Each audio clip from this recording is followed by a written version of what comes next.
sidebar, you raised a 1006 issue related to that body cam. It's unclear to me what other portions the defendant thinks are necessary to play. Can you give me a little more detail about defendant's position on that? Yes, sir. Last night I reviewed the footage again, and I was asking myself that question, whether we even need to go here. Right. I don't think we do. Okay. I think what wasn't covered yesterday will likely be covered today, and then I'll just make it clear to the jury that, hey, this is edited. You know, those clips, it seems like it's a stream. It's not. Just address or clarify that for the jury. Okay. So good. I don't think there's going to be an issue, Judge. Thank you. Yep. I appreciate that. Your Honor, in that clarification, at the bottom, you know, there is the transcript, and you can see the page and line number on the transcript jump dramatically. Right. There's a black, a second or two of black. It comes back on, page and line number jump. I imagined you'll take your moments to highlight that for the jury in the way you see fit. I just wanted to make sure, or I just wanted to, forgive me, get to the bottom of whether we needed to show more and avoid wasting time showing the whole thing again. The 106 stuff. Yeah, understood. Yes. Okay, anything else I need to handle right now regarding chain of custody related to the electronic devices? Your Honor, we might need to wait just a moment. Okay.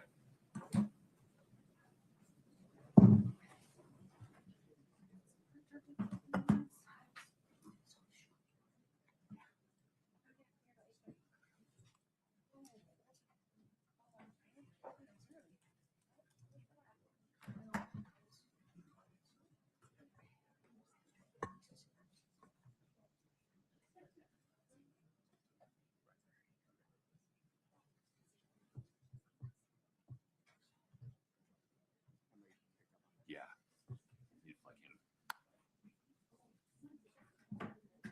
No, this is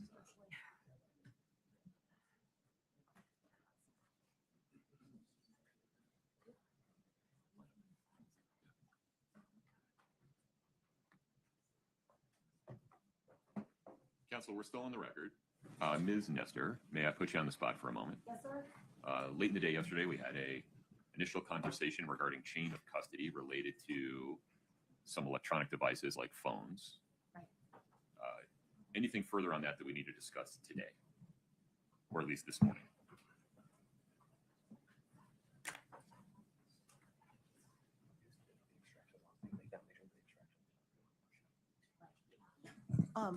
So, Your Honor, the only two people we need are the person that took the phone into custody, right, and the person that can lay the foundation for the extraction.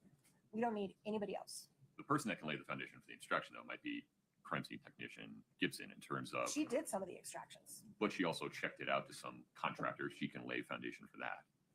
Is that, Alex, is that enough? I want to be clear. I'm only talking about admissibility. You all are allowed to make whatever arguments you want to make regarding weight. Sure. In reviewing chain of custody witnesses leading up to the trial, we discovered that there was just some irregularities as to how the devices themselves were handled. Okay. And so that was our initial concern. Now, we believe that everything is actually sent by Ms. Gibson, if she's the one who did the extractions or gave it to another officer who then did the extraction. I think really the foundation issue is going to come in through their expert, Coach Beams. Okay. Who will then say, hey, I used this extraction right from this extractor, right? And then that will build a bridge. Okay. So I think we're going to be fine. All right.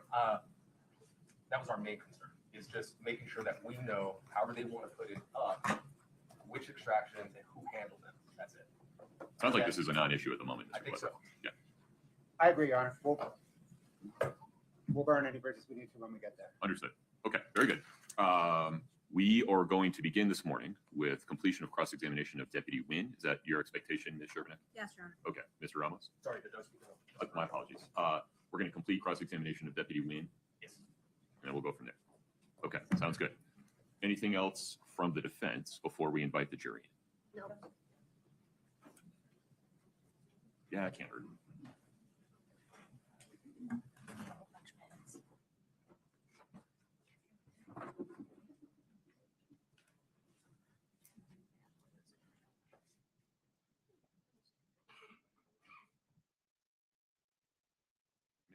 Mr. Bloodworth, I'm sorry to put you on the spot. May we invite Deputy Wynn in and get rolling? I apologize, Your Honor. Yes. Okay, very good. Let's invite the jury in, please. Sorry. Oh, I'm sorry. We just have 1 minute. Of course. Just to make sure everything's set up on our end. Yeah, do you want to test it? I think so. Just to make sure. That way we're not Yeah, doing let's it do in it. front of the jury.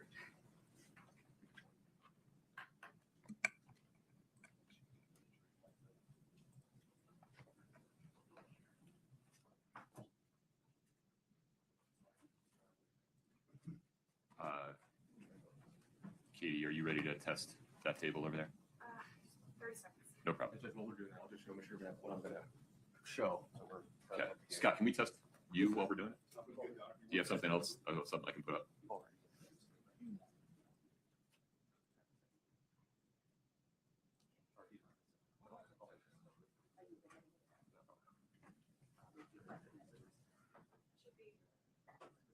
Let's see. Give me a moment here, Scott. I can see your desktop, but I can't control the screens. Correct. Give me a second here. No, I can see what you can see on your laptop. What I'm not able to do, and I appreciate that we're doing this now. Thanks for the suggestion. Not yet. That should have worked.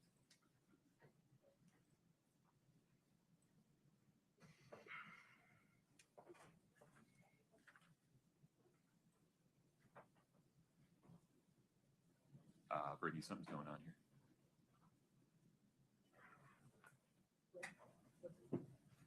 Something's going on between sign app and the HDTV. There we go. Yeah, we're probably gonna have to reboot that, aren't we? Yeah. Folks, I apologize. This is going to take 5 minutes. It's through no fault of yours. If you're wondering what I'm looking at the reflection of the HDTV.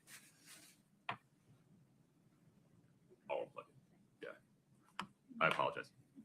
Can we go off the record, please?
Good morning, welcome back. Feel free to have a seat as you come in.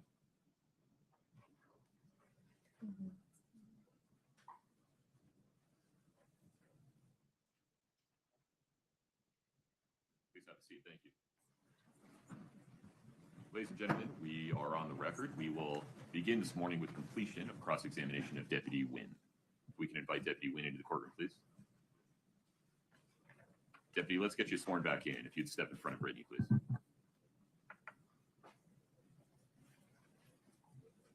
Do you solemnly swear the testimony you're about to give in the matter before the court to be the truth, the whole truth, and nothing but the truth, subject to the pains and penalties of perjury? Thank you. Have a seat.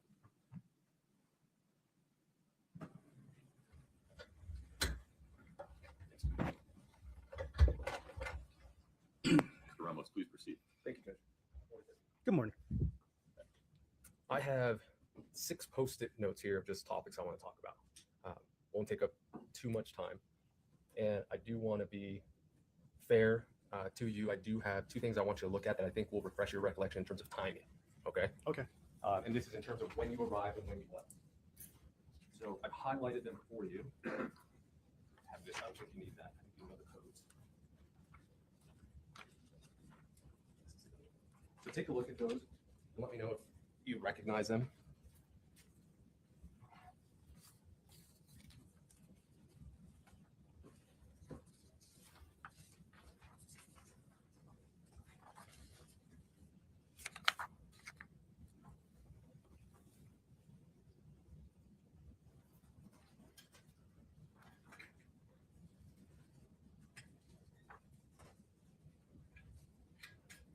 Yes. Now, having reviewed those, would those documents give you an idea of when you arrived at the Willow Creek home, as well as when you left? Yes. Okay. And would it also refresh your recollection to know who was there while you were there? Yes. And seeing those, can you tell me approximately how long you were there, as well, how long you were there along with Detective Woody? I arrived at 3:40, and it looks like, can I refer to this? Of course, yeah. Looks like I dispatched out of the residence and en route to the station around 5:49. Okay. And then if you look at the crime scene log, and you see the time in, the time out columns. Okay. And go down to your name, Yes. and then it's followed by Detective Woody, right? Yes. Now, when do you leave? I'm sorry. When does Detective Woody arrive? Looks like she arrived at 5:17 per the crime scene log. And then what about you? What time did you leave? I left at, says here, 5:41. Now, and you gave us another number just now. It was 5:49, right? That was based on the dispatch log, correct? Yes. Okay. And so there's about an 8-minute discrepancy, right? Yes. Now, that is simply you leaving the actual residence and then walking to your car, maybe doing some things in your car, getting ready to leave. And then when you're formally leaving, that's when you dispatch 5:49, right? Yes. So there's specific numbers, but there's things in between, right? Yes. Now, the reason I want to bring that up is obviously it's important to know who was there, how long you were there. Approximately 24 minutes between yourself and Detective Woody, that you guys were at the crime scene together, correct? Yes. Possibly. Yes.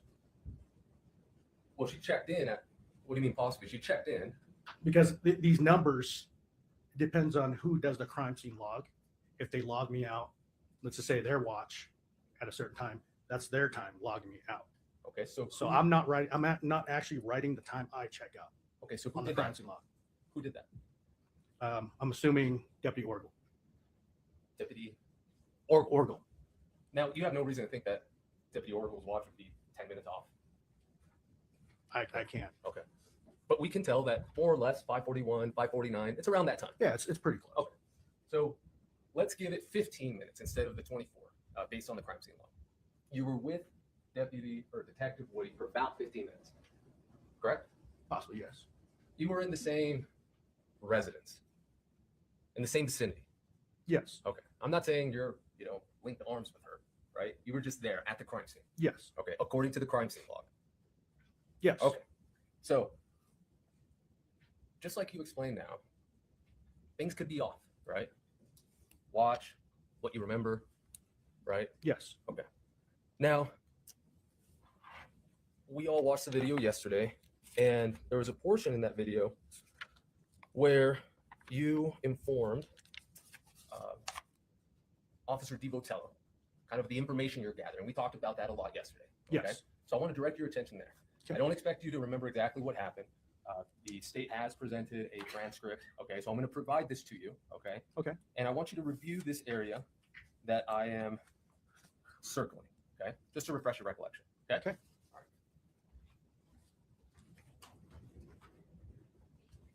This area right here. Can I grab? Yeah. Tell me where you're looking. Oh, I'm sorry. It is page 14 on the top right corner.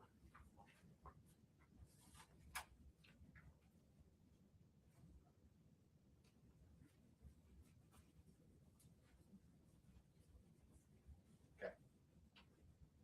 Does that refresh recollection? Yes. Okay. So tell us what you told Officer DiVotello at that point. Doesn't have to be exact, just give me an idea. So I advised him that, gave him a little brief of what I gathered and what Miss Kouri Richins stated was. And I said that from approximately 9:30, she went to bed. And then approximately 3 o'clock, she went back into bed with Mr. Richins, at which time he was cold and heavy. Perfect. Now, I'm going to provide this back to you. I'm going to be looking at the last line of page 9 and then the first paragraph of page 10.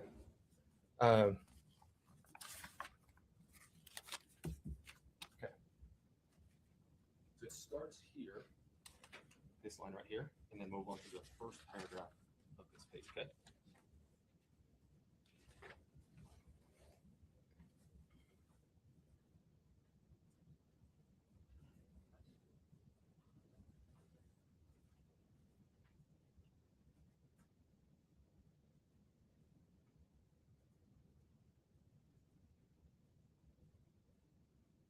Okay.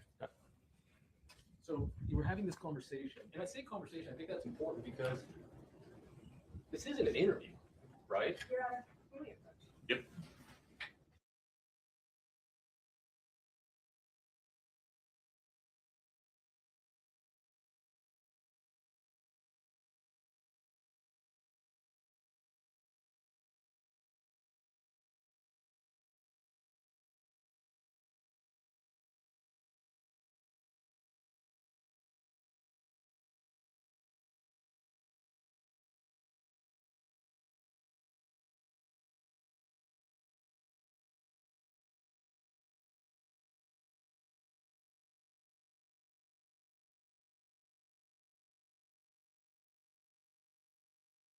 Let's take it from the last judge. Yes, please. So, as I was saying, I say conversation because this isn't a formal interview, right? Correct. This is going off of the death checklist that you mentioned yesterday. Correct. Now, in this conversation, you do get information from Ms. Richins, and in the paragraph that you just read, okay? And what did you learn at that point? Learned Yeah. the second paragraph that you showed me, Correct, the one I just showed you, yes. that she stated that she placed a blanket on him because she felt that he was cold. Correct. And then what else? She turned on the light and realized what he wasn't responsive. Like, So right now, that's exactly what I want to talk about. He said that he felt cold, and then she turned on the light, okay? I'm gonna give this back to you. Okay. Focus on the time in between. Okay. are we looking at a minute? Oh, just this underlined portion. Okay, just read that to yourself. Okay. Okay. All right. So from the time that she fell and got into bed and felt his whole body, she put a blanket on, like you said, and then what did she do? She turned on the light. She felt that he wasn't breathing, so she turned on the light. How long? It says in the statement 1 minute For a minute. or a minute. Now, we don't know, just like there are some changes for you as you testified earlier between 541, 549, a minute, right? Like for a minute, it's an expression, correct? Correct. Okay. So she gets into bed, she feels her cold husband, and she stays there for a minute. And then she doesn't hear him breathing. Okay, is that right? Correct. Or anything, It says she didn't feel him breathing or anything. or anything. Now, that's important. That's an important detail, correct? Correct. That information wasn't given to DiBotello a couple minutes later, correct? In what we just read earlier. Correct. Okay.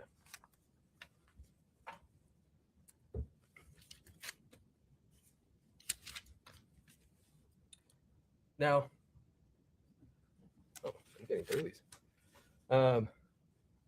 During this entire conversation that you've had with her, we saw yesterday, and just to reiterate, it was an edited clip, correct? Correct. Okay, and we could see on the bottom, the jury can follow along to see how quickly the edits are, okay? But I want to talk about that entire conversation that you had with her, okay? Ms. Richins was emotional, right? Right? Yeah, she was emotional. And she was upset, Yes. and that's common, right? I mean, that's not unexpected for somebody who just lost their husband, right? Correct. Now, would it surprise you if another one of your officers indicated that you thought she was not emotional? Would it surprise me? Yeah. Like, would you have made that statement? No, I don't know Miss Richins, so I don't know how her emotion, as in like, personal when I arrived, what I see, but through the call, then I start putting things together, details of how she acts. Yeah, those details are important. We talked about that. Yes. Yeah, just like you said, you saw she was emotional, she was upset, right? Yes. Okay. So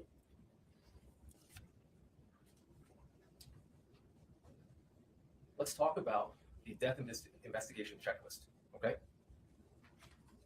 We talked about yesterday about what you did. Actually, scratch that. I'm gonna go to this one. This was presented yesterday in evidence. That's the voluntary statement. You recall that? Yes. Okay. That is a voluntary statement. Now, you didn't give this to Ms. Richins. I did not.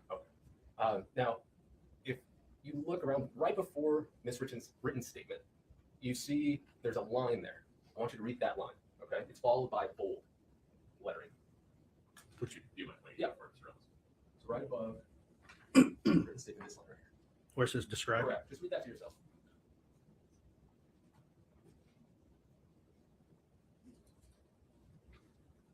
Okay. Okay.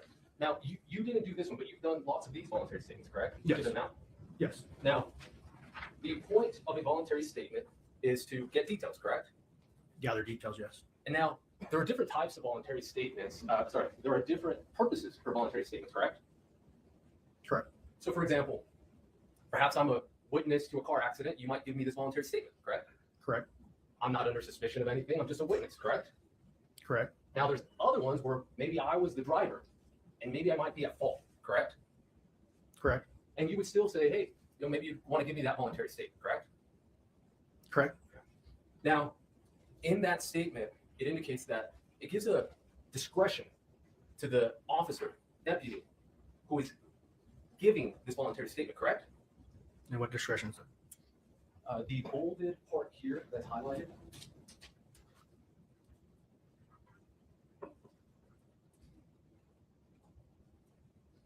Okay. Yes. Right. So what I mean by discretion is that it's the deputy who has to provide instruction to whoever it is that he's providing this to. Correct? Correct. Because maybe what I think is important is not necessarily important to you. Correct? Correct. Okay. Now, again, to be fair, you're not the one who provided this to Ms. Richins, correct? That is correct. And you don't know what instructions were given to Ms. Richins, correct? That is correct. And you don't know if any clarifications were needed or anything, correct? That is correct. And as far as you know, this is the only voluntary statement form that Ms. Richins filled out, correct? Correct. So let's talk about the death investigation information checklist. I'm going to hand this to you, okay? Okay. Now, when you arrived, you were the third to arrive, correct? Not from EMS, just from Suffolk County Sheriff's Office. Correct. Pimentel was there. Correct. DiBotello was there. Correct. Now, you were in charge of the death investigation checklist. That is correct. Okay. And how is that determined? The initial officer. Which was who? It was me. Okay. And why were you the initial officer, even though you were the third one to arrive? I was assigned to that zone to take calls in that zone. Right. So this is your case. You're seeing. Yes. Okay. So you're the one who gets to direct people on what to do. Me and the sergeant. Yes. Now, you've done, I suspect, or you have this death investigation checklist and you go through it, correct? That's correct. Okay. Now, I want to direct your attention to the scene response section, and I'll walk you through it. It's right here. Okay. Now, there are 1, 2, 3, 4, 5. There are 6 things I want that are highlighted there that they're in bold, and we're going to go through them in order. Okay. Okay. All right. I'm going to start with the first one, which is securing the scene. Correct? Correct. Okay. Now, even if it was my first time doing a checklist, a death investigation checklist, I would be able to follow these instructions, correct? Correct. All right.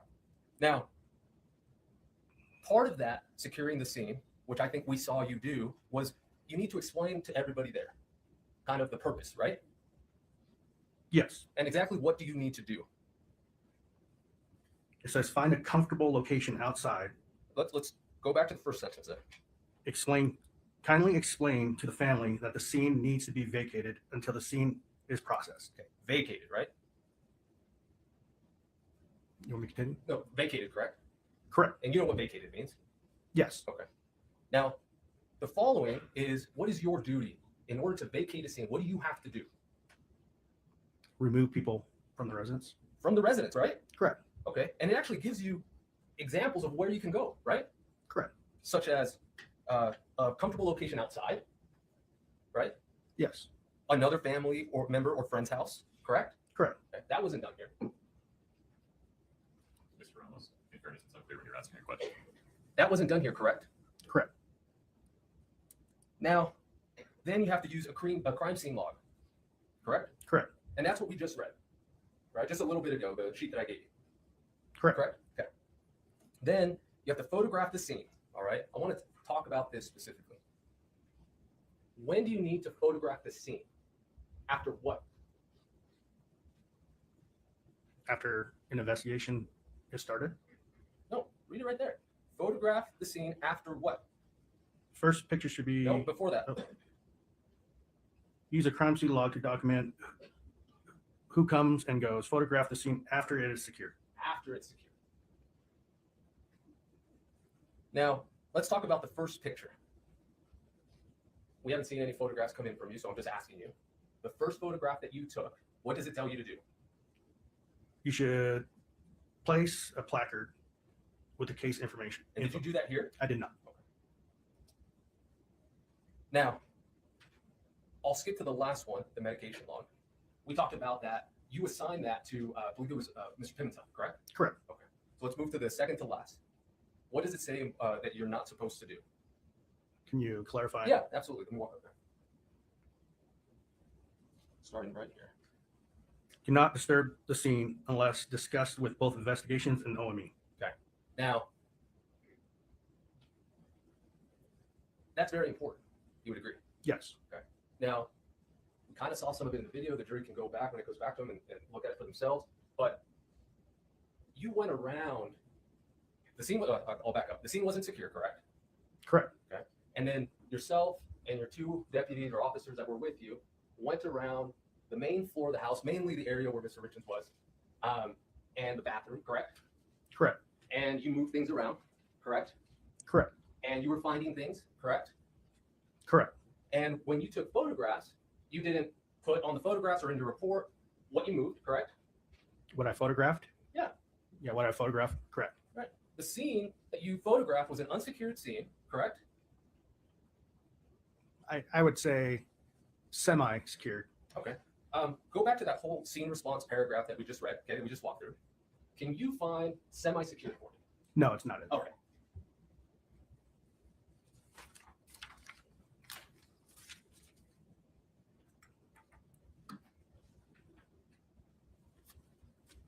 I have an apology and a thank you for you. Apologize for putting you on the spot. As you know, this is my job, so I appreciate your time. I have no further questions for you. Thank you so much. You're welcome. Thank you. Mr. Sherman, redirect within the scope of press. Did I leave something up there?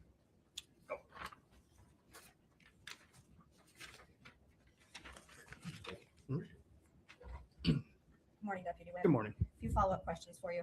I want to discuss with you chain of command within the sheriff's office. Yes. You testified that you were a patrol deputy that night, Correct. and within the chain of command, above a patrol deputy is a patrol sergeant. Correct. Above that is a lieutenant. Correct. Above that is a captain. Correct. And also within there, other assignments include investigators or detectives. Correct. None of those were your role that night. No, it was not. It was not your responsibility to tell other officers what to do. Correct. It was your responsibility to fill out that death checklist. Correct. We saw you do that on the body camera video. That's what you were filling out, right? Yes. You were asking Ms. Richins those questions. Yes. And after you filled out that checklist, what did you do with it when you placed- left the scene? I logged it into the case file. You logged it into the case file, and that means that it's within the police system at that point. Yes. Other officers can see that checklist. Absolutely. They can review it once you upload it. Yes. Same thing with the report you filled out. Yes. The summary that's in your report was treated the same as the checklist. Yes. It was uploaded to the case file Yes. where other officers can review it. Yes. As soon as it's uploaded, right? It's immediately available. to them. Immediately. Same situation with your body camera footage. Yes.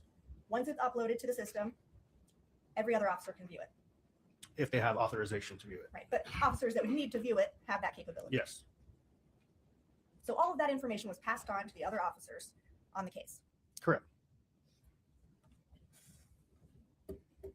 We talked a little bit about, with Mr. Ramos, Ms. Richins' emotional reaction. Have you been to other crime scenes where a death has occurred? Yes. How many? Lots. Give me a ballpark. More than 20? Yes. More than 30? Yes. Was Ms. Richins' emotional reaction consistent with what you typically see? No. Please describe that. Well, I'm on scene at a death call.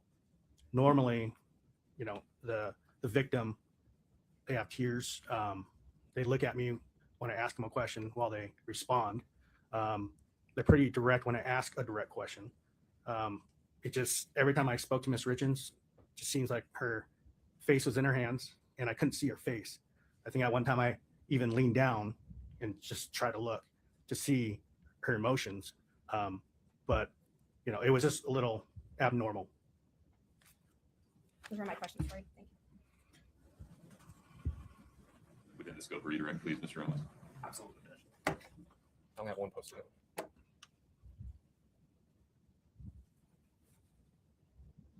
How many times had you encountered Miss Richins having lost a loved one? Never. Never. In fact, when I was just asking you questions before, you said, I don't know Miss Richins. That is correct. That you can't tell what exactly she's feeling. Correct. If you can't say it's abnormal, So it was abnormal to all the other calls that I've been on. let's talk about those other calls. What did you say? You said victim. You specified victim in response to Ms. Sherman's question. That it was victims looking you in the eye, crying about what had just happened to them. Correct? Correct. Okay. You didn't mention that it was somebody who lost somebody. Correct? I did not. Okay. Now, we could argue forever about whether your emotions on the stand or mine are abnormal or not. Correct? Correct. The fact is, at the end of the day, no matter what Ms. Sherman asked you or what I ask you, you don't know whether or not or what Ms. Richins was feeling. Correct? Correct. Ms. Sherman, may we let the deputy step in? Yes, sir. You're free to go, sir. Thank you. I'd like to take that over. Thank you. Counsel, the state's next witness. Deputy Pimentel, Your Honor. Okay. Scene, please.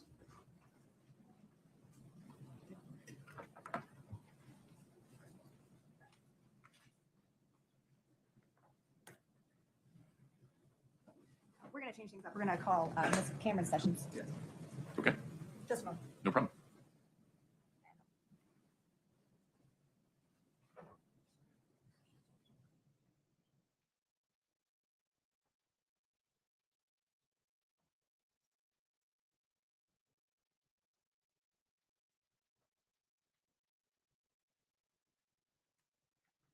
Need to go make sure Ms. Sessions is on her way.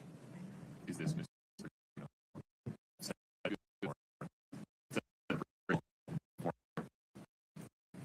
Yes.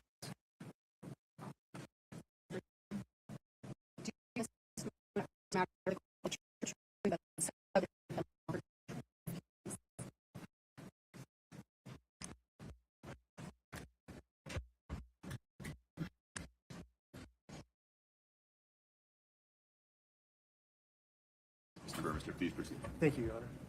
Good morning. Could you please state your full name and spell your last name? My name is Cameron Larson, Larson. No. May I ask you to do me a favor? Yes. You can sit wherever you're comfortable. You pull the mic a little closer to you. Yes, absolutely. It's easier to move the mic. You can pull it towards you. Thank you. Now, we called Cameron Sessions. Now Ms. Larson ends up on the stand. What has happened? I changed my name since getting married. And since March 4th of 2022? I was married in October of 2021. I just didn't change my name until later. Got it. Perfect. Thank you. What is your current employment? My current employment is an evidence technician with the Park City Police Department. I see. Now, back in 2022, did you have an assignment with the Office of the Medical Examiner? Correct. Your voice is so soft. Really get that mic close to you. I just want to make sure your testimony is important. In March 2022, with regards to the OME, did you have a specific geographic responsibility? Yes, I was in the Summit County area. I did not perform in Park City proper though, just in the jurisdiction of the Summit County Sheriff's Office. Has that since changed? Yes, Now you're Park City OME, correct. somebody else's Correct. Summit County. I see. Okay. Was that a relatively new assignment for you? Yes, it would have been my first one by myself without mentor. I see. And had you been training on that for some time before that? Yes, About how long?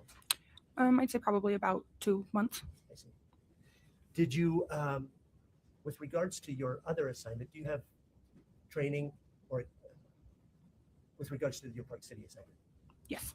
What could you elaborate on that just briefly? On what my assignment is currently? Yes. What training do you have before you started as Park City evidence?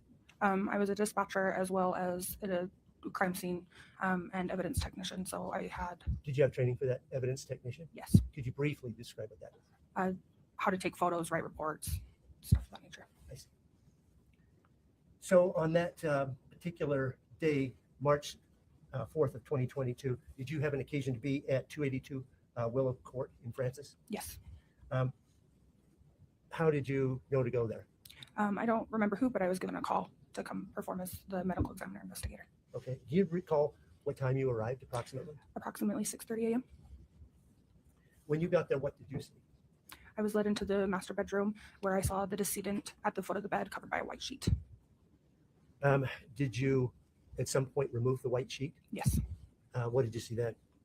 The decedent was laying face up with a t-shirt over his face and boxer shorts. Okay. Did you notice any other objects or things associated with his body? He did have red fluid on his face. Okay. How about any medical intervention devices? Yes. Tell me about those. He had a few different things. If I remember correctly, he had AEDs on his chest. What? I'm sorry, you said what? AED, What's that? the shocking device I see. on his chest, and then he may have had some tubing in his knees.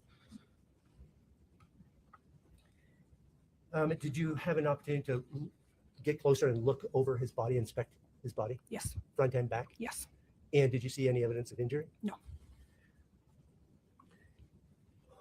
When you arrive on a scene as the OME, do the police department, or in this case, the sheriff's office, have other responsibilities that kind of cross over? Yes. They're not supposed to touch the body until I arrive, but we were working in the same room. Okay. Does that include collecting evidence? Yes. Okay. Did you work with anyone from the Summit County Sheriff's Office? Yes. Chelsea Gibson as well as Detective Woody. When you, at some point, were you instructed to look for some particular evidence? Yes. What was that? I was asked to look for any signs of alcohol. Okay. And what did you do about looking for alcohol? I looked in the trash cans, Okay. Which trash cans did you look? the master bedroom, the kids' bathroom, as well as the kitchen. Okay. Did you look anywhere else besides these trash cans? Not to my recollection. I'm so sorry. I need you to speak louder. Okay. Thank you. Like, take a deep breath, shake it out, but we need you to be louder. Okay. Thank you. Did you look in drawers or cupboards or anything like that? No.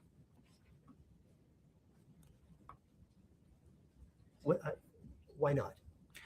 My job as the medical examiner investigator was to go and check the body and the decedent. Did you see anything in these trash cans? To my recollection, there was nothing in the master bedroom or the bathroom. However, in the kitchen, there was coffee grounds, a newspaper, and a cock and bull bottle. Okay. I'm unfamiliar with cock and bull. What does that mean? It's a ginger beer? I see. Is that an alcoholic beverage? No, sir. Okay. Did you note that in your report at all? I did not. So it's some 4 years later. How do you remember that there was this cock and bull ginger beer, non-alcoholic beverage you were not looking for in the garbage can? It is something that my dad kept on hand as a child. Okay. But just because you had it in your house, was there something about cock and bull ginger beer? It has a very distinct name and a very distinct bottle. And so it was something that just jogged my memory. Did you look around the master bedroom where Eric Richins' body was for medications, things like that? On surface areas, Did you look for any evidence of alcohol out in the open in the master bedroom? not to my recollection. Did you see any? No. With regards to medications, did you or Chelsea Gibson collect any medication bottles or medication from the master bedroom that you're aware of?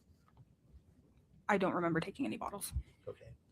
Did you find identification of the decedent? Yes. Okay. Where did you find that? I don't remember where it was found. Okay. Did you, can we focus attention on State's Exhibit 10-1, please, just for the witness and the lawyers? One moment.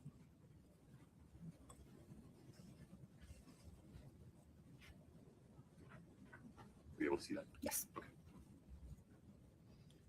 Okay, I think that this has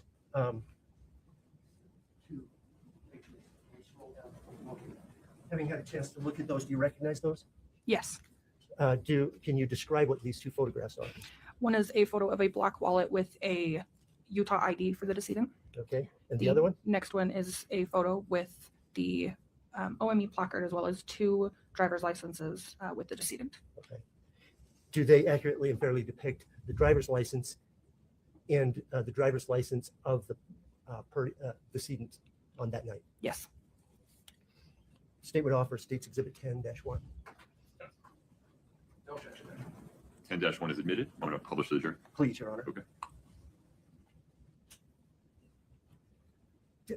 Did the person depicted in the driver's license appear to be the same person who was the decedent who was lying there? Yes. You can, yeah, okay, good. Now, can you, when you are finished doing your investigation, what do you do with the decedent's body? Transport is called. We wait until transport arrives, and then the decedent is placed in a body bag, and we have a seal that goes through the 2 zippers to close the body bag. Okay, so you can't access the body bag without breaking that seal. Is that the purpose? Correct. Okay. Can I'd like you to turn your attention to State's Exhibit 10-2, please.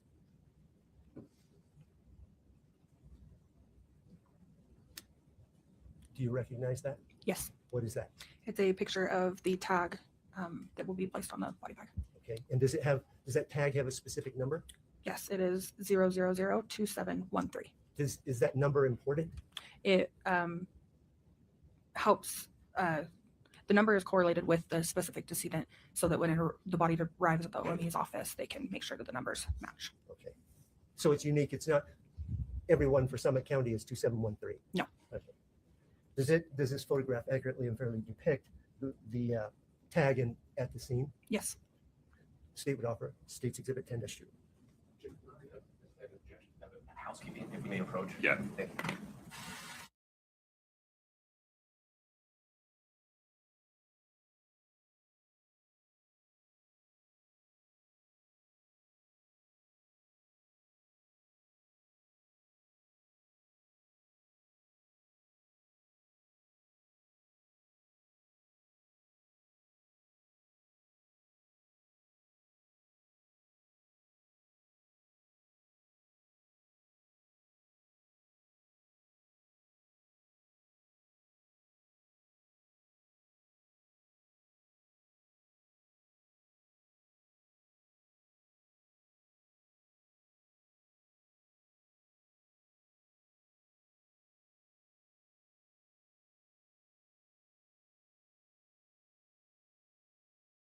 Mr. Reynolds, my apologies. Look at the screen. Oh. Let me know if you have any objection to this version.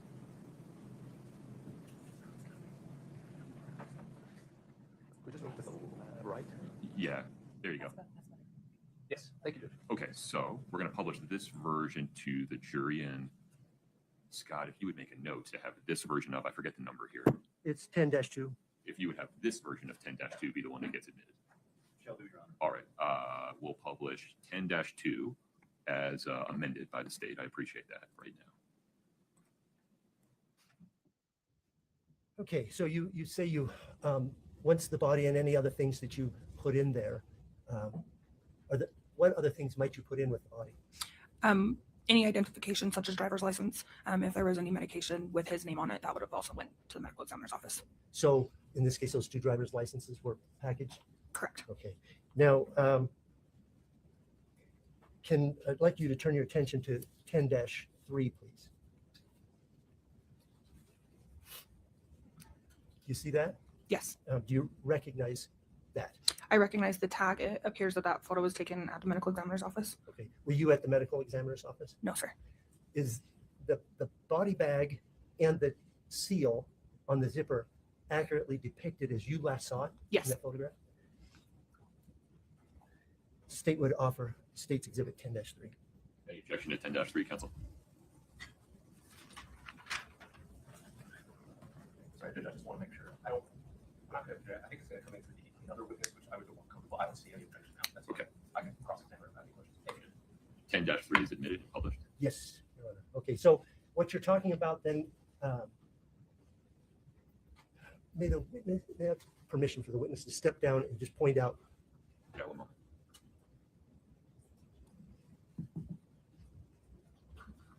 Okay, watch your time, please. Can you just show the jury how you loop that together? Yes, is this working? Okay. As you can see, there's the 2 zippers right here with the tag that cannot be taken apart unless it's cut. Perfect. And that's the way you saw it when you last saw the decedent in the body bag. That was how it looked. Yes, sir. Okay, thank you. You can return to your seat. So what happened next after you've sealed the body of Eric Richins in that body bag? What happens next? I escorted the body bag out with the transport team. Once the decedent was in the van, that's the end of my role. Okay. And what's the transport team? It's a team that we contracted with at the time with Summit County that is just responsible for moving decedents from scenes to the medical examiner's office or wherever they need to go. Okay, perfect. I have no further questions for this witness.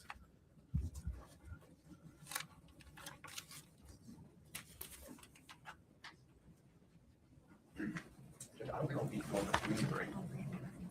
Just want to keep going? Okay, No further questions? understood. I'm sorry. That's okay. Mr. Ramos is stepping up. That is all that, oh, he is. Yes. Okay, I'm sorry. Was a bit, no, I was just shocked that you didn't have questions.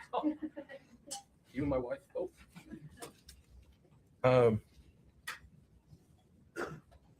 Ms. Larson, Yes, how are you? I'm good. How are you? This is a wild that this would be your first crime scene that you're showing up to. Yes, Memorable, to say the least. yes. I want to ask you a couple questions about what an OME investigator does. Okay. Okay. We kind of, Mr. Burmester kind of touched on it. And as I understand it, correct me if I'm wrong, your role as an OME investigator is to show up to a crime scene and document the body and anything you feel important. Correct. That includes photographing Correct. and gathering any type of belongings, as we saw, Correct. identifying the deceased. Correct. You indicated gathering prescriptions, perhaps. Correct. Okay. And in that training, you indicated that you were working alongside with the Summit County Sheriff's Office, Correct. and it was Ms. Gibson as well as Ms. Wood. Correct. Now, when you say work alongside, are you part of the same? Do you guys have the same role, or when you say you were working together, it's just, hey, I'm doing my thing, you're doing your thing. If you see something, let me know, kind of thing. Could you explain that a little bit more to me? My role for medical examining investigator is just the decedent. Their role would be to do any evidence and investigation. Okay. And so when you're talking about gathering or looking in the trash cans, was that something that they requested? Yes. Now, this was your first one. Is that since then, I guess, or even that day, did that seem odd to you? At the time, it didn't seem odd. It didn't seem odd to me. You said at the time. Did it seem odd now? No, I think that I would just stick to my role next time. Now, 24th? Yeah, a year ago today, you had an interview with the Summit County Sheriff's Office, right? I don't remember if it was a year ago today, but yes. Okay. Can I show you something just to see if you recognize it? Yes.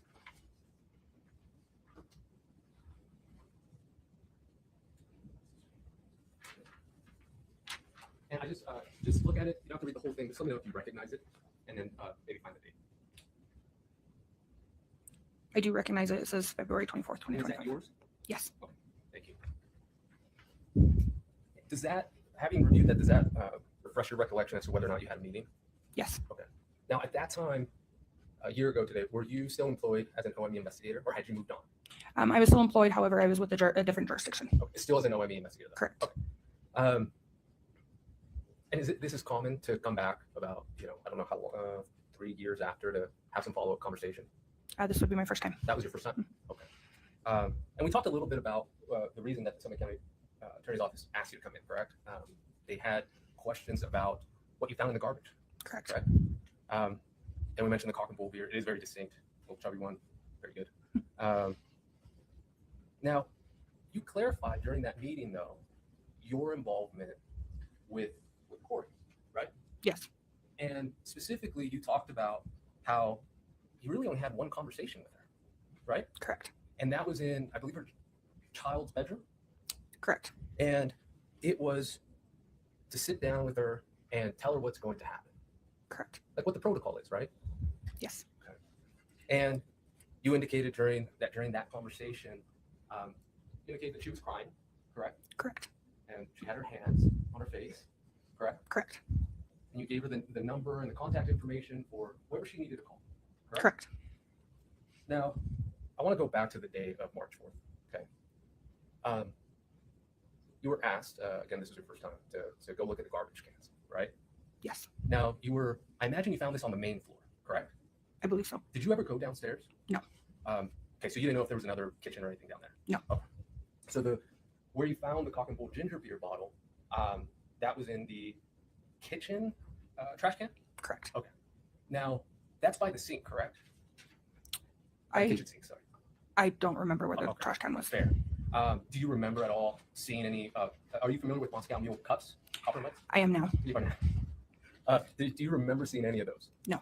And even, to be fair, the meeting you had a year ago, you came in and spoke with the Summit County Sheriff's Office. You even told them, like, I haven't even heard anything about this case since I haven't followed it, correct? Correct. Now, that was the only conversation you had with Ms. Richins, correct? Correct.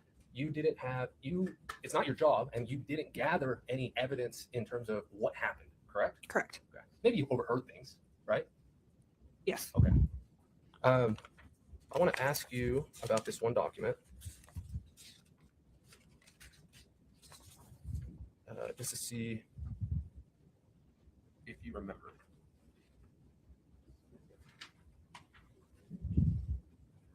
Take a look at that. Take your time. Let me know if you remember. Yes. And the Summit County Attorney's Office asked you about your report, right? Yes. And this is during that last meeting a year ago. Yes. And you indicated that you didn't recall writing certain things down, correct? Or I'm sorry, that you don't remember where you got the information. Do you remember that? I'm sorry. I don't understand. Let me rephrase. The meeting you had a year ago, where you were brought in, you were asked about your report, your initial report. Do you remember that? Yes. And they asked you about very specific things. Do you remember that? Yes. And you told them, I actually don't remember that, where I got that some of that information from. Do you recall that? Yes. Okay. So this document that I just showed you right now, the case narrative, is this, I'm just curious how you compile this. Is this something that you yourself write all out?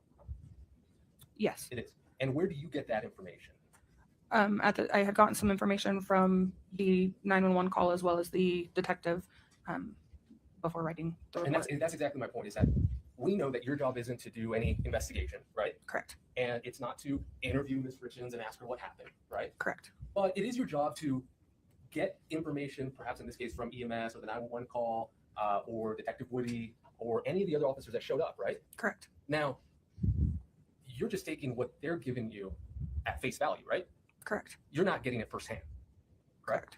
Correct. So you don't know how truthful it is, correct? Correct.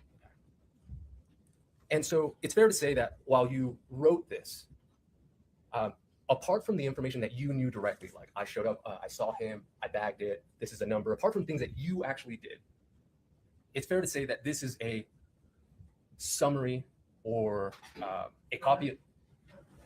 We're going over. Oh.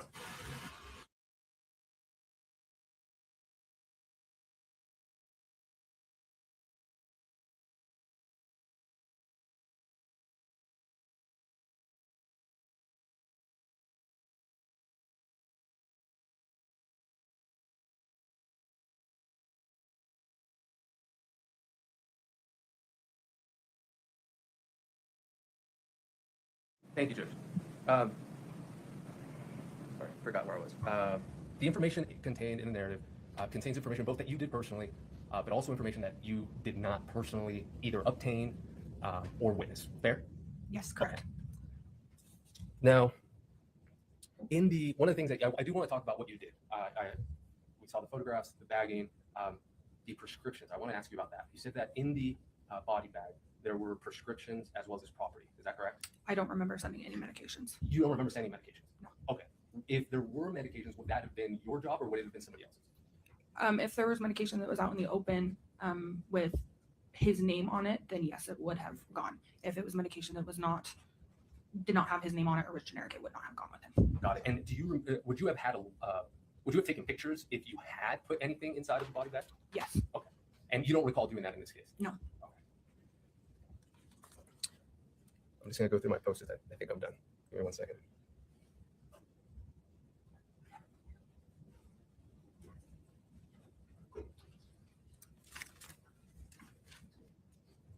Thank you so much, Ms. Larson. Thank you. Appreciate you. Thank you, Judge. No further questions. Mr. Burns.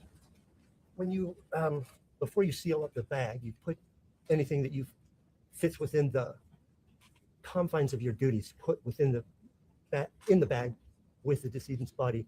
Do you have an inventory sheet saying what it is that you've included? It's something that we fill out with the medical examiners on their website later at the time, but we often take notes of anything that was taken. So is it an electronic inventory sheet or something? Is that what you're saying? When you Yes. get it off and so when it's received by the medical examiner, they've got access to what you've included? Yes. I see.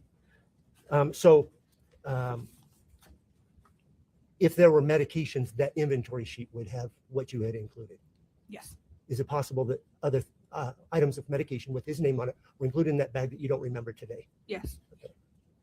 Now, defense counsel asked you about this meeting. Do you remember the location where that meeting was with It was at the Summit County Sheriff's Office. at the attorney's sheriff's office? Okay. And was anyone there besides the county attorney? office. It was myself, Miss Olson, and Hopper. Okay. If I remember correctly. Hopper is an investigator. I'm not certain what his role is anymore. Do you recall if Detective O'Driscoll was there? He was not. I have no more questions. Thank you. Just to go into the scope, Judge. Ms. Larson, the state just asked you about what would have been put in the bag and if it would have followed it, and then OME would have received it. I want to talk to you about that. Okay. As I recall, you actually have to escort the decedent out, correct? Is that Yes. correct? And that was for whoever you contracted with, I think is what you indicated. Correct. Okay. Now, when you do that, do you recall the names of who that was? I don't expect that you do. No. Okay. I'm going to show just something to Ms. Bless you, Ms. Larson. You approach for 1 second, Mr. Burns, sir.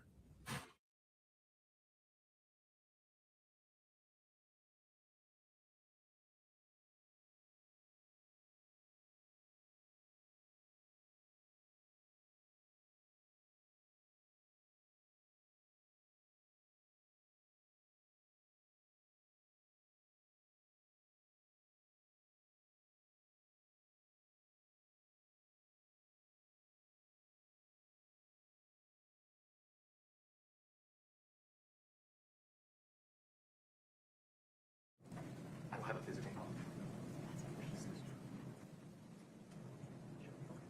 Can we just publish that to Ms. Larson? She's got it. Okay. Ms. Larson, do you recognize this? Yes. Okay. Now, is that the form that you filled out in this case? Yes, this is a form that is given to the transport team. Okay. And you filled out everything you needed to fill out. Correct. And then I imagine they'll fill in the rest. Correct. Would you have put in here anything that would remind you of what was contained inside of the bag in terms of the prescription bottles specifically? On this form? Yeah. No. Okay, no problem. That's all I have to. All right. Mr. Burmester, may we allow Ms. Larson to step down? Yes, Your Honor. That would be the state's request. Please step down. Thank you. Watch your step. Judge, we had also subpoenaed in the session, or Ms. Larson, excuse me. Given the cross state, we can reserve more subpoenas. You don't come back. You don't need to come back. Thank you. Now is an appropriate time to take a brief restroom break. Please rise for the jury vote.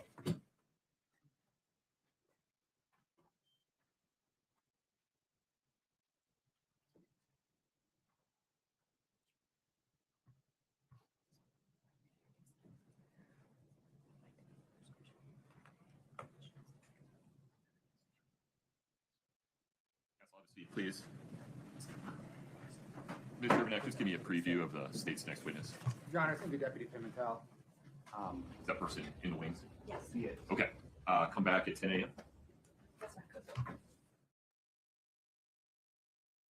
Until 10 a.m. Thank you.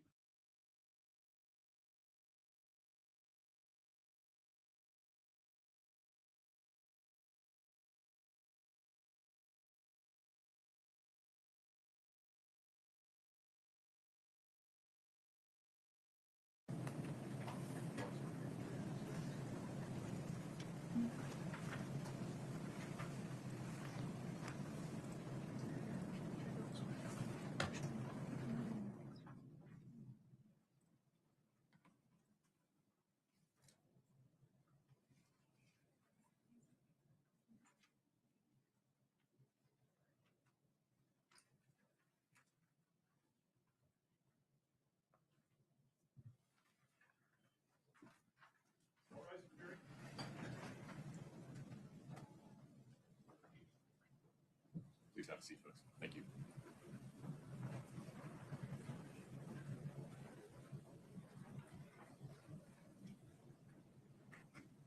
All right, have a seat. Thank you. Counsel, the state's next witness, please. Deputy Pimentel, please. Very good.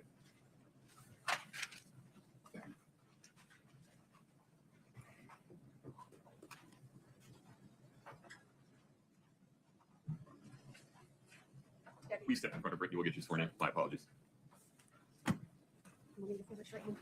Do you solemnly swear the testimony you're about to give in the matter before the court to be the truth, the whole truth, and nothing but the truth, subject to the pains and penalties of perjury?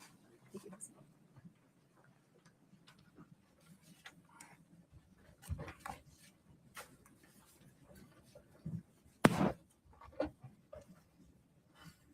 Good morning. Go ahead and pull that mic towards you a little bit just to make sure we don't miss anything. If you could state your name and spell your last name, please. David Pimentel, Pimentel. Where do you work? Work at the Summit County Sheriff's Office. How long have you worked there? Almost 7 years. What's your assignment at the Summit County Sheriff's Office? Currently, I'm on patrol with the Canine Unit. What about in 2022? What was your assignment then? That was the same assignment. You were working as a patrol deputy? Yes, correct. Before we jump into the case at hand, I want to talk a little bit with you about the chain of command within the police, within the Sheriff's Office. So you mentioned that you're a patrol deputy. Yes. And above that, there's a patrol sergeant. Is that correct? Yes. There's a lieutenant. Yes. There's a captain. Yes. And there's also an investigations division. Correct. And as a patrol deputy, you went out to the scene on March 4th of 2022. That's correct. And that was at the 282 Willow Court home. Yes. What were your responsibilities that night? Primarily would be scene security, but I was also tasked with starting a medical log. What's a medical log? It's basically a log of any medication that the decedent would have in their possession. We start the log. We take all the medication that's there. We log how much is there. We log everything about that medication. And that was your primary responsibility while you were there? Correct. And you completed that log to the best of your ability while you were there? Yes, Did you locate medications for Eric Richins? I did. Where did you look for those? I looked for them in the bathroom, which is where I was made aware that they were most likely going to be. Where did you look in the bathroom? I looked on the counter. There was a drawer that was mentioned, and then I looked in a cupboard that was above the toilet. And you were looking for these medications where you were told by Ms. Kouri Richins they might be. Correct. And at this point, when you're looking for medications, you were aware that Mr. Richins may have taken a THC gummy. Yes, I was made aware of that. And while you were looking for these medications, did you see any THC gummies? No, I did not. When you looked in that cupboard above the toilet, did you see any THC gummies? No, I did not. How do you know that? I'm on part of my duties on patrol is typically to look for narcotics. And so I have a lot of training and a lot of experience in locating narcotics such as THC gummies, THC products, or other narcotics and paraphernalia that goes with it. So you're familiar with what those look like. Yes, I am. And if you would have seen them on the night of March 4th, what would you have done? I would have left them where they were at, and then I would have notified the investigations team when they came in that there were in fact narcotics located while inside the house. And you didn't find any. No, I did not. You didn't find any drug paraphernalia. No. You didn't find any illicit drugs. I did not. Just a moment. Those are all my questions for you. I expect the defense might have some as well. Okay. Thank you.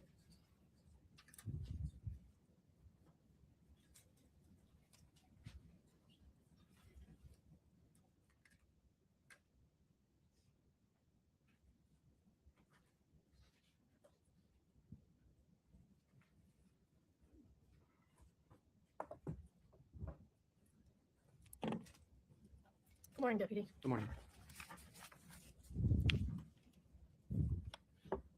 So the night of March 4th, your early morning, March 4th, really, could you tell me what time you arrived at the scene? I don't recall exactly what time. All right. Well, let me just see if this refreshes your recollection.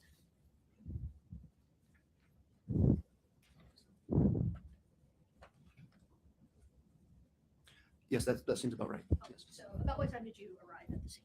Around 3:30 or 3:50. 3:50. And what time did you leave? I also don't recall exactly what time I left. Would it be accurate?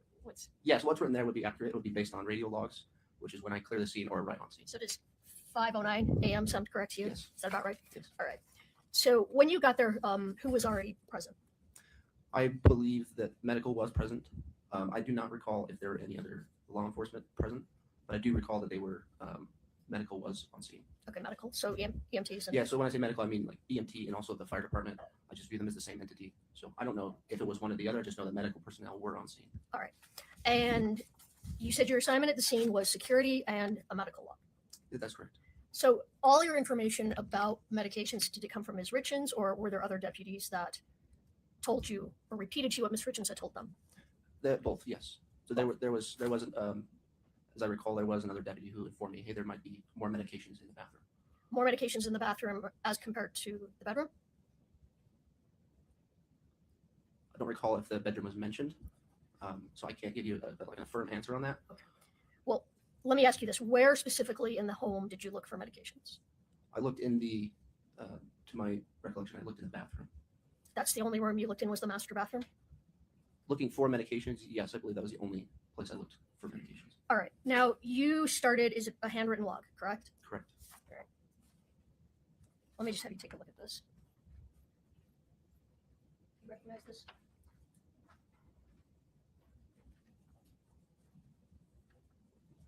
Yes, All right. So that's a list of medications that were found. Is that correct? correct.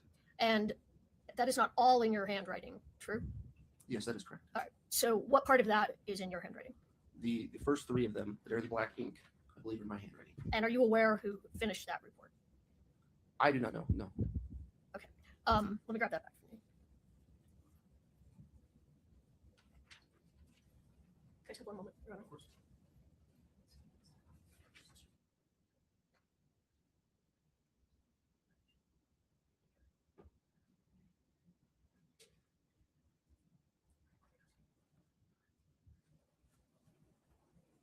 So, Deputy, the first three medications on this list were ones that you found.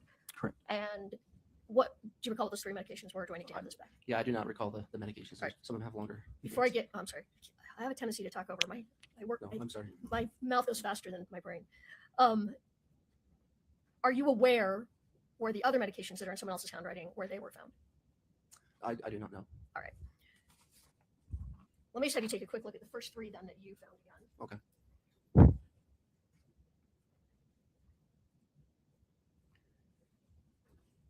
And you said you found those three all in the master bathroom? To my recollection, yes, I believe it did. All right. And the first one on that list is naltrexone, correct? Correct. And are you aware what that medication is used for? I am not. All right.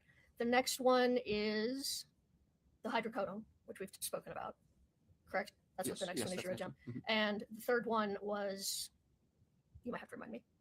I'll do my best. Doxycline. Doxycycline. Okay. Yes. Cycling. All right. And you're not aware what that medication's for? Then? No. All right. Well, we'll talk about that then later. All right. So during the time you were there, you only found 3 medications? To my recollection, yes. All right. Over that hour and a half? Yes. Now, you said that you had a conversation with Ms. Richins, and was it Ms. Richins that told you there were THC gummies, that Mr. Richins had possibly taken a THC gummy? I believe she did mention that there was THC gummies, yes. Did you ask her where the gummies were located? I do not recall if I asked her that question. All right. Would that be important to know since you were looking for medications to log? Only if they were prescribed to him would I be looking for them. Well, didn't you testify that you would also look for illicit drugs? No, I was not looking for them, but if I had seen them during my time, then I would have made a note of them. You would have made a note if you'd seen them. However, you were told that he had possibly taken this drug, but you didn't think to ask where that might be located so you could log it? No. All right. So where specifically in the master bathroom did you look? I believe I looked on the counter. If you walk in and then on the left side, there's a counter there.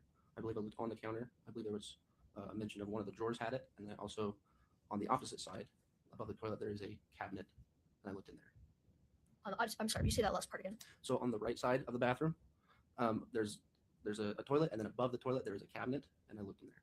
All right. And now that bathroom is connected to a walk-in closet, correct? Correct. So you go into the bathroom and then into the closet. Yes. Did you look in the closet? No, I did not. And you said you looked in the drawer, and I don't know if I understood you. Someone told you to look in the drawer? I believe that somebody mentioned that there was a medication, not a medication pill bottle, but it's one of those organizers for pills in the drawer. And I believe that one of the deputies came to me and said that one of those was in the drawers in the bathroom. So that's why I looked in those drawers. All right. So when you left at approximately 5 in the morning, a little bit after 5, what did you do with that medication log? So the medication log and the medication that was collected was left in the room on the dresser that was in that room. You didn't hand it over to the person that was taking over for you? No, I did not. You didn't write a report that night, correct? No. But you went back and wrote a report in January of 23, correct? That's correct. So almost a year later? Correct. And what was the purpose of that January 23 report? I was asked to write a report for that incident at that time, so I went back and wrote that report. And was the purpose, well, let me rephrase. In that report, it was a very short report, correct? Correct. And it was basically that you left the medication log on the dresser, correct? It was, yes, to describe my involvement in the case with the medication log, yes. Why were you asked to do that a year later? I don't recall why I was asked to do that. I was just asked by my supervisor, so I did it. And you don't know why they needed that? I do not know why they needed that. Is it typical that you wouldn't write a report about what you did with the medication log at the time? It depends on the involvement, the overall involvement that I have in a case. If my involvement is just a medical log where what I've done is logged on a medical log, then no, it's not typical that I would write a report. All right. And did you type up what medications were found? Was that you or someone else who had typed up the medication list? No, my involvement with the medication would be this log that you've given me. So that's it. You were there for an hour and a half, and during the time you were there, well, about an hour and a half, you logged the 3 medications. Correct. And you only looked in the bathroom. You didn't look in the kitchen, correct? Correct. And you didn't look in the drawers in the bedroom? No. And you didn't look anywhere else in the house for medications? Correct. And you didn't ask Ms. Richins where medications for Mr. Richins would be located? I believe I did ask her. You didn't ask her where the THC was located? No, I did not. One moment.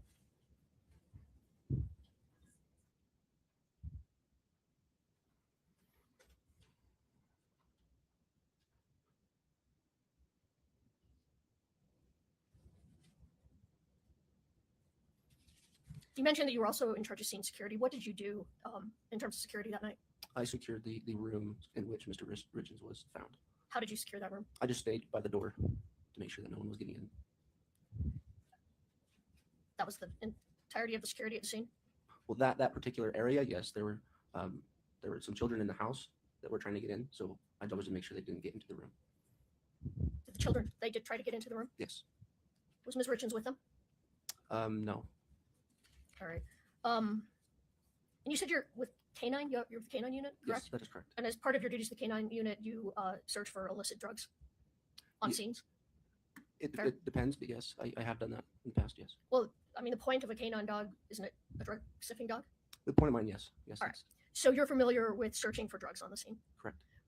So is it fair to say that the search you did that day was not a complete search for drugs at that scene, correct? Correct. I was not searching for drugs at that time. So you were logging medication, but you weren't searching for medications. That is, I was logging medication, but I was not searching for illegal narcotics. When you weren't searching for medications either, right? Other than what was in the bathroom. Other than what was made known to me, yes.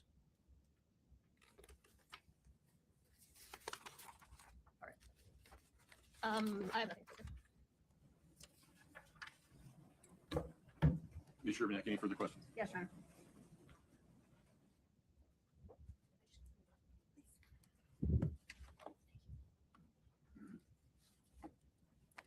Deputy Pimentel, are you issued a body camera as part of your equipment?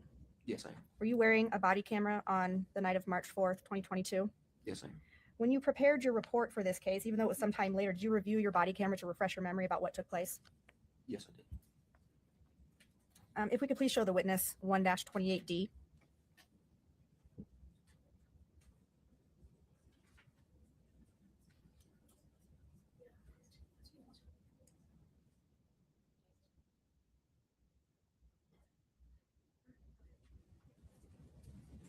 Do you recognize this? Yes, I do. What is it? This is my body cam footage. No, is it a, can you tell how long it is by looking at that?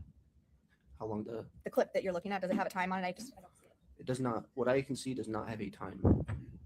Okay, now it does. How long is that clip?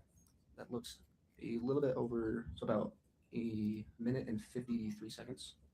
Okay. I'm going to move to admit 1-28D. Oh, I'm sorry, what? Any objection to admission of states 1-28D? No, Your Honor. Okay, 28D is admitted. Is there sound for this one, Scott? There should be. Yes, Your Honor. I just had a beautiful. Oh, my apologies. Okay, let me publish. Go ahead, sir. So describe for the jury what we're looking at here on your body camera.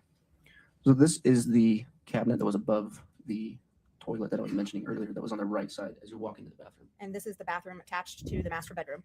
Correct. This is the bathroom that I had mentioned earlier. Are you opening the cabinet? It's kind of hard to see. We only have the bottom. Yes. And what are you looking for? So again, I'm looking for medication that is prescribed to Mr. Richins.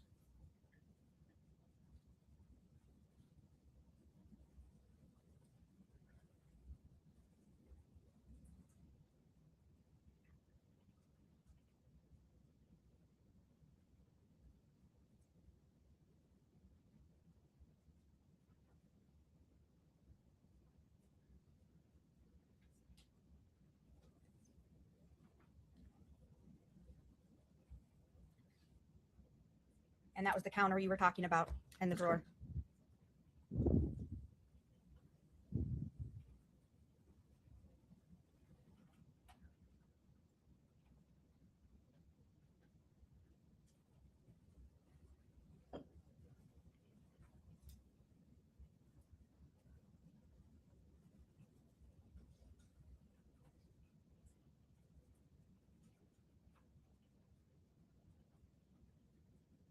And so you testified that you're looking for medications of Mr. Richins, and you're not doing a full, complete search of this house, are you? No, I'm not. And that's because you don't have probable cause to do so. I don't have a reason to search anywhere else in the house. That I Right. searched. And to do a complete search of a house, you need probable cause or a warrant, right? Correct. Just a second.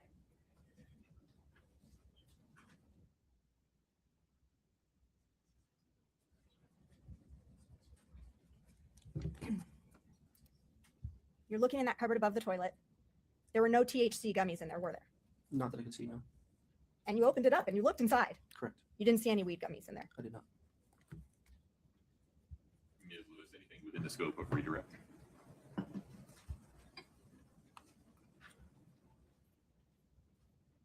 you pull up State's Exhibit 1-8 just for the. Sure.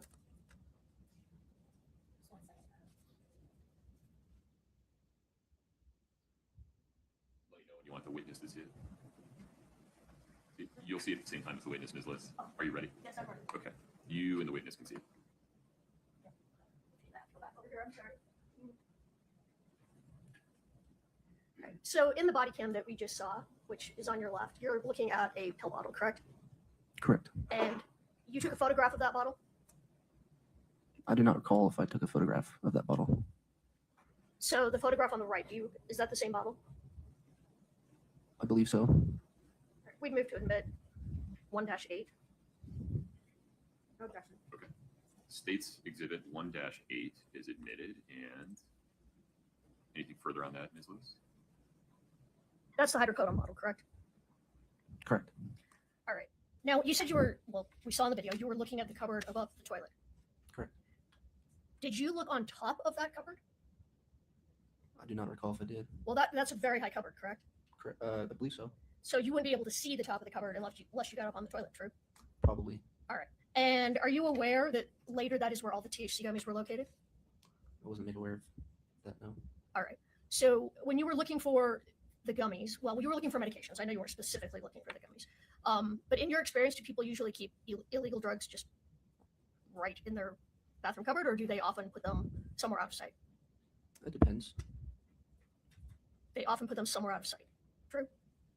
I mean, they can, yes. Okay. Yes. But you didn't look at the whole cupboard, true? I just looked where there might be medication. But not on top of the cupboard. To my knowledge, I don't believe I looked on top of the cupboard. All right. And did you photograph that before you started taking things and moving them around the cupboard to document it? No, I did not. Let me ask you one other thing about when you secured the bedroom. Who came in and out of that bedroom when you were securing the bedroom? There were some other deputies and possibly some medical personnel. Anybody else at all? I do not recall if anyone else came into the bedroom. I have nothing further. Mr. Mack, anything further? No, yeah. Deputy, you can step down. Thank you. You might take that glass of water with you. Thank you, sir. Cancel the state's next witness, please. Margaret Offred, please. Okay.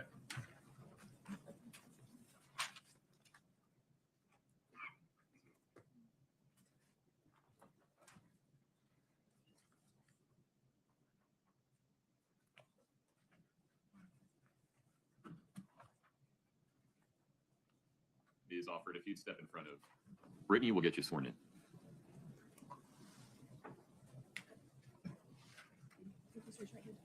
Do you solemnly swear the testimony you're about to give in the matter before the court to be the truth, the whole truth, and nothing but the truth, subject to the case and penalties of perjury? Yes.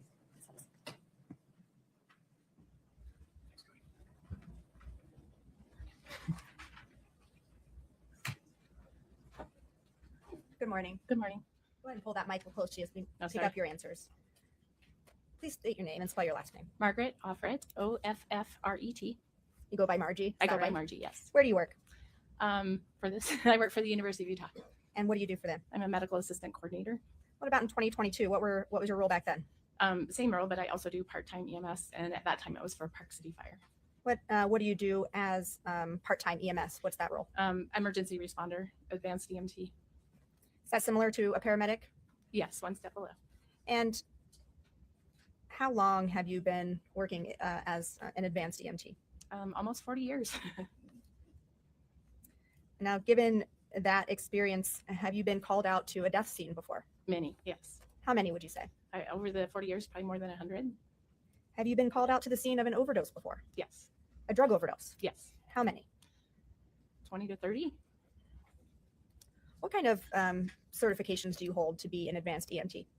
Well, I have advanced life support, pediatric advanced life support, and I do monthly training and recertify every 2 years. And you're up to date on that training? Yes. As you were back in 2022? Yes. Were you working on March 4th of 2022? Yes. And did you respond to the scene at 282 Willow Court? Yes. When you arrived, what did you do first? We got our gear and went to the bedroom where our patient was. Where was he when you arrived? In the bedroom on the floor. What was the position of Eric Richins when you arrived? He was laying flat on the floor, straight. Was he on a sheet? I don't recall. Let me show you State's Exhibit 1-4S1.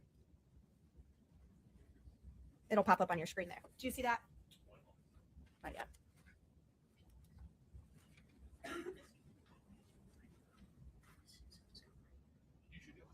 I can see it. I can see it. Do you recognize that? Yes. What is that? The scene in the bedroom. That's the scene that you were just describing? Yes. Judge, this has already been admitted. I would like to publish it to the jury. No objection. Okay, one moment. So when you arrived on scene, if Mr. Richins had been on top of a sheet on the floor, would you have moved him? No, only if it was in the way of what we were doing.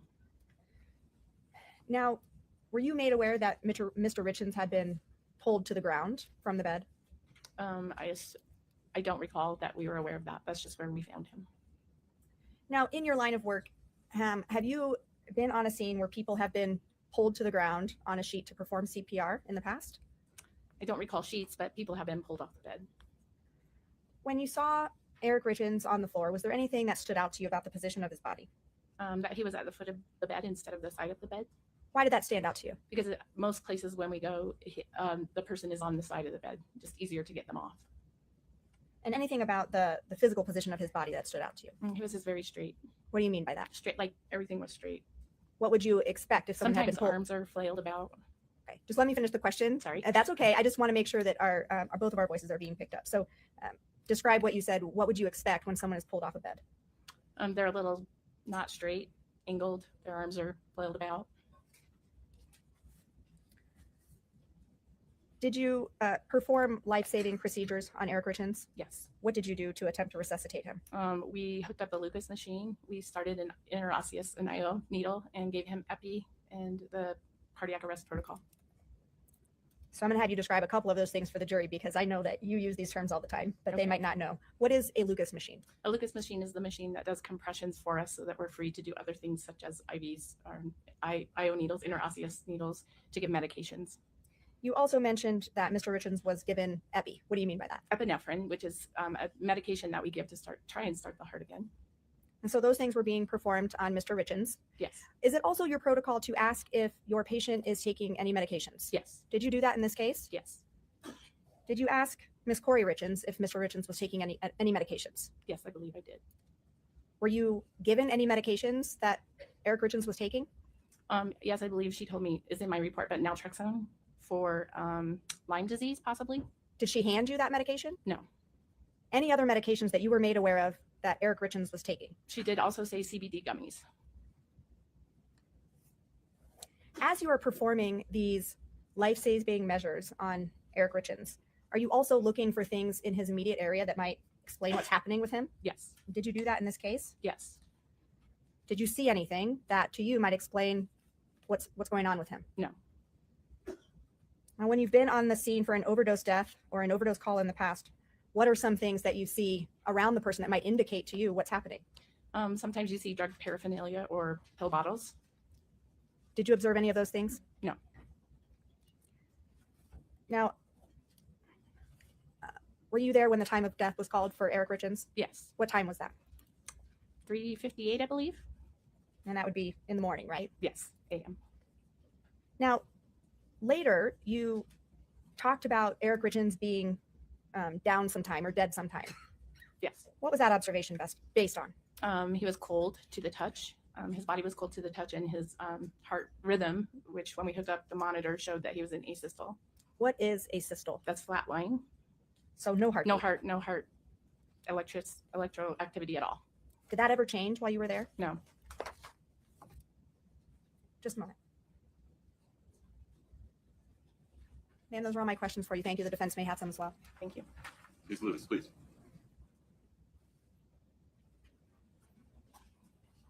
Good morning. Good morning. You weren't the first EMT or EMS to arrive on the scene, correct? Correct. When you arrived on the scene, others were already starting to work on Mr. Richins, true? One person, yes. Was working on him. Yes. All right. And what was that person doing? Compressions. So you don't know if the body had already been arranged in any sort of way by the prior EMT. I do not. All right. Now, when you were first called to the scene, you believed it was a call for cardiac arrest. Correct. Yes. That was the chief complaint that was brought to your attention. Yes. All right. And what did you do? What was the first thing you did when you arrived? We hooked our I had a partner. We were hooking up our monitor to see what kind of heart rhythm we may have, and then attaching the Lucas machine, which does compressions for us. That's cool. It is cool. All right. So you went directly into the bedroom when you arrived. Yes. And you later wrote a report. It's called a pre-hospital care report. Yes. Is that true? Mhm. I'm just going to have you take a quick look at this and tell me if this is. Well, actually, can you just pull it up on the screen and show her?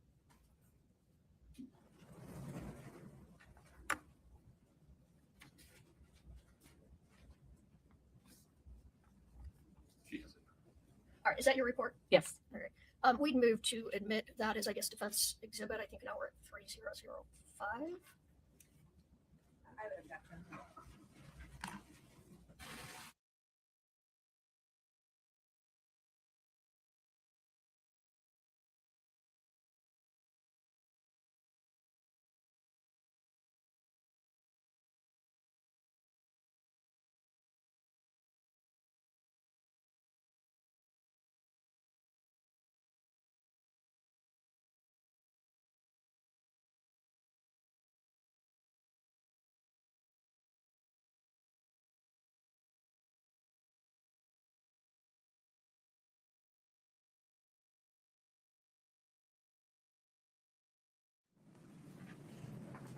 The witness can still see it. Oh, she can still see it, you said. I'm sorry. All right, so It's pretty small. it's, yes, it is small here too. I can. All right, so where did you get the information that he was possibly having a cardiac arrest? That's what the dispatch came across as. So, but you didn't know if that was correct. No. And it turned out not to be correct, right? That he was in cardiac arrest? He didn't die of a cardiac arrest. Well, I mean, he was in cardiac arrest. I did not know, and I don't know what he died from. All right, explain that he was in cardiac arrest at that time. What is the He was in asystole, which is a flat line, which means there's no electrical activity in the heart. That's cardiac arrest. All right, so And I he was think not breathing, obviously. so. As a layperson, I was reading that you thought he was in the process of having a heart attack, but that's not accurate. That's not accurate. So that just means someone who is not having their heart functioning at the time when you're called in. That would just be called cardiac arrest. Correct. All right. So that was the information that you based what you did Yes. following when you got there. Yes. All right. And when you arrived, you spoke with, well, first you said you went right into the room Correct. Yes. and you administered epinephrine. Once we got our lines started, yes. All right. And you also, I just lost the word. You also admitted, Yes, we did give Narcan. Okay. What's the purpose of Narcan? Narcan is to reverse any possible drug overdoses with narcotics. All right. But he had been asystole, help me with the word, Asystole. asystole for a while by the time you gave him that. Yes. And that typically would be helpful if it was given pretty immediate after. Yes, that's kind of a last effort. Let's try this. And then at what point did you go from in the bedroom to, well, let me rephrase that. What did you do next? You gave him the Narcan, you gave him the epinephrine, and what else did you do in the room? We just continued to work the code until the Park City fire medics got there. What does that mean, work the code? Tried to save him, continuing CPR, trying to figure out why he's in a cardiac arrest, And were breathing for him, things like that. you able to determine why he was in cardiac arrest? No. Not at that time, anyway. No. And then you left the room, true? Yes. And at the point you left the room, you knew that he was deceased, correct? Correct. And you went out, and is the first person you spoke to one of the deputies that was there, Deputy Dolan? I don't recall. Do you recall telling one of the deputies that you thought maybe it was possibly an aneurysm? I just possibly coming up with ideas. Yes. Okay, that makes sense. And at that time, did you know his medical history? Yes. What I was given. And who gave you that? Kouri. And she gave you the same medical history that she had already given to the deputies, correct? I don't know. Did you talk to the deputies about the fact that he had Lyme disease? I think I probably told them that's what she told me. All right. And the information about what medications he was on, did that come from her or did that come from the deputies? That came from her. And this was after he'd already passed, you got this information? I believe while we were working the code, I had asked those questions. All right.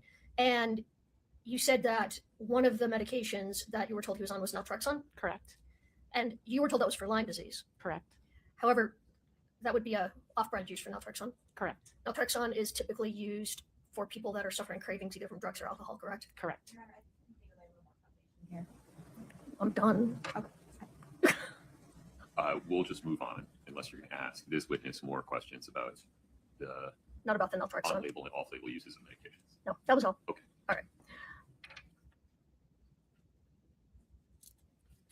All right, just give me a moment. Let me just look at your report here.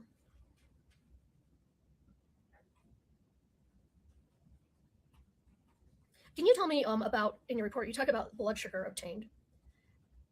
Yes. And you say the blood sugar obtained of 458. That was his actual blood sugar at that time? Yes. That's extremely high, correct? It's high.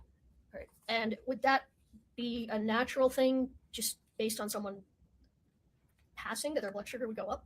I don't know why his blood sugar was that high. All right. And you also have in there that he had a GCS of 3. Can you tell me what that means? Glasgow Coma score. So that's basically he scored 1 on everything, which it goes from 5 to 1. Someone who's alert and oriented would get a 5. Someone who is not responding gets a 1. That's the All right. lowest score you can get. A 1 3. is the lowest score. 3. Oh, 3. Okay. Yes. And tell me again, what does GCS stand for? Glasgow Coma score. Okay, thank you. All right. So then, are you the one that told Ms. Richins that Eric was in fact deceased? Yes. Is this something that you've had to do before? Yes. So it wasn't the first time you told someone that their spouse or someone else with them had passed? No. And I imagine this is difficult.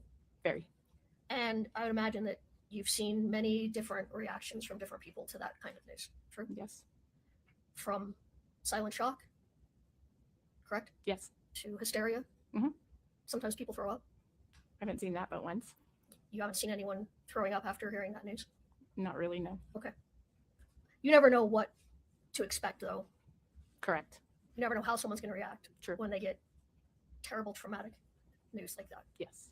Probably a little bit different for an unexpected death than maybe someone who's been terminally ill. True? Yes. Is it fair to say unexpected deaths get a wider range of reactions than someone who's been dying, say, for months and it was expected? Yes. All right. Just back to your report for one moment. So everything in your report was done. You were just writing down what you did based on the information you had. True? Yes. Yes. And you didn't know if the information was correct at that time. It's just based on the information you had. yes. I'd move again to admit Defense Exhibit 300. I'll withdraw my objection, Judge, if they want to admit it. Okay. This would be defense. Give me the numbering again. I believe it's 3005. 5, yes. Katie, is that right? Okay. D3005 is admitted. Is there any part you want to publish to the jury? I'm not at this time. I just wanted to admit it. Okay. Thank Very you. good. Anything else for this witness, Ms. Sherman? Just briefly, Judge. So you testified to Ms. Lewis's questions that you had made a guess that maybe Eric Richins died of an aneurysm. Why did you make that guess? Because he had a lot of blood coming out of his mouth when we arrived in while we were working on him And was that happening? When was that happening, the blood? during CPR. So when you arrived, the blood was already coming out of Eric Richins' mouth. Yes. Did you have an explanation for why that blood was coming out of his mouth? No. No further questions, ma'am. Thank you. Okay, we have within the scope of redirect, please. It's not unusual to see blood come out of someone's mouth during CPR, correct? Not normally, but it seemed more than normal. All right. So the machine, the cool machine, what's it called? Lucas The machine. Lucas. That can you describe the sort of pressure that machine uses? Well, it compresses the chest as you would in CPR. It's a continuous compression that, I mean, it's like doing CPR with your arms, only more steady than a human can do. And consistent in terms of the amount of pressure. Correct, yes. Whereas humans of different sizes have different amounts of pressure. Correct. Did the machine break any of Mr. Richins' ribs? I have no idea. You don't know. Does it sometimes do that? I don't know. All right. Well, as a trained EMT, when compressions are being given hard compressions, Mhm. if there's blood in the lungs, it wouldn't be unusual to see that come out, correct? Correct, yes. And in order to do efficient CPR, one, you would need to be trained, correct? Correct.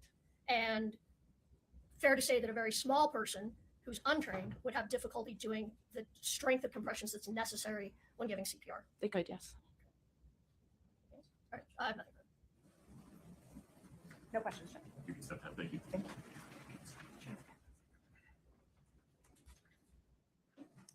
Be sure next the state's next witness. Sergeant Andrew Cernich, please. All right.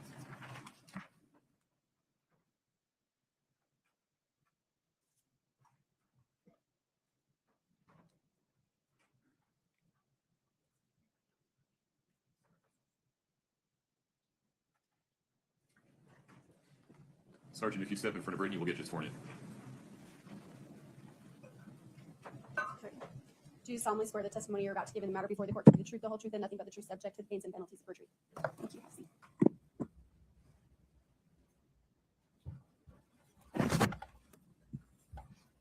Good morning. Good morning. Go ahead and move that mic close to your mouth so we can get all your answers. State your name and spell your last name, please. Andy Cernich, CRNICH, Where do you work? Summit County Sheriff's Office. What's your role there? I am a sergeant on patrol. And what about back in 2022? What was your role? First, let's talk about the sheriff's office. What were you doing for them in 2022? In 2022, I was a sergeant working in the jail.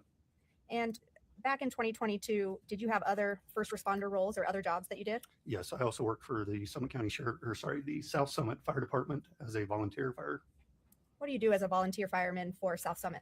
I respond to emergencies through the fire department and assist on medical calls. So were you working on March 4th of 2022? I was. What capacity were you working in on that day? I responded as a on-call firefighter to assist medical. And did you respond to the home at 282 Willow Court? I did. Now, describe for the jury, even though you're a trained police officer, what happens when you're on duty as a fire department role? On the fire department role, we're trained in numerous different things as first responders. I also recently had quit working for South Summit EMS as a advanced EMT. So we assist with whatever needs fire department needs. At that time, I assisted with the CPR efforts of the individual. But it's fair to say that when you get called to a scene in your EMS role, you don't mix that with your law enforcement role. Correct. You stay in that lane for that call. Correct. So what were your responsibilities? Just highlight that for the jury when you arrived at the scene that night. When I arrived that night, EMS had arrived before I had. I asked what they needed and asked me to take over airway. At some point during your responsibilities there, were you asked to look for medications? I was. If we could please show the witness Exhibit 1-5S.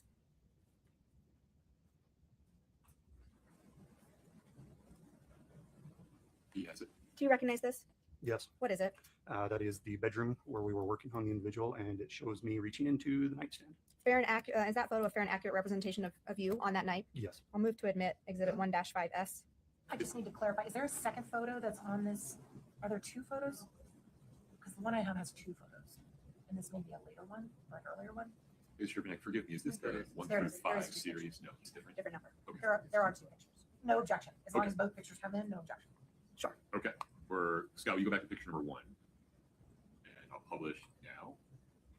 Just make sure the jury sees both photographs in 1-5S, which has been admitted. And that's the exhibit you just looked at. Yes. And describe for the jury, where are you in this photo? I'm the one wearing red next to the bed, where I just turned around from retrieving that bottle from the nightstand. Scott, if we could go back to the first image, please. And what does this image show? I believe that's where I was searching the nightstand drawers for any type of medications. And you were asked to search, right? Correct. Who told you to look for medications? I believe it was Margie Offred, who was the EMT on scene running the scenario, or not scenario, but the scene. And Scott, if we could go to the next image. And you pulled something out of that nightstand, right? Yes. If we could show the witness Exhibit 1-8, please. This has already been admitted. We can publish it to the jury. Do you recognize this? Yes. What is that? That is the pill bottle that I found in the nightstand. Just a moment. Sir, those are all my questions for you. The defense may have some as well. Thank you. Thank you.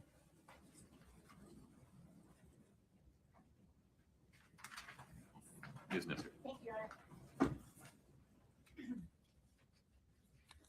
Good morning, officer. Good morning. My name is Kathy Nestor. I represent Ms. Richins along with several other attorneys here.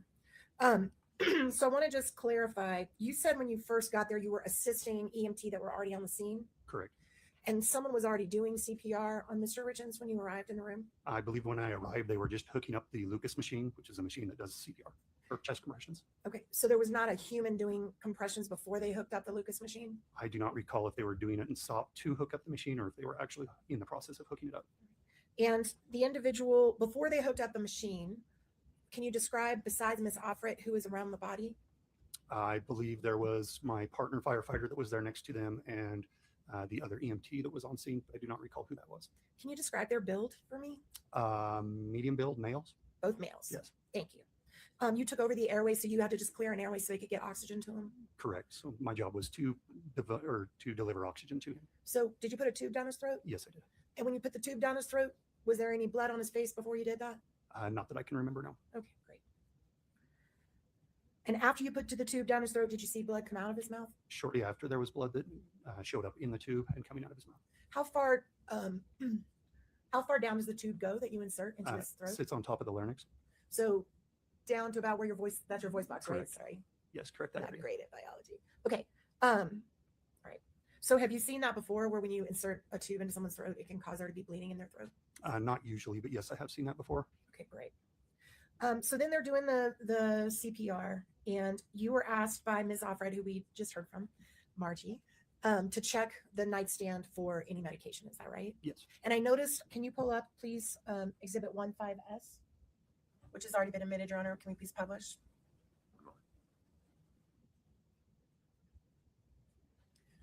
I noticed you went to the bedstand on that, the nightstand on that side of the bed, right? Correct.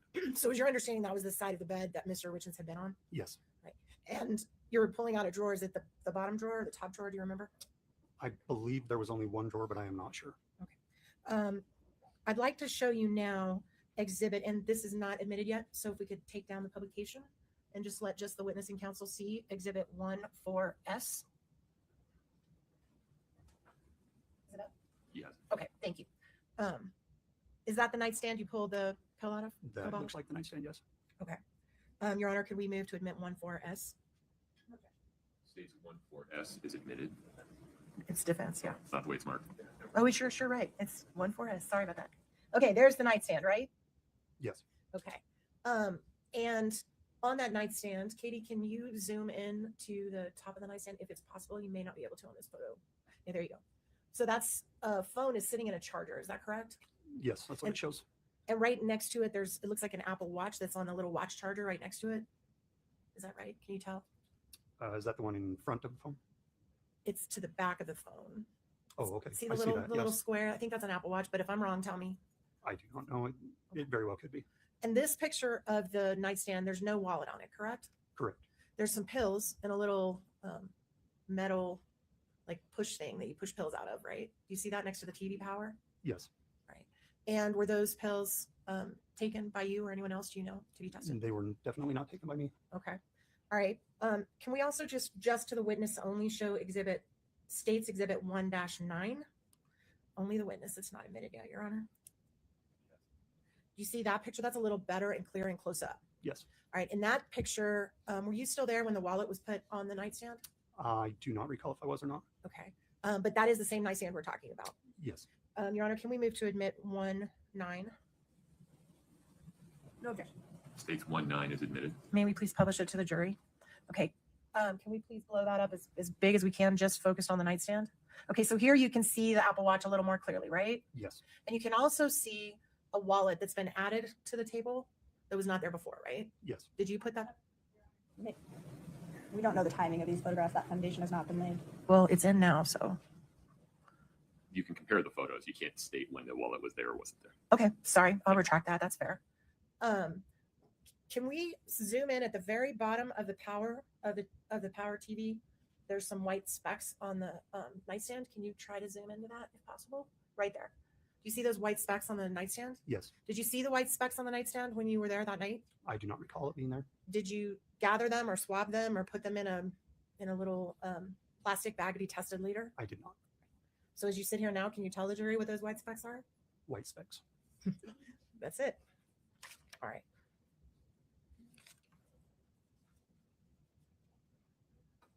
Okay. Also, was there a time where you found Mrs. Richins' phone and handed it to a deputy? Did the deputy come in looking for her phone? I do not recall. You can't remember that? I do not recall. Do you remember her phone being in the room at any point? I do not. All right. And did you personally have any conversations with Ms. Richins that night? I may have asked her if he had taken anything or how long he had been down, but I do not recall. You can't remember. For sure. I don't know for sure. In your experience, both as a police officer and a trained medical responder, is it fair to say that it was apparent to you he had been deceased for some time? Yes. Thank you. I think that's all I have. Just one moment.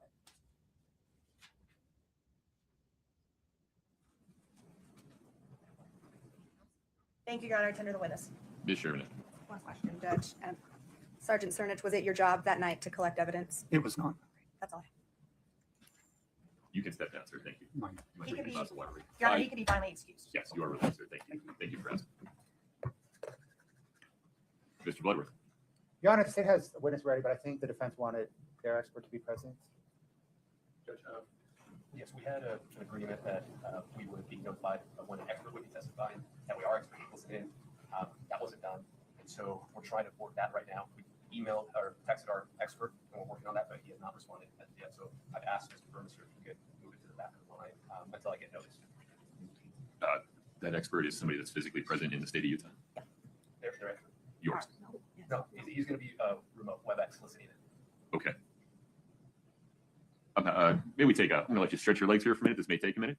Rise for the jury, please.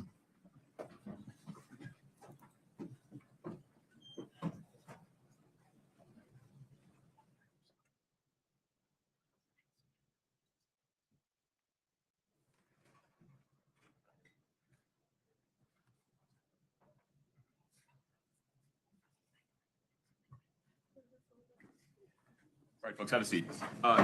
Mr. Ramos, tell me, what was your understanding of the deal that you had reached with State's Counsel? So what we would do is we would be given 24-hour notice of their expert testimony. So we can make arrangements for our expert to either be present physically or listen in to the proceedings. With the idea that if they're listening in real time, they can send you feedback, suggestions. I mean, obviously, I would be able to consult with them if that was the case, but more than anything, so they can listen in to see if they were going to offer anything in rebuttal.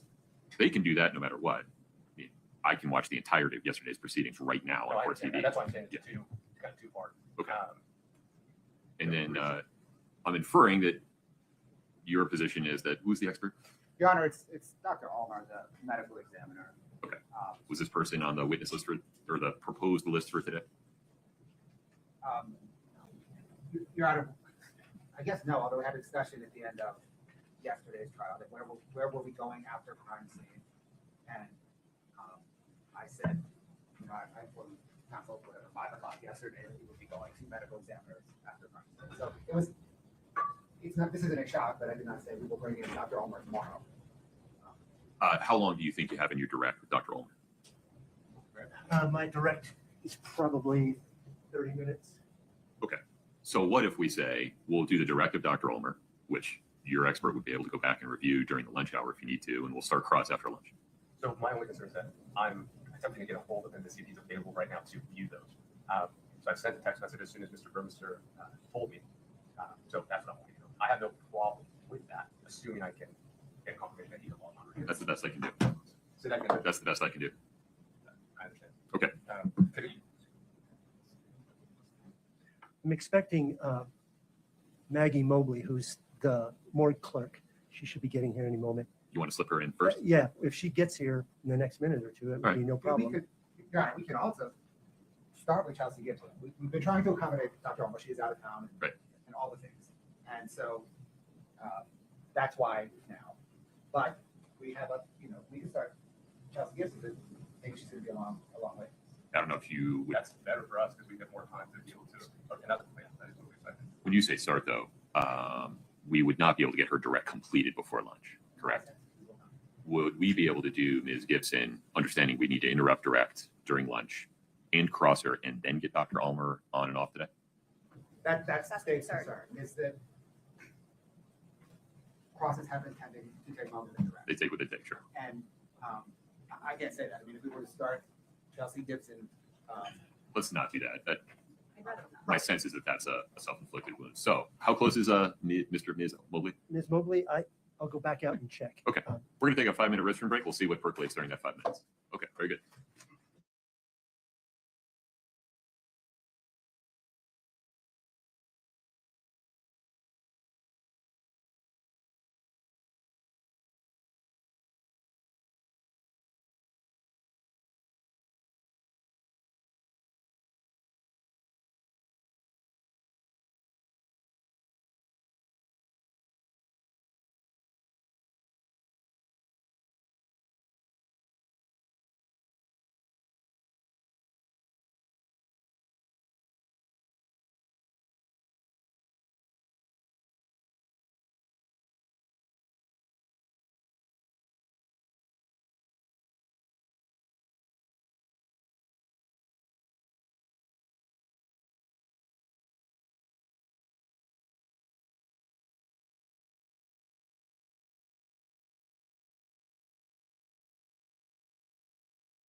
Burmester, are we ready for the jury? I am, Your Honor. Mr. Ramos? Yes, Judge. Okay, we invite the jury in, please.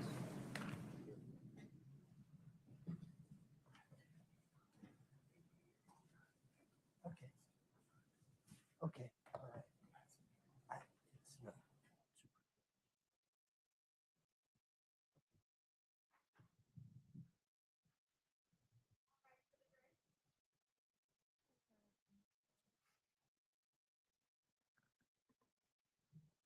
Feel free to take your seats when you come in. Thank you.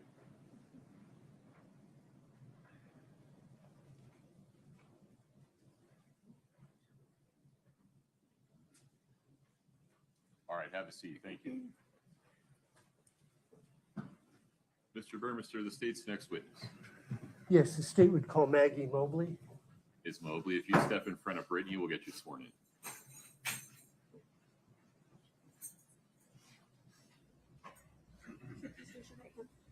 Do you solemnly swear the testimony you're about to give in the matter before the court to be the truth, the whole truth, and nothing but the truth, subject to the pains and penalties of perjury? Thank you. Have a seat.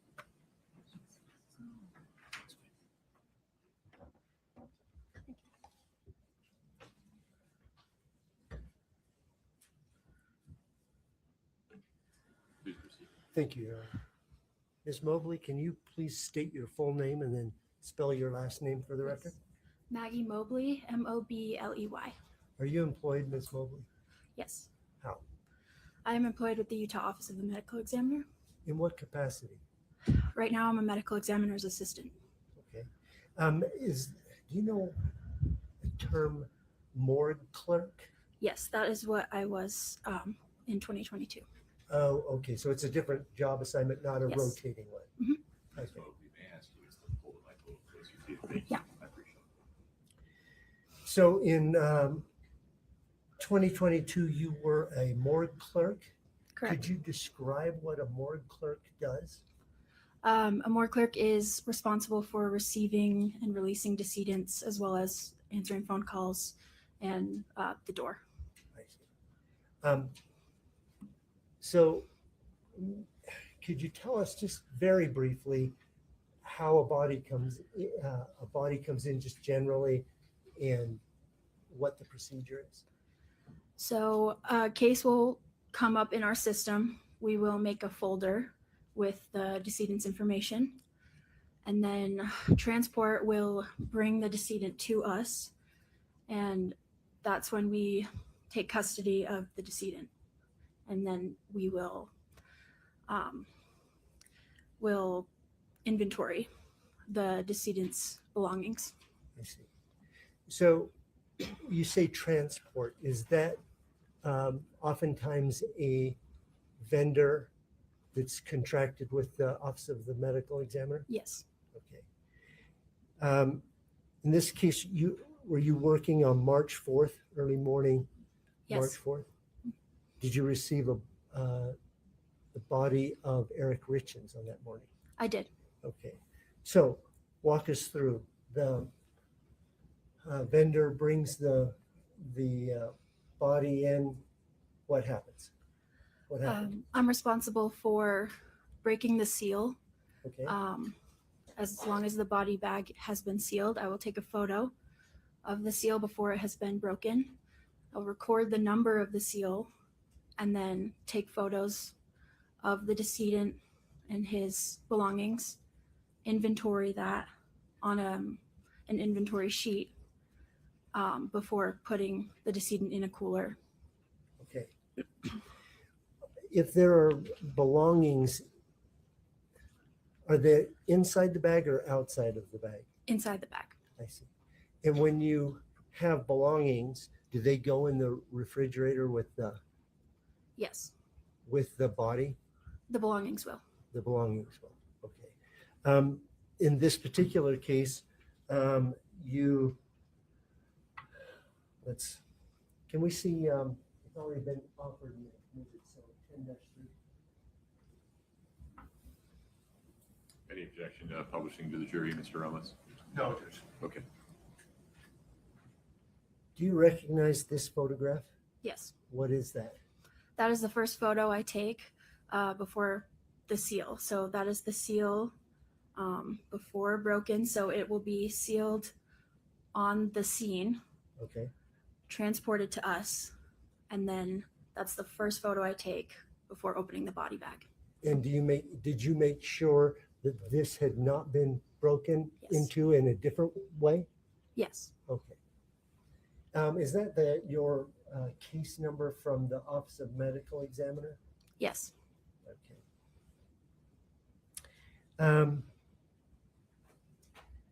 So how do you break the seal? With scissors. Okay. And then once that's happened, what did you do in this case? You'll open the bag. We will write down the seal number on our papers for Okay. our record. This is a written checklist or a written form Yes. that you fill out? Yes. I see. Okay. And then we record the clothing that the decedent would be wearing, any medications that would have come with the decedent, and any identification as well. Okay. Did you record that in this case? Yes. And what did you do with the identification? Driver's licenses, we make a copy on our copying machine, and those will stay with the folder and the Okay. paperwork. How about any medications or medication bottles? Yes, we receive those and put those in a locker as evidence. Okay. And are those made available to the medical examiner doctor who later does Yes, an autopsy? our investigation will take custody of that, and the doctor has access to all of that information. I see. Upon completion of the autopsy, and if it comes to a point where there's no more need for the physical body, in this case of Eric Richins, what happens next to the body? With the body, as you mean as a morgue clerk, Yes. we would release to a funeral home. In this case, I'm unaware. Okay. Are the driver's license and those sorts of things released to the funeral home as well? Yes, Okay. as long as they were not collected as evidence. I see. Okay. I don't have any more questions for this one. Mr. Rose.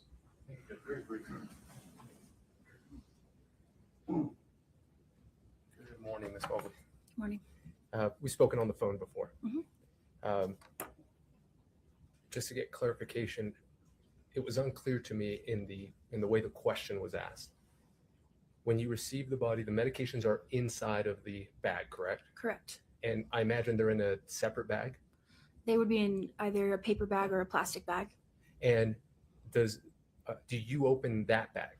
I would not, Okay. unless there was a driver's license in the same bag.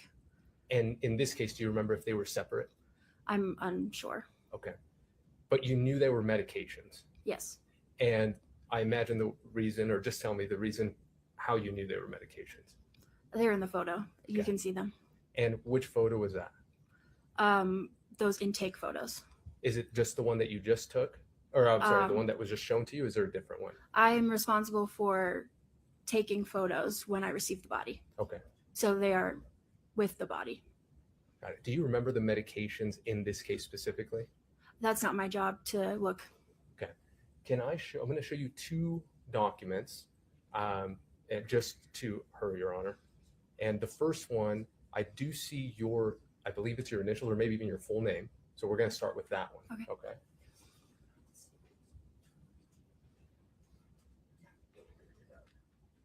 Do you recognize that? I do. Okay. And could you tell me kind of what it is? That looks like a printout of the record that I put the medications in a locker and the chain of custody aspect of it. Perfect. I'm going to show you another document, Mhm. okay?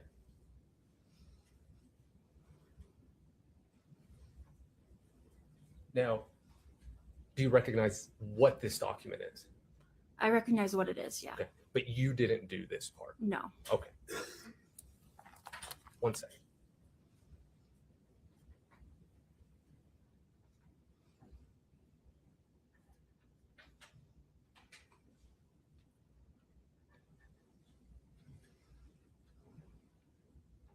Now, is this this document that you're looking at right now, is it related to this case?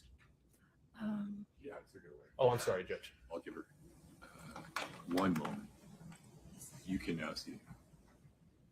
Yes. Okay. And is this something that's kept kind of in the normal course of business? Yes. Okay. We would move to admit at this point, Judge. No objection. I need a number. Oh, I'm sorry. We'll put one It'll be on. 3006, Your Honor. Okay, so any objection to publishing this to the jury, Mr. Burmester? No, Your Honor, I'll be You using don't it need for to. Dr. Ulmer. No, we don't need to publish it right now, but just Okay. as long as it's admitted. I just need to create a descriptor for Brittany, defense D3006, entitled Report on Prescriptions Found with Body is Admitted. Perfect. Thank you. No further questions. Anything further, Mr. Burmester? No, Your Honor. You can step down. Thank you. You're free to go. Thank you.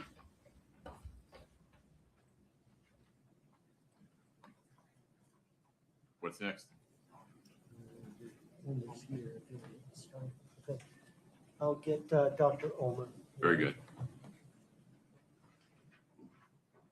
And while Mr. Burmester gets his form remaining, Mr. Ludwig and I approach. Of course.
Dr. Ulmer, good morning. If you would step in front of Brittany, we'll get you sworn in. Do you solemnly swear the testimony you're about to give in the matter before the court to be the truth, the whole truth, and nothing but the truth, subject to the pains and penalties of perjury?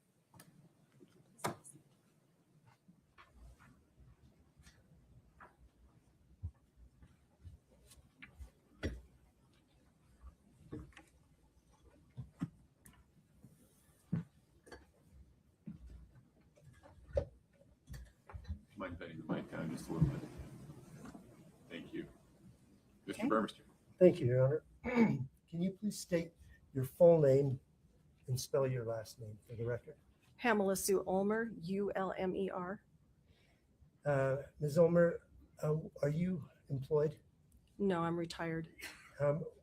What, in 2022, At the Utah Office of the Medical Examiner.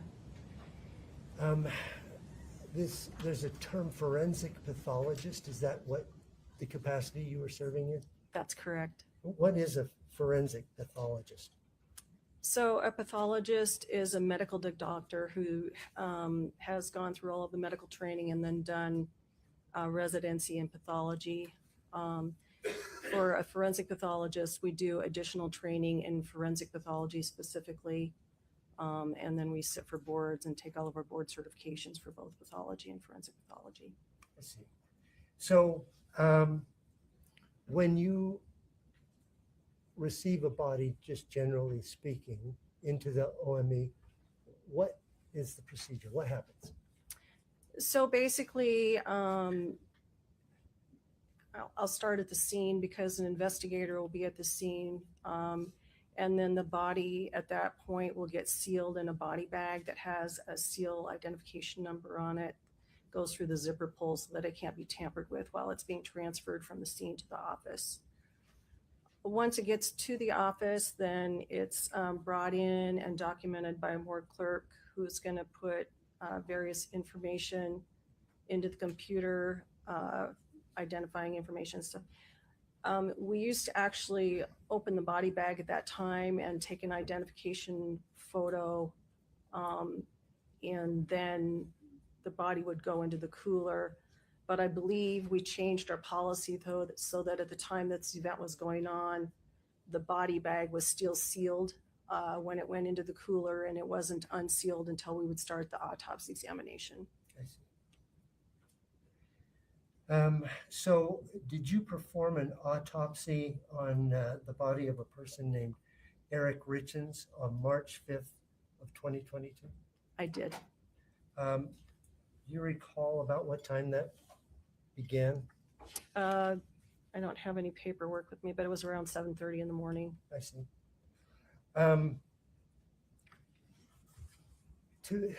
You very briefly went into your education. Could you give us a brief description of your education to become a forensic pathologist? Sure. So medical training is a 4-year degree. I specifically went to an osteopathic school, but whether it's an osteopathic or an allopathic school, it's the same type of training. So I did my medical school at Des Moines University in Iowa.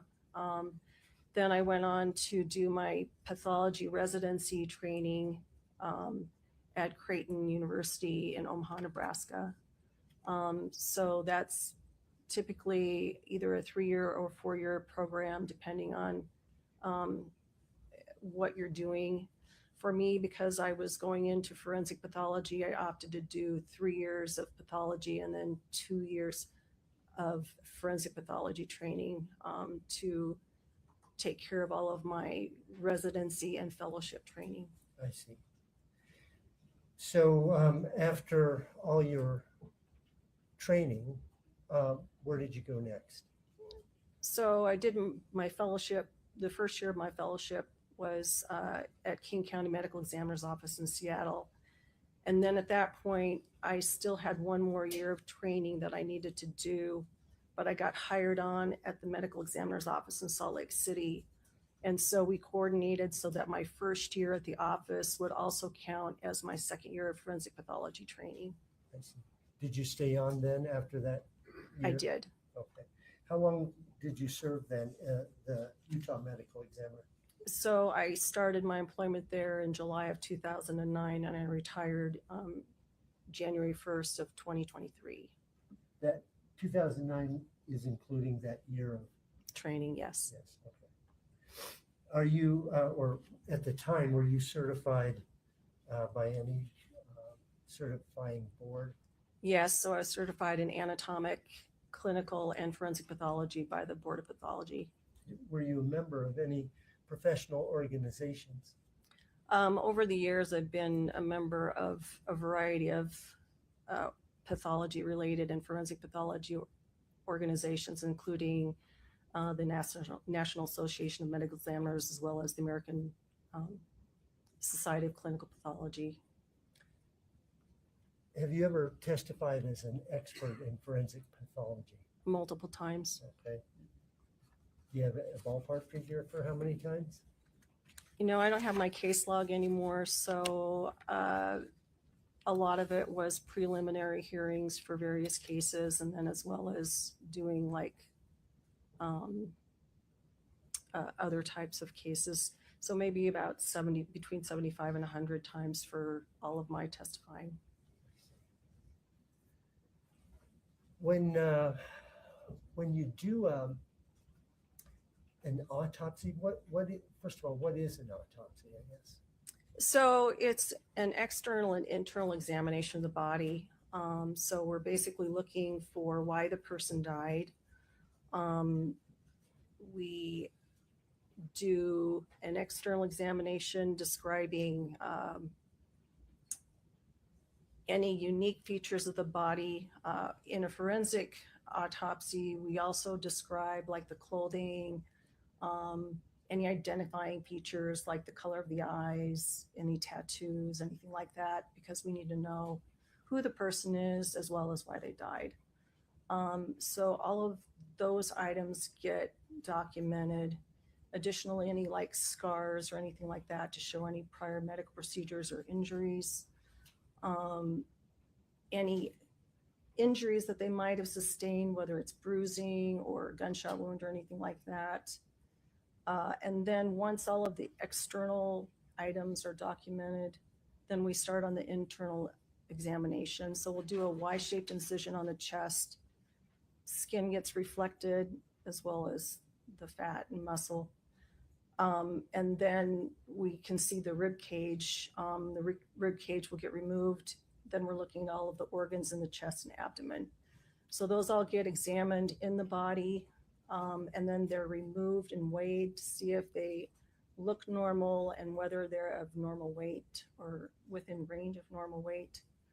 And then we do the same thing with the head. We'll make an incision across the top of the head, reflect the scalp, and cut the skull off so that we can look at the brain in place and then remove the brain and look at it out on the table and weigh it. Everything is sliced so that we can make sure there's no natural disease on the inside that would explain why they're dead. Like if a person had a stroke, you might see that in their brain. If they had a heart attack, we might see a blood clot in their heart, or there might be muscle deterioration. So a lot of different things that we can examine and document to explain why the person is dead. We also draw different blood samples, urine sample, gastric contents. We're looking at all of that so that A, we can see what it looks like, and B, so then we can retain it for toxicology purposes. I see. So you go through, it sounds like you go through these methodically, like system by bodily system. Yes. Okay. Is that the standard in your field? It is. You mentioned also that you take samples, blood, gastric, etc. Do you always analyze those, or is that just by case by case? Some items are case by case. We'll routinely do toxicology analysis on blood and vitreous fluid. So that allows us to screen for common things, and then we can determine whether an expanded panel is needed or other testing. Since this case was during the COVID era, pretty much everybody was getting swabs so that COVID PCR could be done. And then there's other microbiological cultures that might be performed on a case-by-case basis, as well as other types of laboratory testing for, say, like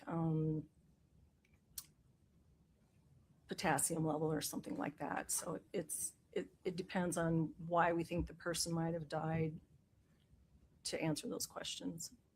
Do those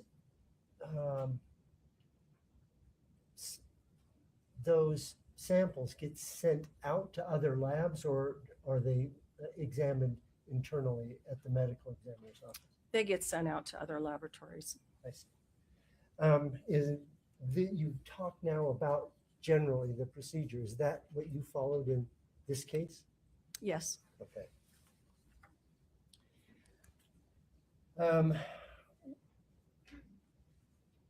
With identification, you mentioned right off the bat is an important thing.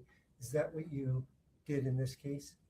Yes. So obviously at the scene, because he was at his residence, his wife was able to identify him. But we also look at photographic identification, meaning driver's license, and we can compare that to the individual to make sure that they look like their photo. So that's, if it's a case where there's additional identification needed, because maybe we don't know who they are and they don't have any identification with them, then we can do fingerprint analysis, or we have to go further, we can do DNA analysis. But you didn't have to in this case. No. So Do you have a worksheet or something that you use as you go along and write information such as the time, the seal number, and all those things? Yes, there's an autopsy worksheet. Okay. Can I show to the witness State's Exhibit 10-4?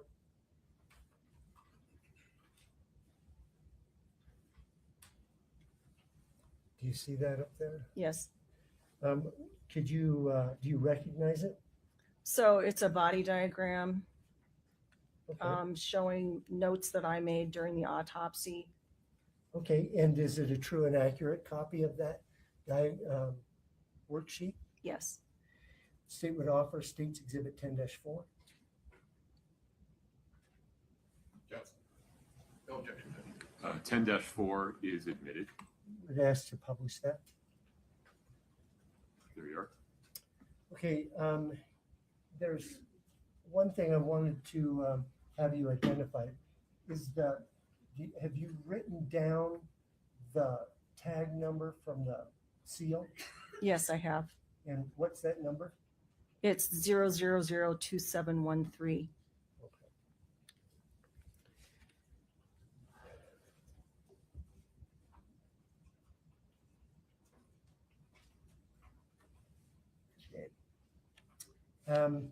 Let's move on then to the external exam. What did you notice or anything? We can take 10. I don't think that 10-4 is necessary. So basically, he had evidence that he had received CPR. He had an endotracheal tube in his mouth. He had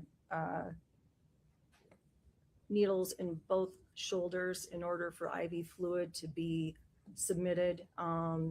He also had defibrillator pads that were on him.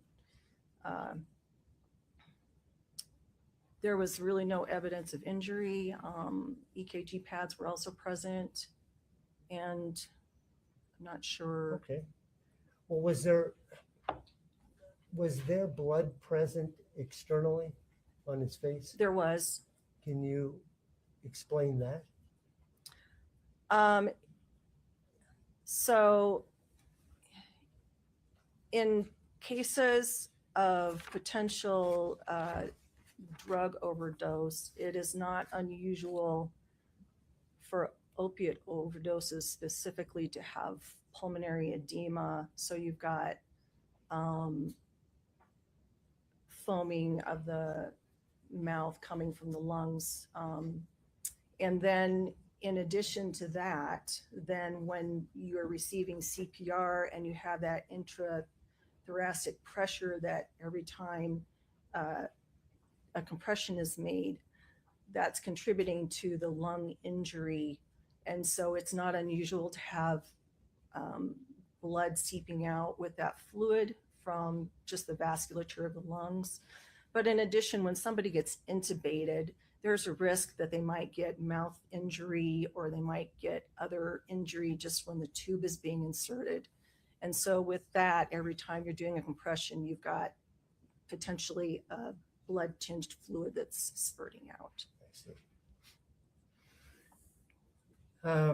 Did you see any evidence of injury that contributed to death during your external examination? No. Okay. Let's move on then to your internal examination. What is the first thing that you look at? Well, the first thing I looked at were the ribs. He had rib fractures on the left side, on the front. I believe it was ribs 4 and 5 were fractured, which was most likely from CPR. And then you remove the chest plate and you're looking at the heart and lungs.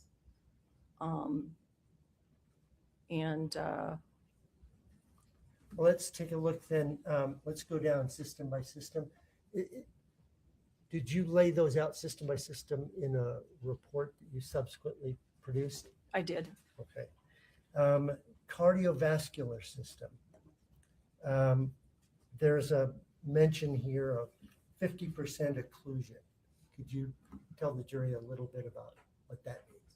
So it just means that he had the beginning stages of coronary artery disease, so that the lumen of the vessels in his heart were thickened. It's usually not thought to be significant until they're at least 75% occluded or more. And this is a common finding in adult males in general, and then adult women as they also age. There was no indication of any kind of coronary artery thrombus to indicate that he had a blood clot form in his heart and cause a heart attack. And so there was no damage to the heart muscle. The heart was within normal range for weight. Okay. So that was not a cause of death? No. Okay.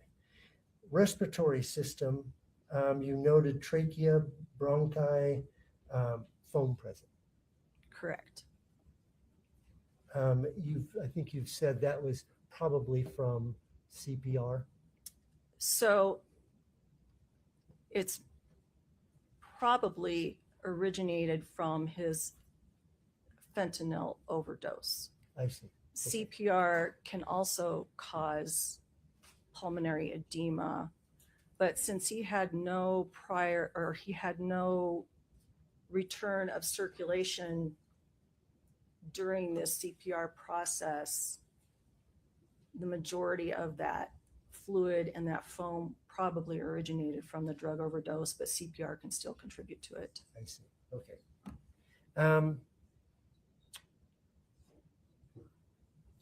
Pleural surface small tan white nodules.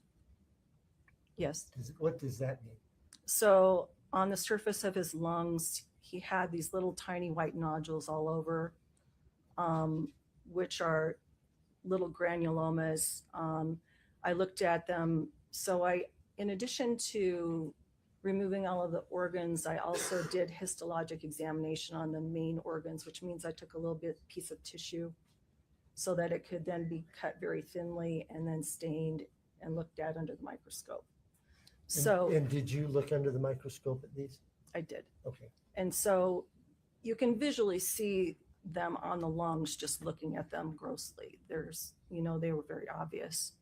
And they're just little small granulomas that were coating the surface of the lungs. I see.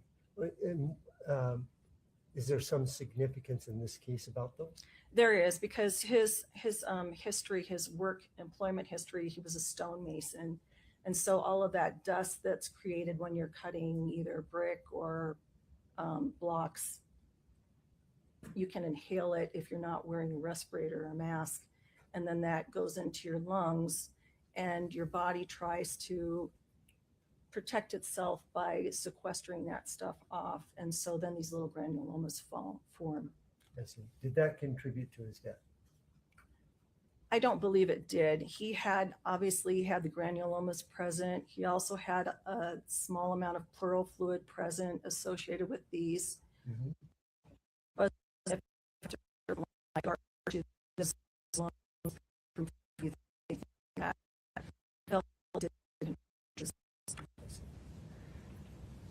did you note anything about his liver and biliary system, biliary? From my recollection, the liver was normal. There was no surprises there. Okay. What did you note, if anything, about the digestive system? Again, I don't have any notes in front of me, but he had about 700 milliliters of pink fluid that also had food particles in it that were partially digested. Some of that was retained and saved for toxicology purposes. Did you have a discussion with Brianna Peterson from NMS about the volume that you measured from the gastric? I may have. I don't recollect it. I see. Do you have any idea about the pink coloration? Was that from anything that you're aware of, or no? Was it okay? Urogenital system. Okay. Was there anything? No. Did you know? Kidneys looked fine. Bladder looked fine. The the genitalia all looked normal within limits. So Reticuloendothelial system. so that's referring to more like your organs, like the spleen or lymph nodes, things that have to do with immune response. And he did have, so when you have those types of granulomas in the lungs, it's not unusual for the lymph nodes surrounding the lungs to also have the same kind of stuff in them and also have granuloma formation. And I did see that when I did histology on those lymph nodes in that area. I see. Otherwise, the spleen and everything looked normal. Endocrine system? Was there anything that you documented? No. Excuse me. And musculoskeletal system, anything? Other than the rib fractures, it was all normal. I see. Now you mentioned you sent some samples out to histology. Did you receive those things back and look under the microscope yourself later? I did for part of them. I did. Part of them were examined, I guess, at the state lab. So let me clarify. So we did microbiology testing of the lungs, which you just collect a swab. And so each lung was swabbed and sent to the lab. We had that tested for bacterial infection as well as fungal infection and then TB infection. And that was significant because we had all of these granulomas in the lungs, as well as he'd recently had a history of having COVID. And so just to confirm that there was no active infection going on that I could document that was causing those granulomas, like TB, for example, or any kind of fungal infection, all to explain what was going on in the lungs. And the only thing that I saw, again, was the granulomas that were due to his work history. In addition, I did special stains to confirm that there were no fungal elements present and that there were no significant changes to the lung tissue, as well as the heart and the liver and the kidneys. I did see the granulomas in the lungs and those lymph nodes. So absolutely no fungal infection in the lungs? No. And to clarify, that was not by culture, that was only by looking at the stain. Okay. So did you, no, we'll get to that, I guess, in just a minute. I guess with histology, you also sent out liver samples, epiglottis, or was this just part of your internal exam? Maybe I mixed that up. I think I did submit a section of the epiglottis, and I'm not sure whether that was specifically because he had a history of allergies that was reported. And just to confirm that there was no evidence of anaphylaxis. And was there? The tissue was denuded, but I did not see any evidence of histamine release granules that were in the tissue itself. So I can't, it did not appear that anaphylaxis was an issue.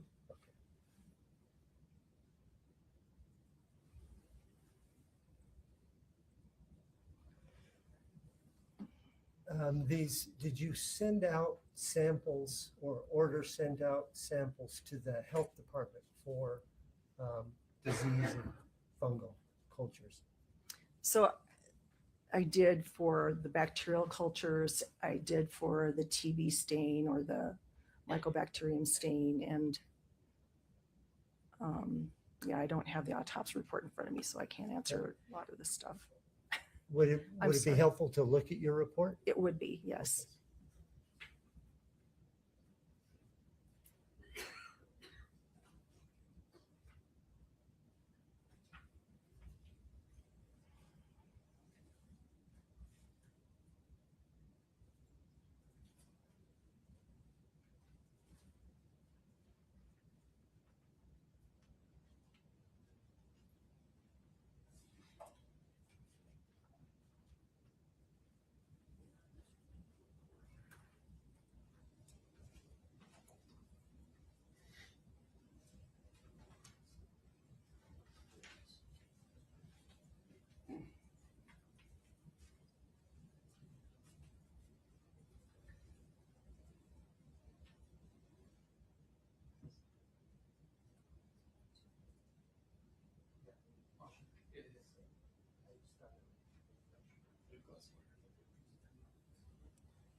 They approach the witness. Of course.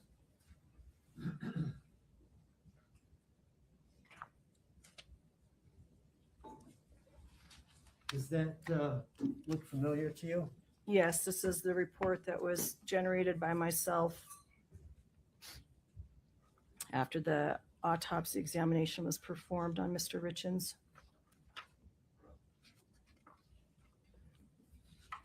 Can you find the portion of your report where you're talking about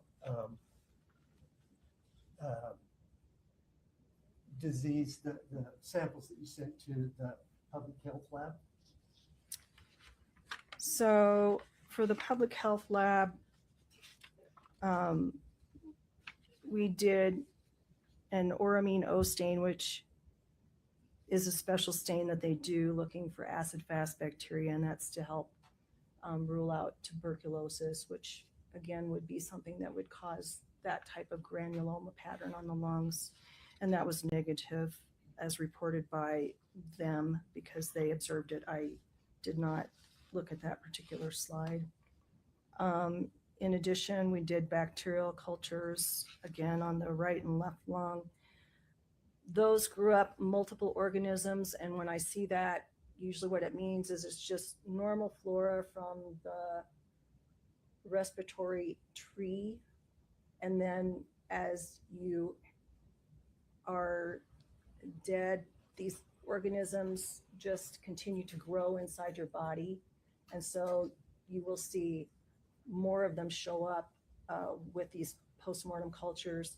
If the person was dead from a specific bacterial infection, say like streptococcal pneumonia or something like that, you should predominantly just see the streptococcal bacteria and not all of this other stuff quite as broadly. So that just looked like postmortem change.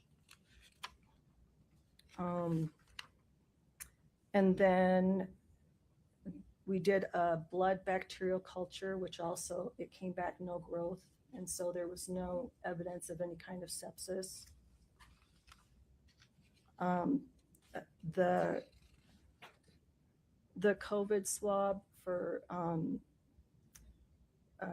SARS-CoV-2, which is the organism name, that was negative. Positive. So he did test positive for COVID. And my understanding is that he had been sick with COVID-like symptoms, more of like a cold, recently prior to his death. But at the time of autopsy, he did not show any evidence of like pneumonia that we would normally see for someone who's dying from COVID. Your Honor, there's a good little portion left. I wanted to know, based on time, if this was, could we break and return to Dr. Ulmer, or would it be? Any objection, Mr. Ramos? No, that everybody would like that. Okay. I need you to sit tight for just a moment, if you don't mind. Folks, let's take a lunch break. We have lunch for you. It's 12:10. Why don't we come back at 12:45? Is that agreeable, counsel? Here's to the state Judge, if I may, get up just a little bit more, let's give the issue that we're dealing with the expert. No problem. Is that okay? 1 o'clock? I'll take anything. Thank you, Judge. Okay. 1 p.m. We'll be back on the record. I appreciate it. Please stand for the jury.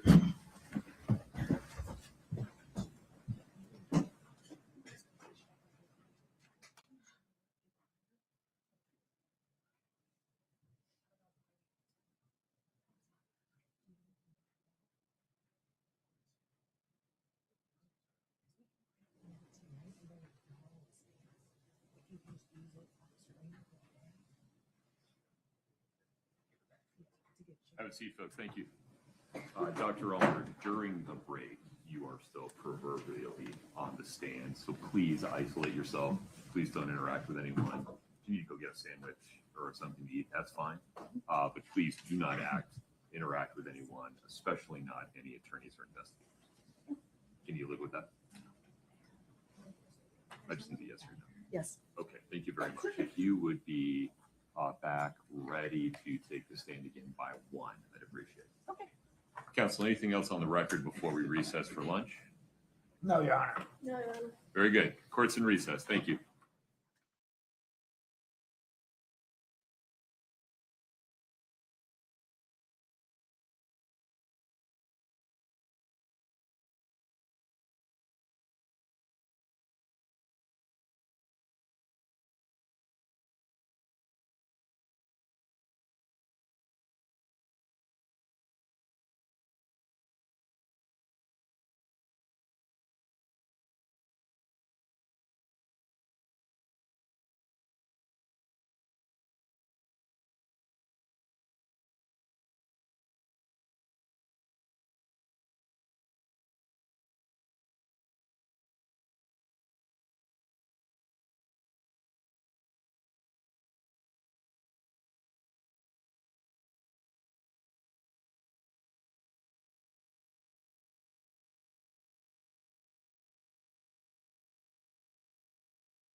any type of vigil for her at all. No remembrance.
Mr. Burmer, is there anything we need to address before inviting the jury back in?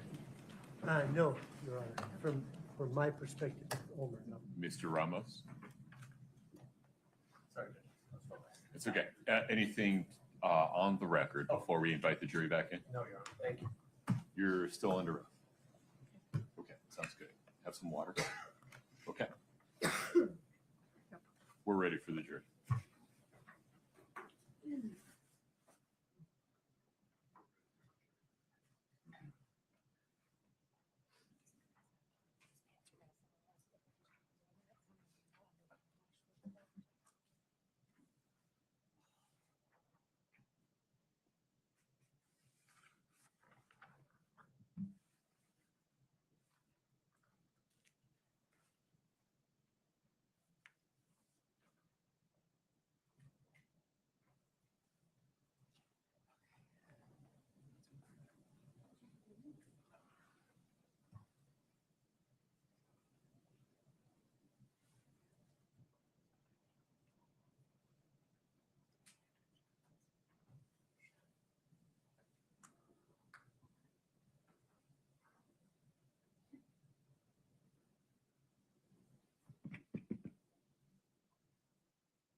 Feel free to have a seat. Thank you.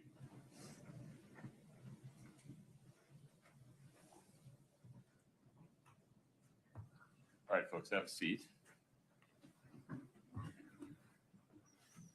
Mr. Burmester, please proceed. Thank you, Your Honor. Dr. Omer, when we last left off, we were talking about the results from the Public Health Department. Yes.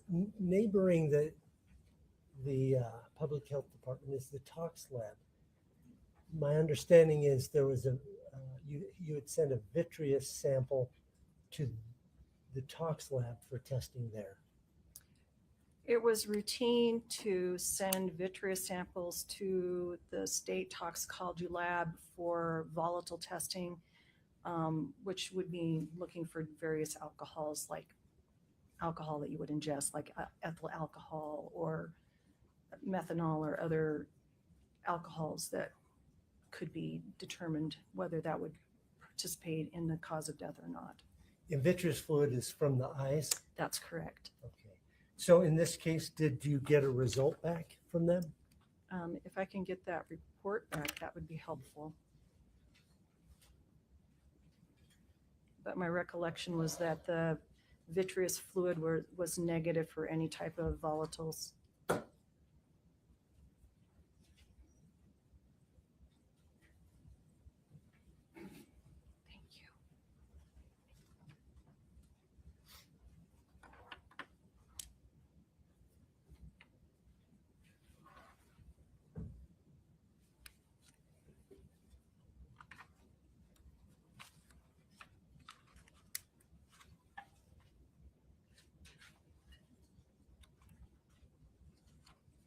Yes, it's none detected for ethanol, acetone, isopropanol, or methanol. Okay. Is there something important about vitreous versus blood with regards to alcohol that you're aware of? Well, it's multiple things, actually. For one thing, it's kind of a sequestered area. You don't have direct blood flow to that area, so things just kind of pass through the membranes as opposed to having direct blood flow. And so it's kind of protected and it's delayed. And so like if you're comparing like a blood alcohol to the vitreous alcohol, the blood alcohol will be different than the vitreous alcohol depending on whether the alcohol is going up or going down in the intoxication time frame. I see. And then also because it's protected, you're less likely to have bacterial contamination of the vitreous fluid because some bacteria produce alcohols during decomposition. So you have more of this sequestered environment. Okay, so a more perfect record, so to speak. Yes. So did you, you also sent out samples to NMS labs? That's correct. And what is NMS labs to your knowledge? I'm sorry? What is NMS labs to your knowledge? I mean, They're a reference laboratory that does toxicology testing. So they do clinical toxicology as well as forensic toxicology. And we were using them at that time for any of our more complicated cases. I see. Okay, and so you send it, and this lab is located in a different state or something? That's correct. I believe it's in Pennsylvania. I see.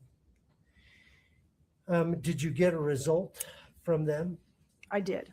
And what information did you get? So the primary information was that there was a fentanyl level of 15 and a norfentanyl level of 3.3, and those are both in nanograms per mil. Additional information that was not confirmed but still indicated presence was naloxone, caffeine, and 4-ANPP. Okay, so, and that's from the blood samples that were sent? Correct. I'm sorry, because we did two different stages of testing. Okay. So this was all of the blood testing. And then after I got this testing back and we decided we needed more information, then we also had testing performed on gastric contents. And the purpose of that was to determine if there were any other drugs present in the stomach contents that weren't necessarily showing up in the blood test, and then B, to give an idea of where the fentanyl might be coming from, because the question would be, was it orally ingested or was it injected, or, you know, trying to narrow that down a little bit. Okay. And so that was part of the rationale for doing the gastric testing. Let's stick to the blood for a minute. First of all, where did you draw the blood?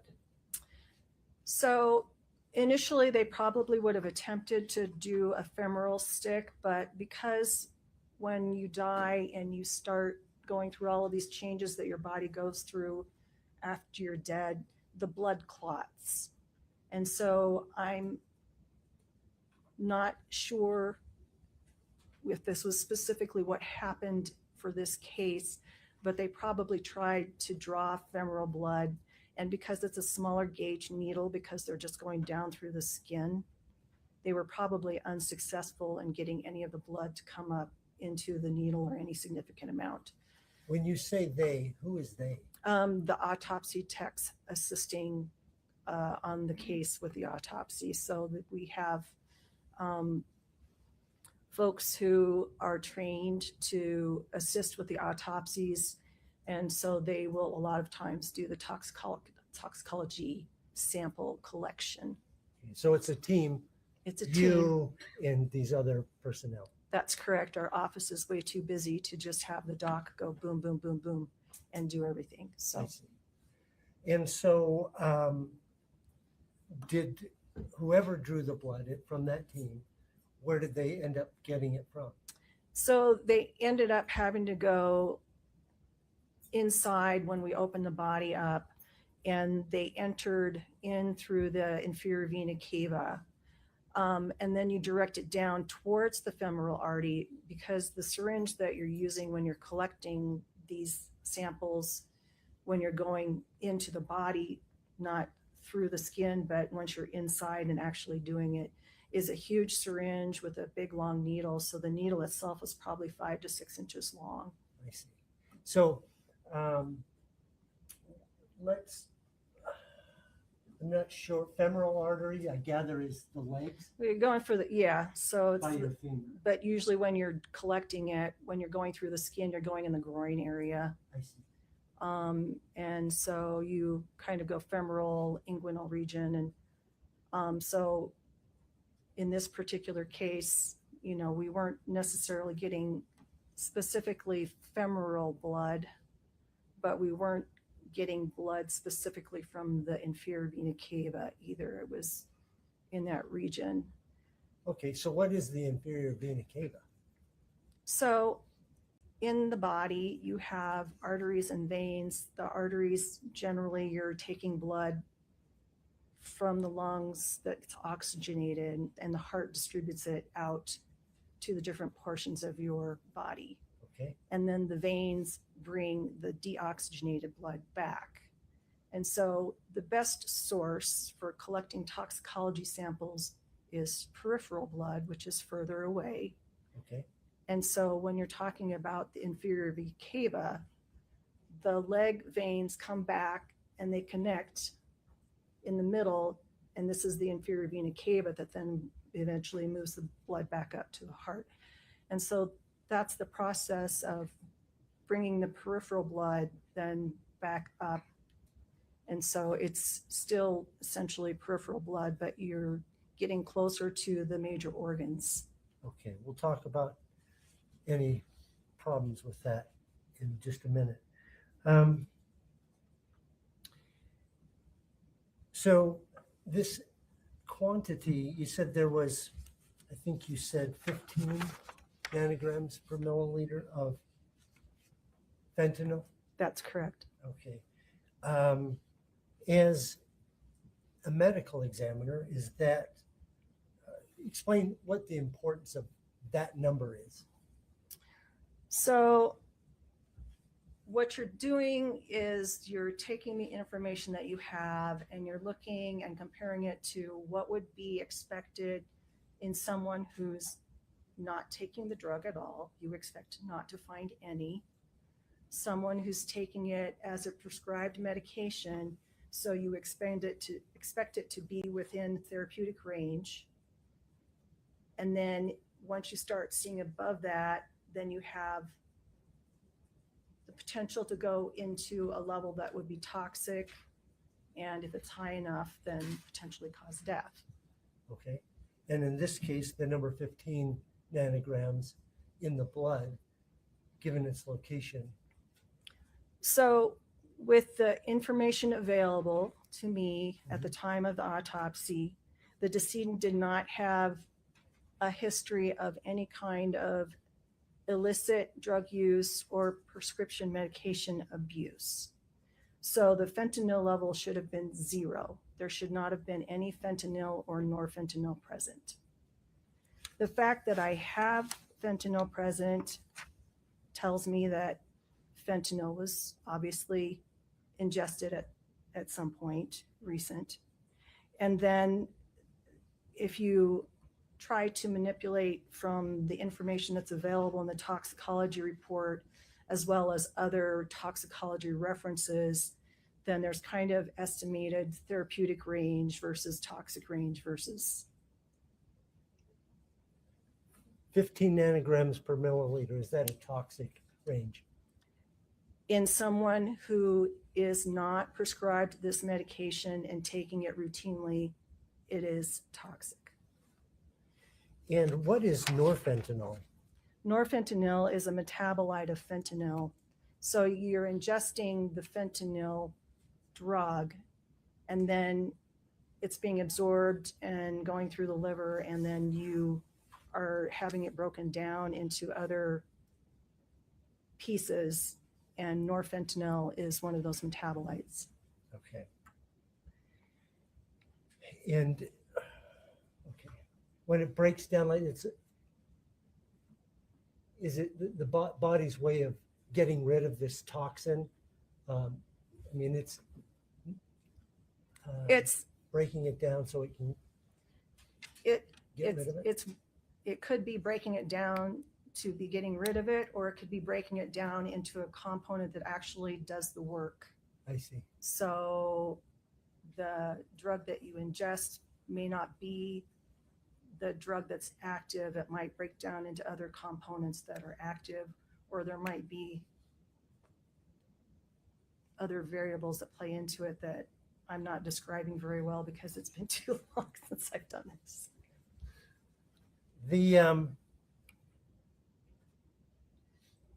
At some point in your at some point in this process, did you request a Doppel report? You know, the report of any prescriptions. That was a routine process that we did on cases, just to review and see if there were things that we should be paying attention to. And in this particular case, I believe that we reviewed at least 1 year's worth of medical history, and we might have gone back even a little bit further once we saw the fentanyl present. But I don't have any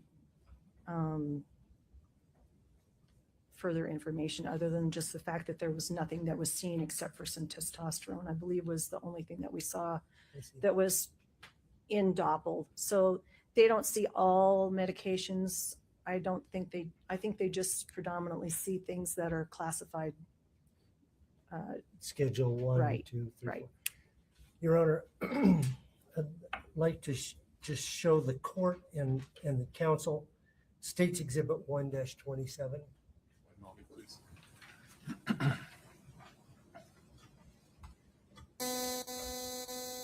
fix that. I promise. Scott, do me a favor. Would you mind unplugging and plugging back in to see if that helps?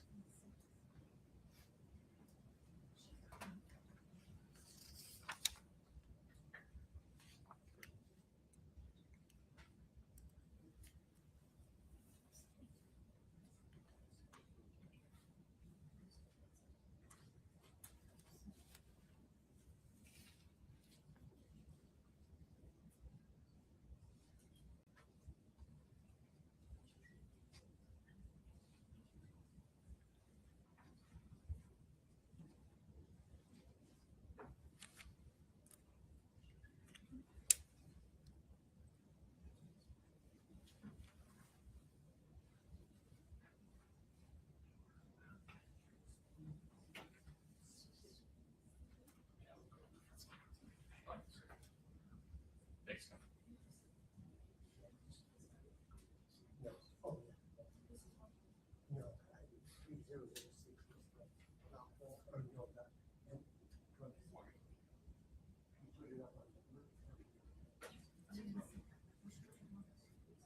That one, yeah.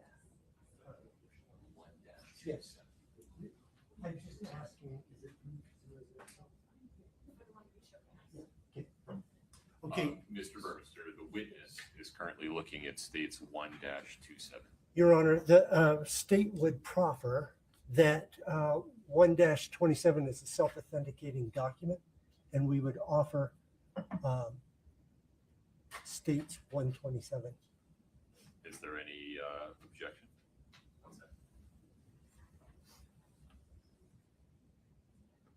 Is this a one-page document? It should be 2 pages, Your Honor. Scott, can I see the second page?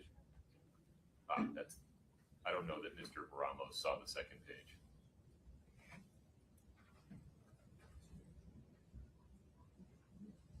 And you should take a look at the second page. Oh, before sorry. you- Yeah.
Mr. Burmester, your next exhibit or next question, please. Yes.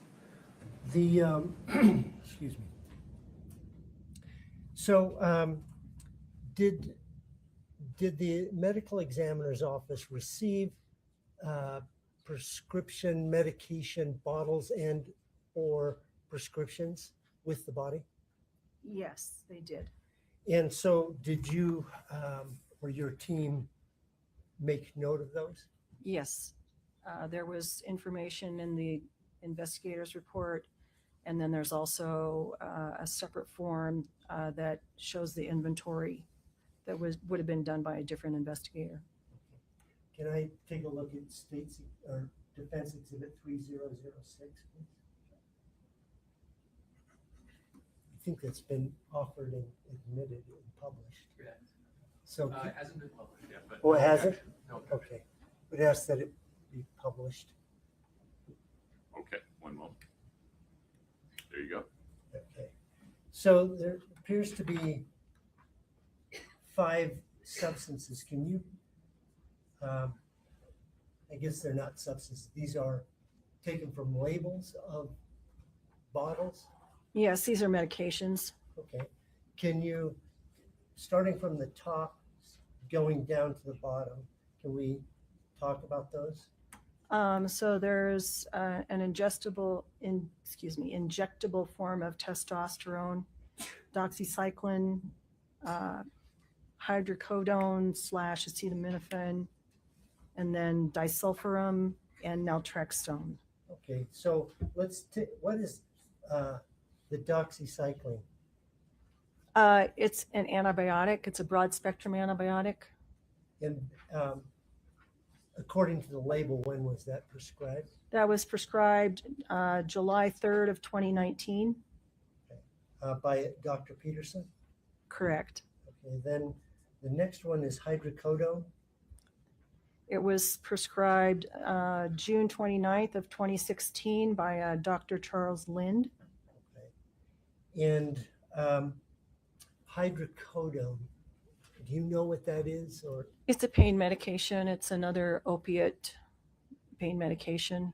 okay. Then we've got disulfiram. Disulfiram was prescribed December 9th of 2019 by Dr. Andrew Peterson. And does it have multiple uses?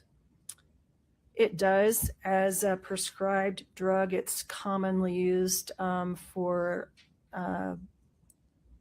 alcohol prevention. So another common name for it is antabuse. I see. And then as an off-label use, it's used for chronic symptoms of Lyme disease. I see. And naltrexone.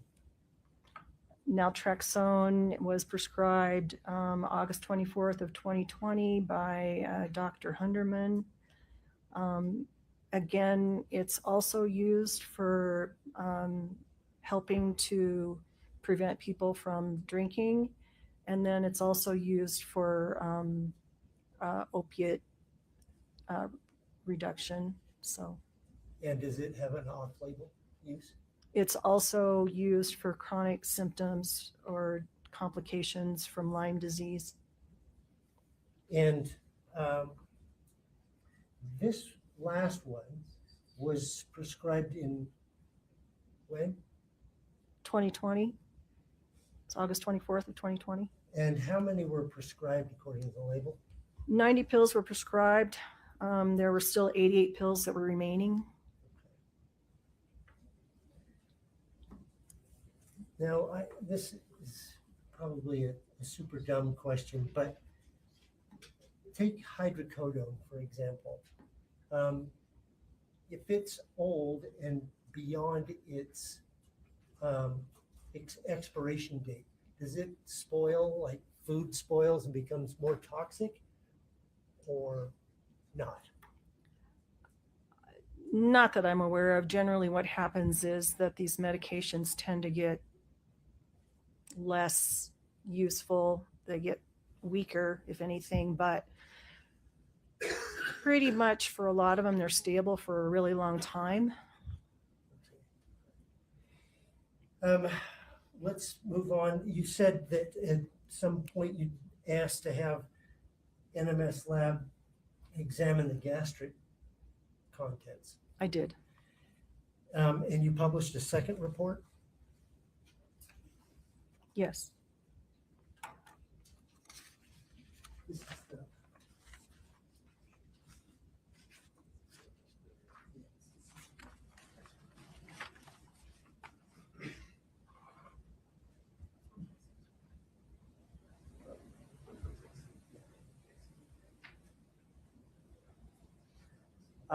In case you have to, if you can't remember, oh, you've got the gastric in the main one? I hope, well, the supplemental is attached with the Okay. original, so I've got it. So what was tested for out of the gastric contents? So again, it was for a complex toxicology panel that does, a wide range of drugs. And in this particular,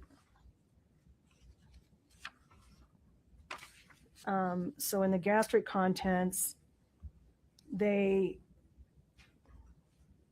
I just have to be careful when I'm looking at this because they've combined both items into one report. So there was some ethanol present. That was 279 milligrams per deciliter. Okay, let's talk about that for just a second. Does that mean there was 279 milligrams per deciliter of vodka or beer in his stomach when they tested it? Well, it's not that simple because you have to take the volume of the gastric contents and then determine a bunch of information. So in essence, yes, per the aliquot that was measured, this is my understanding of it, that's the amount that was present in that test. Now you mentioned before about decomposition. Is that a potential problem for this? It is. gastric sample? It is because you'll have bacterial contamination in the stomach, and so that could potentially create a false positive. Is there a way to determine what is alcoholic beverage versus decomposition alcohol? No. What else did you receive back? So there was a presumptive positive for acetaminophen. There was a presumptive positive for caffeine. Quetiapine, which is an antipsychotic medication, was present at 16,000 nanograms per mil. The ethanol level was confirmed. Again, fentanyl was present at 20,000 nanograms per mil. And then norfentanyl was present at 52 nanograms per mil. And acetylfentanyl was present at 29 nanograms per mil. As a medical examiner, do those numbers mean something? They mean call the toxicologist. Okay. Basically, as a medical examiner, I can say that we know that he reportedly had a drink at bedtime, so that might explain that presence of ethanol, or it could be decomposition, either one.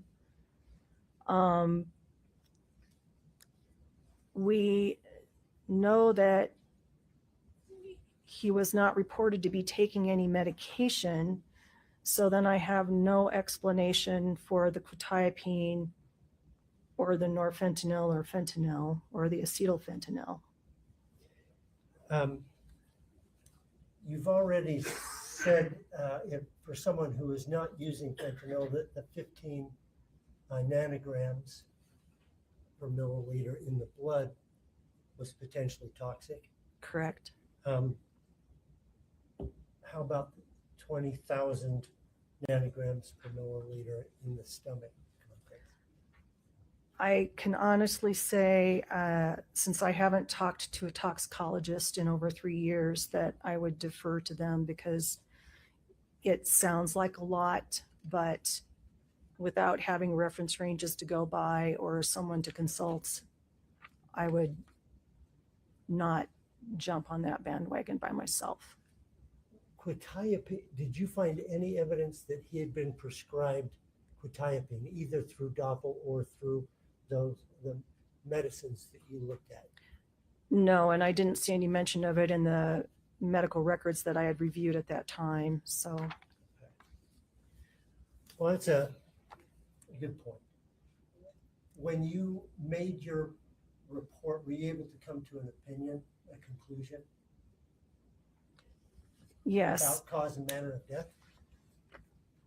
yes. And at that time, what was it that you were relying on to render this opinion?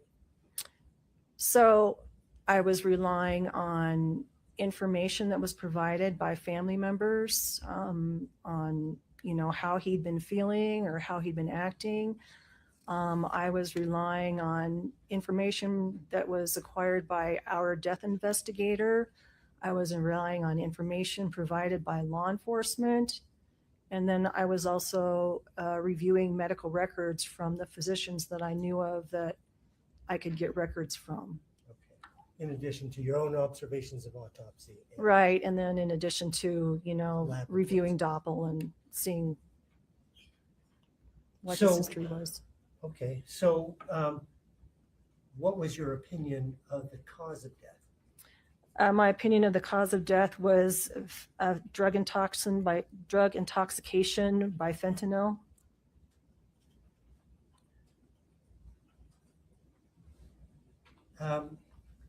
In addition to the NMS labs, was there other evidence that you looked at specifically, say, for example, pulmonary edema that corroborated the information that NMS labs provided? Yes, he had heavy lungs and foamy edema. Like I said before, some of that could have been contributed to the CPR, but it was still quite an abundant amount that was present. So I would have a hard time excluding that wasn't also caused by the drug intoxication. That's primarily occurs due to opioids? Yes. And it can happen with other medications too that cause respiratory depression. But there weren't any other intoxicants or medications other than fentanyl that were prescribed or that were contributing? That we know of. There was quetiapine found, fentanyl found.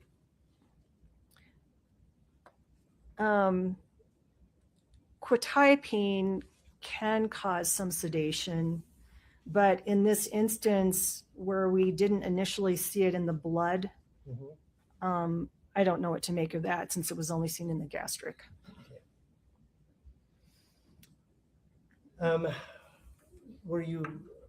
What opinion did you come to with regards to manner of death? Could not be determined. Okay, now let's talk about that determination is guided by a statutory scheme. Is that true? Yes, we have classifications that it's divided into, and basically it's for statistical purposes. It's not really designed for other purposes per se. And so we're limited to natural, accident, homicide. I'm just blanking here. Suicide? Suicide, and then undetermined as well. And so because this investigation was still ongoing when I retired, I felt that could not be determined was the best solution for me to finish my report before I retired. So were there some, since the investigation's ongoing, you didn't have access to certain things? Correct. Did you have access to the forensic examination of electronic devices? No. Did you have access to financial documents investigation? No. Okay.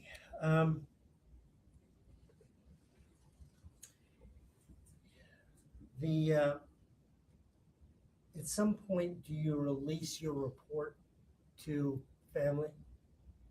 Or Yes, unless there's some reason not to. okay. Yes, they need it for insurance purposes and just other documentary reasons. Okay. So on can we take a look at State's Exhibit 124, please? The witness has it. Do you recognize this? No.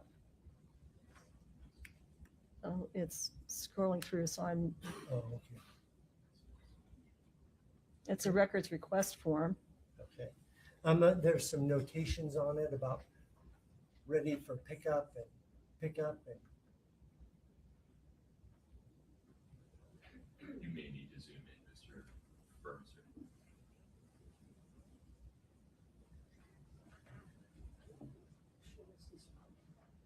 This record is from Office of Medical Examiner, is it not? Yes, but it's not something I would normally be looking at. So I see. Okay. We can let's move on. During the course following the death of Eric Richins, until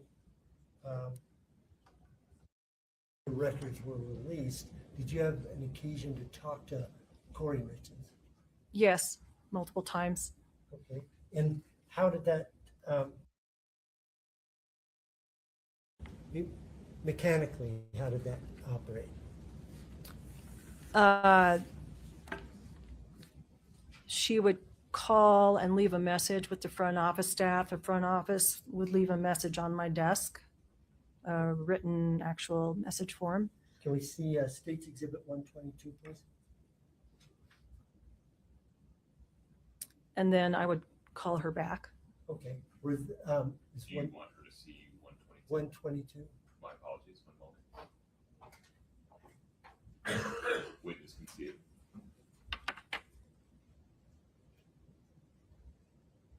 Okay. Are those the slips that you received from your reception? Yes. Okay. And then is it the policy of the OME to document when you talk to people, such as when you call? Yes, Kouri we have a Richins log back? form that we fill out. Okay. I see State's Exhibit 123.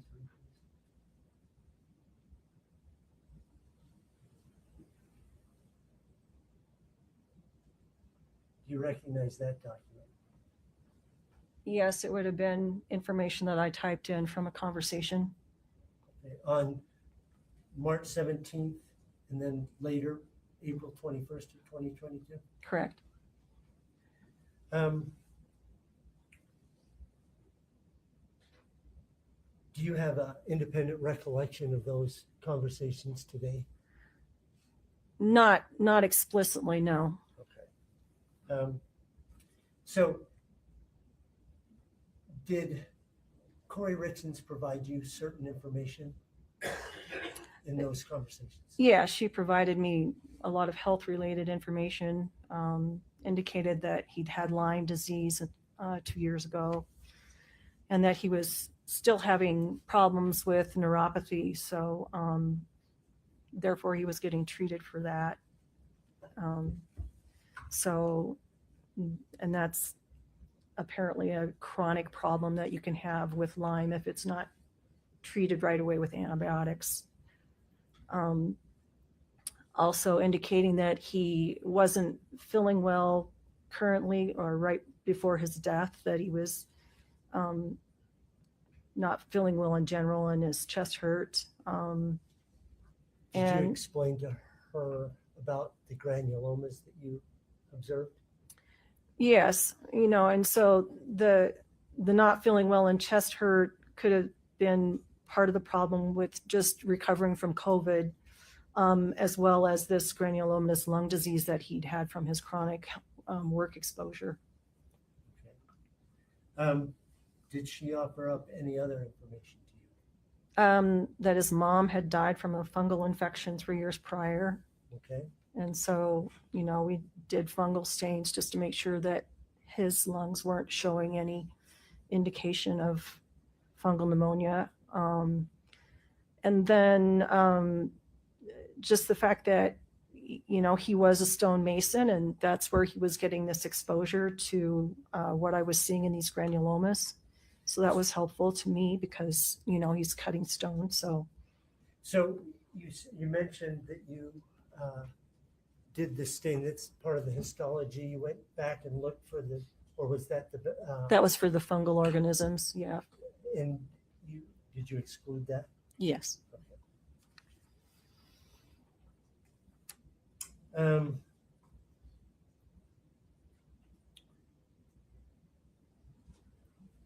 On April 21st, you had another conversation with Kouri Richins? Yes, I did. And I believe that I indicated that the case was still ongoing. I asked if he ever had any history of drug use, and she said, other than just using some THC gummies, he had no history of drug use. So, so that was helpful.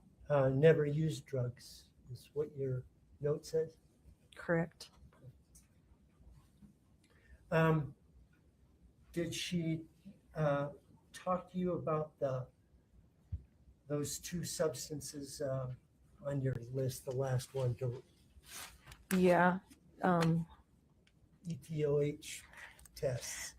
Yeah, the medications that are used for helping people not to drink. Is that what Yes. you're talking about? Yes. Yeah, basically he was being prescribed those medications to try and help with his chronic Lyme symptoms. I see. Did she say he hadn't used those for a while? Yes, that he hadn't taken any of it for 4 months.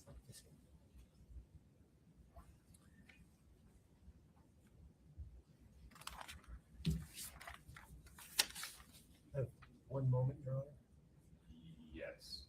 Is there? Are we admitting 122 or 123? The state would offer State's Exhibit 123. Any objection, counsel? Yeah, that's. Yeah, no objection. Okay, 1-23 is admitted.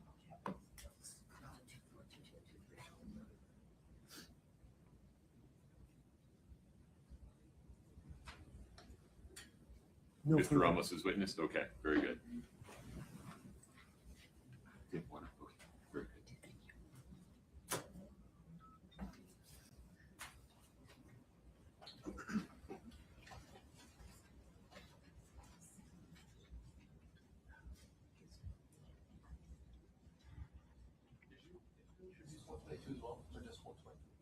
Just 123. We can. I have no problem doing it. Yeah, can we do 122 as well? Okay, very good. States 1-22 is also admitted.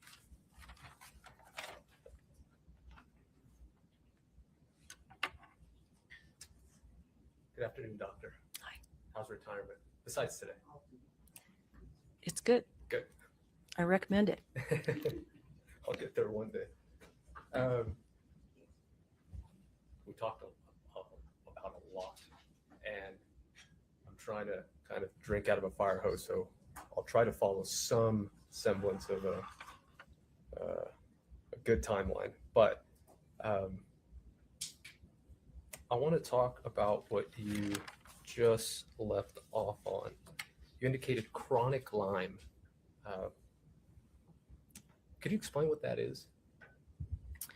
So with Lyme disease, you can get kind of an antibody response that then also affects your body as it's trying to ward off the Lyme infection. And so you can end up with like chronic fatigue syndrome or peripheral neuropathy or things like that. Things that maybe more recently people would associate with long COVID. So Okay. Is it painful? Bless you. I guess it can be.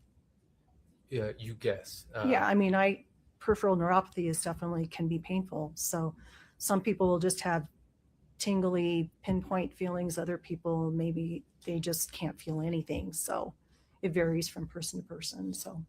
And did you gather more information about Eric's Lyme disease and the pain that he was feeling? No, I have not had the opportunity to review any of his medical records that I reviewed 3+ years ago. So my current recollection is limited to reviewing the information that I have available to me. That's fair. Did you confirm that he actually had Lyme disease? No, but it was in his medical record, I do believe. Okay. Would you have been able to, having what you had at the time, you doing the autopsy, the records you had, would you have been able to confirm that? I don't know how long the antibodies stick around, so I can't answer that effectively. So possibly. Possibly, but I don't know. Okay.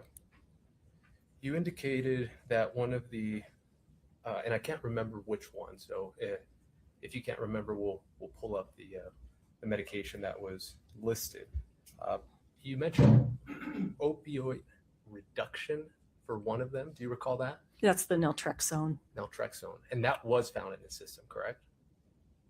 No, one was naloxone was found in his system. That would have been given by when they were doing CPR, so that would have been given by EMS. So the naltrexone, that's the one he had a prescription for. Correct. Tell me about opioid reduction. What do you mean by that? So for people who are chronic abusers, whether it's using too much of their prescription medication or using illegal narcotics, and when they want to stop, then they might need something else to help them stop. Okay. And do you recall how many were left? Of the naltrexone? Correct. Would it be helpful to pull it up? Yes, it would be very helpful. Just publish it just to I want to say it was like the doctor. 88 out of 90. So 90 were prescribed and there were still 88 present. And how do you know, with the information you have, do you know how often they were, or Mr. Richins was told to take it?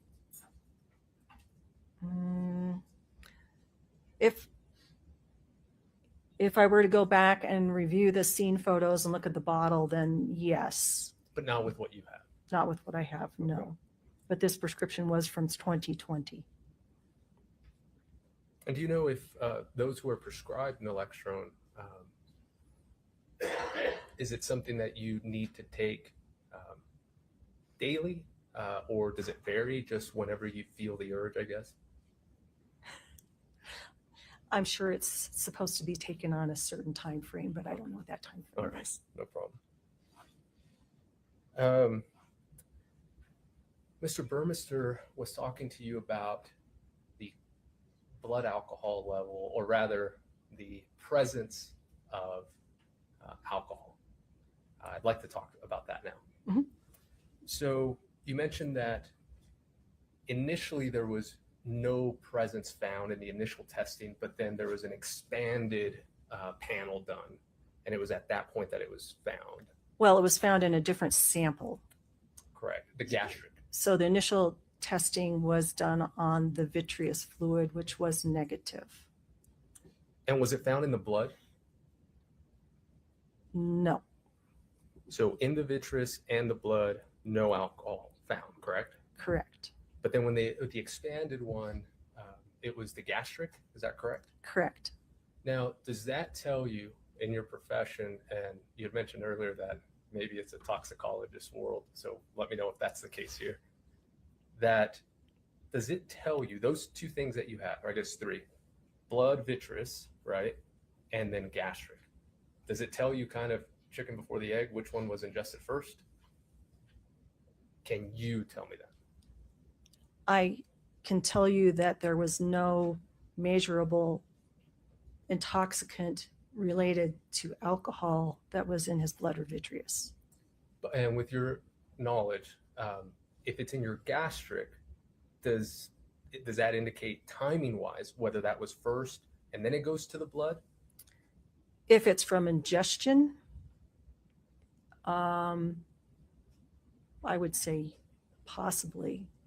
If it's from bacterial decomposition, then it doesn't tell us much. Okay. And did you do any I don't know, additional tests or studies to try to determine that in this case? No. Okay. Was that asked of you? No. Okay. At any point, was it asked to determine whether or not the fentanyl was taken along with alcohol? These are questions that I would not be able to answer because I don't think that they are answerable.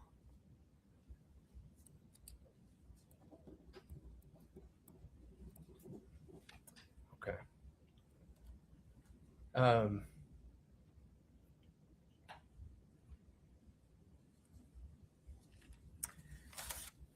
Actually, I'll go back to that. Let's go to the, was it 122, the calls, the messages, Katie? Can you just show that to just the witness judge? And page 2, please. Do you recall that?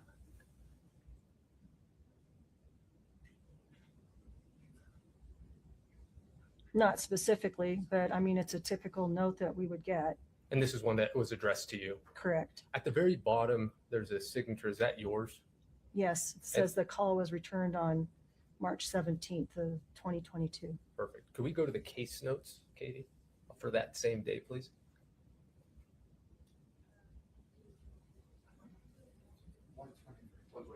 It's over here. 123. She has it as well. Sorry, I didn't know it was published.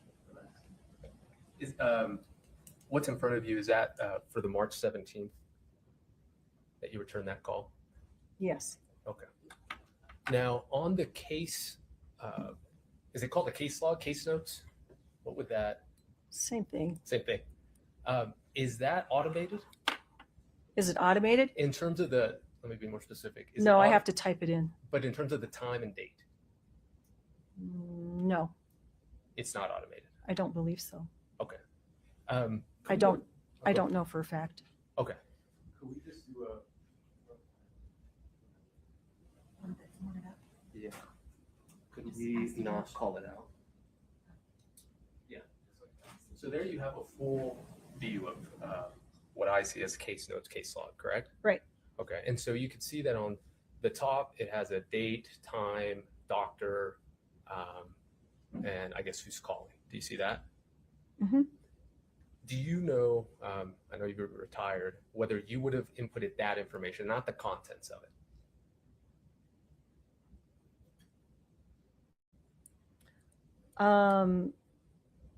I believe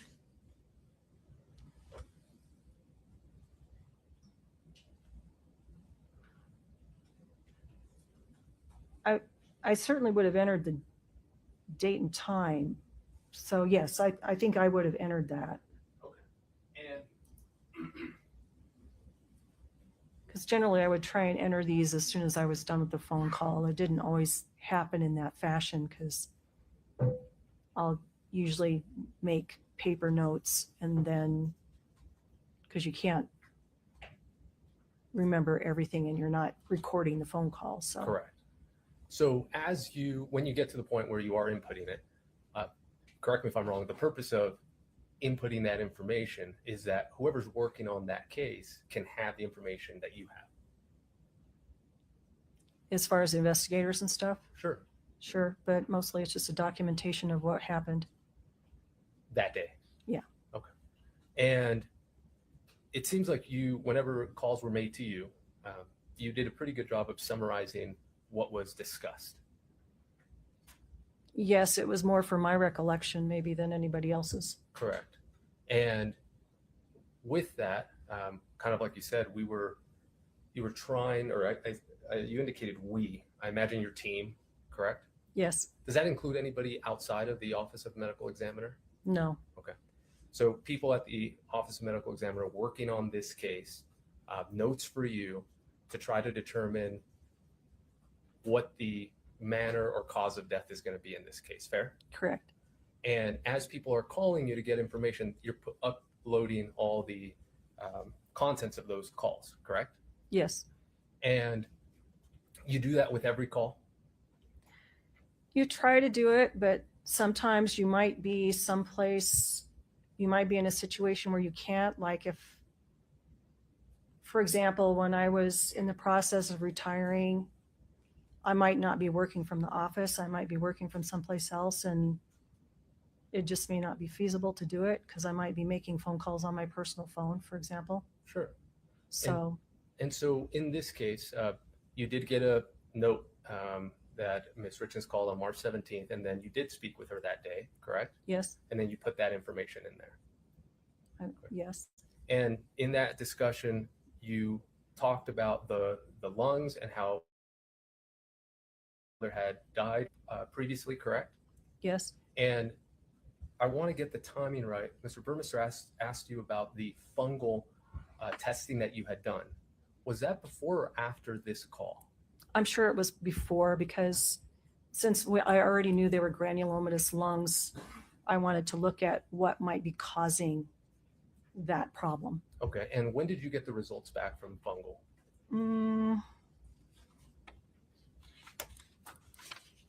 Well, when did I get the slides back?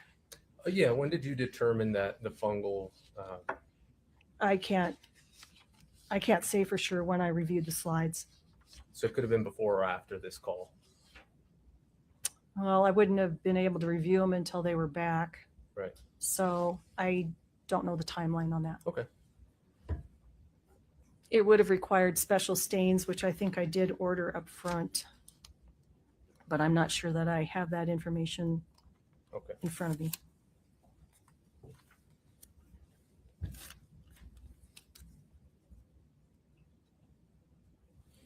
You discussed the NMS labs and how you had sent out, or your team had sent out for further testing. The expanded lab, is that, or the expanded panel? Yes. Okay. Can we pull that up?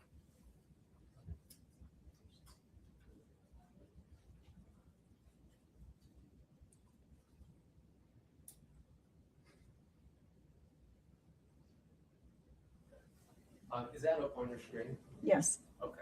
And you saw a couple of these during Mr. Burmester's direct examination, correct?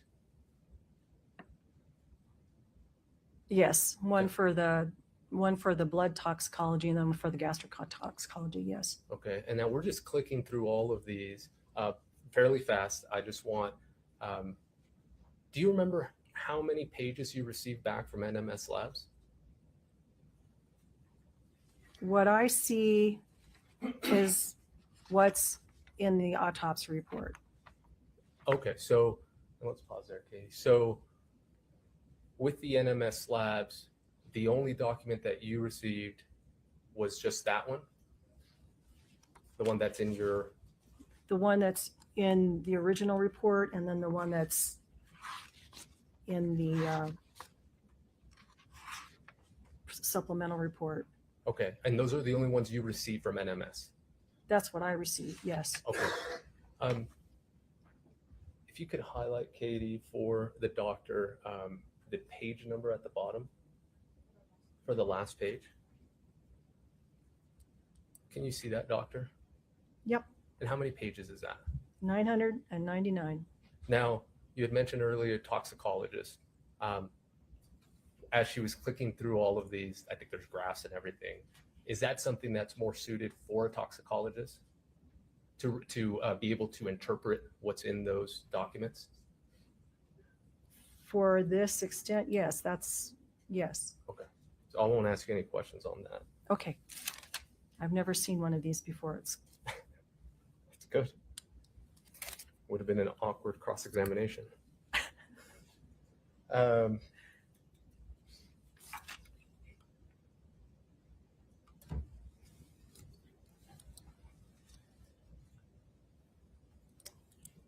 No, we talked about that.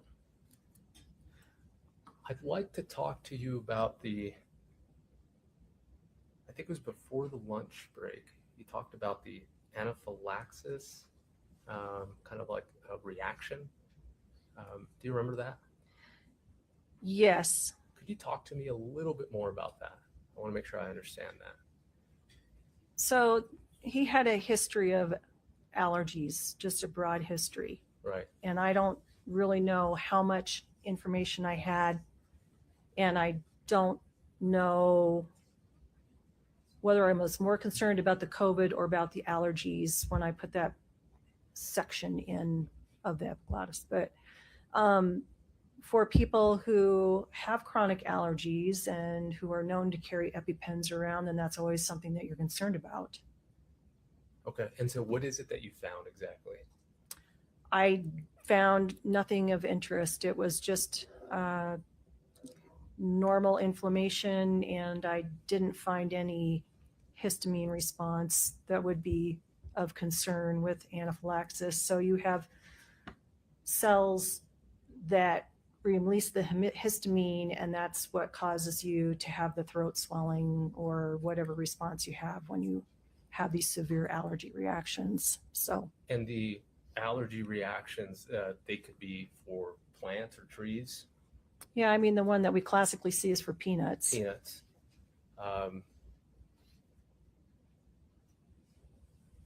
Medication. Could be.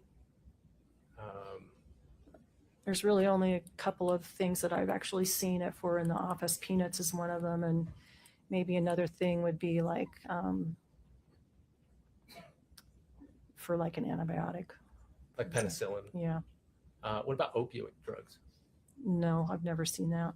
You never seen it? Does it exist? I don't know, but it possibly could. I mean, there's always going to be somebody who's allergic to stuff, but I've never seen it, so I can't answer intelligently about it. That's fine. If somebody were to have been, I'm allergic to, well, I shouldn't say this. It's funny. If somebody's allergic to a medication, and it would come up, right? And so that medication or that nut allergy, you would think that you would see it every time that individual ingested whatever that was. No. So a nut allergy could happen once and not again. It happen. Usually what happens is it doesn't happen, and then all of a sudden it happens. I mean, it's going to vary, and this is, again, getting a little bit out of my realm, That's but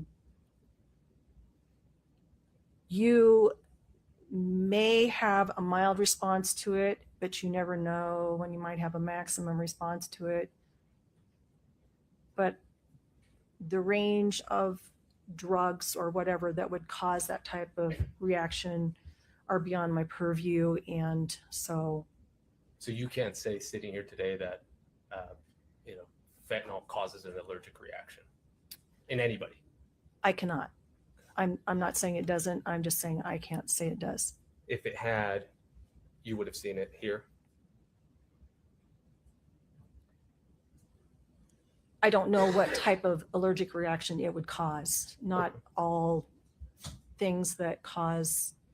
So most of the medications that your doctor says you're allergic to, it's just that it didn't work for you. Like they'll switch you from your one high blood pressure medication because now you've got a cough.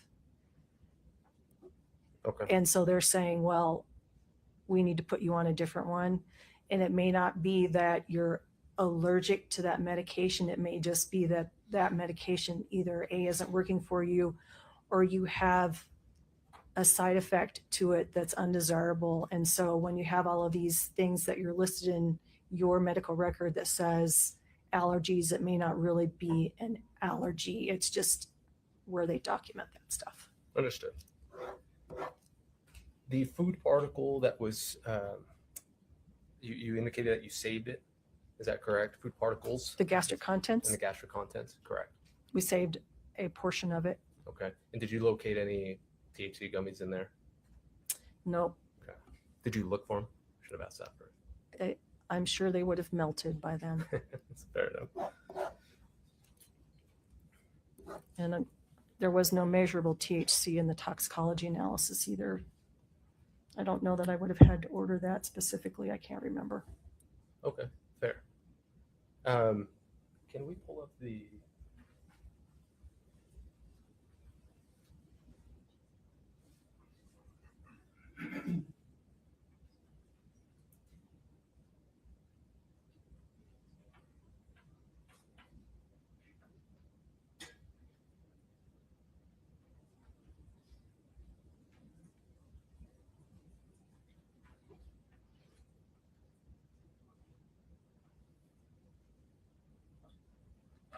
Can you, may we publish that? Just to doctors.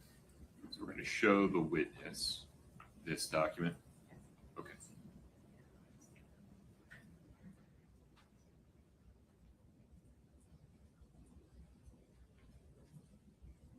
Can you see that, doctor?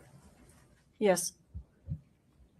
The time of death, that is, you are referring to the time that it was called, correct? That's correct. Okay. Now, when Mr. Richins actually passed, do you know? No.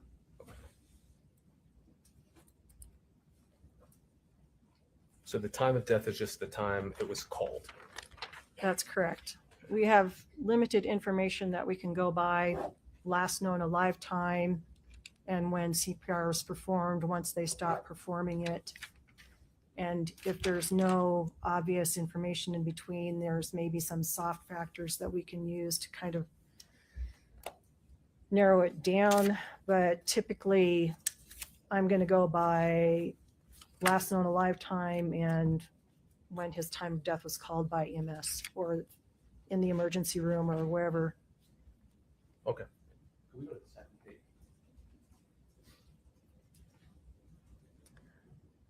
Another possible explanation would be time found. So those are the three kind of guidelines. Okay. And now with what you have there in front of you, I want you to just review that real quick.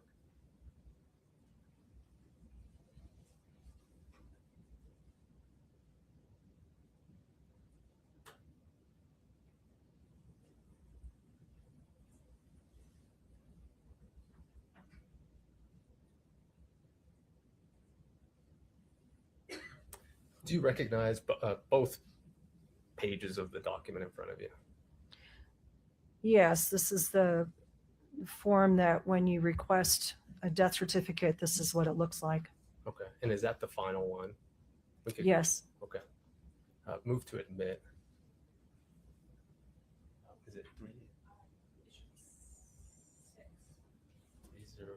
No, 7. 3007. Do you want to use defendant's exhibit for the time? Oh, yeah, sure. Yes. Mr. Burmester, defendant's 1088.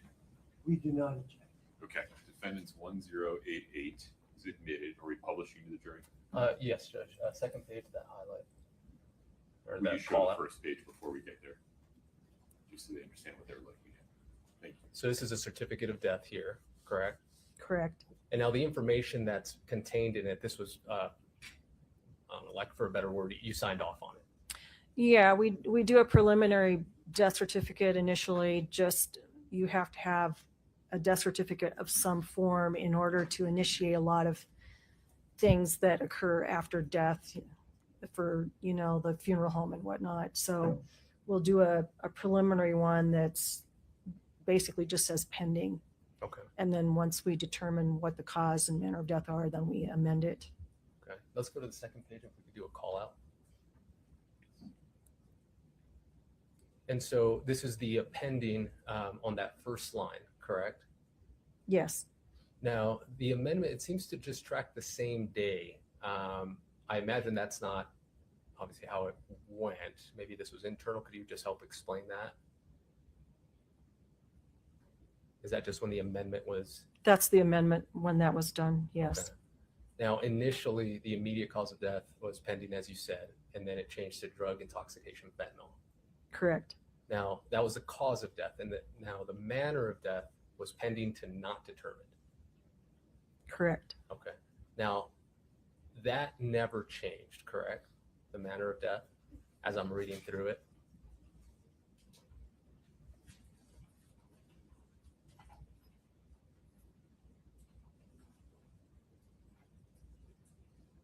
What do you mean it never changed? It changed from pending to not determined. Sorry, since then, I apologize. No, it hasn't Okay, changed. so that's remained the same. Correct. Okay. Now, we could take that off, Judge.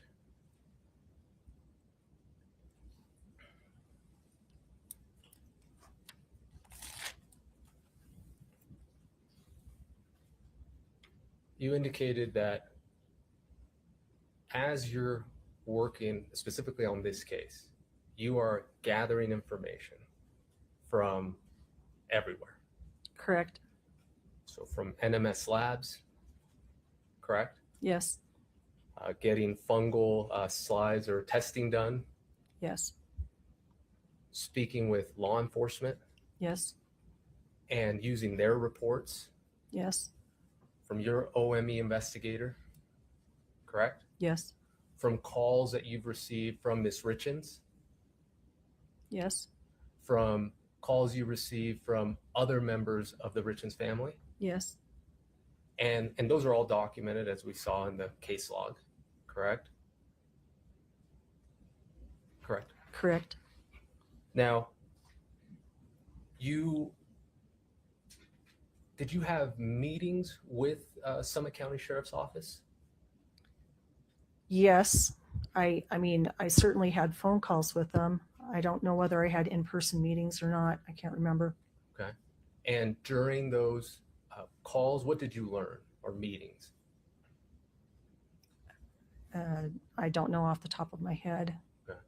Were you told that law enforcement believed that it was a poisoning?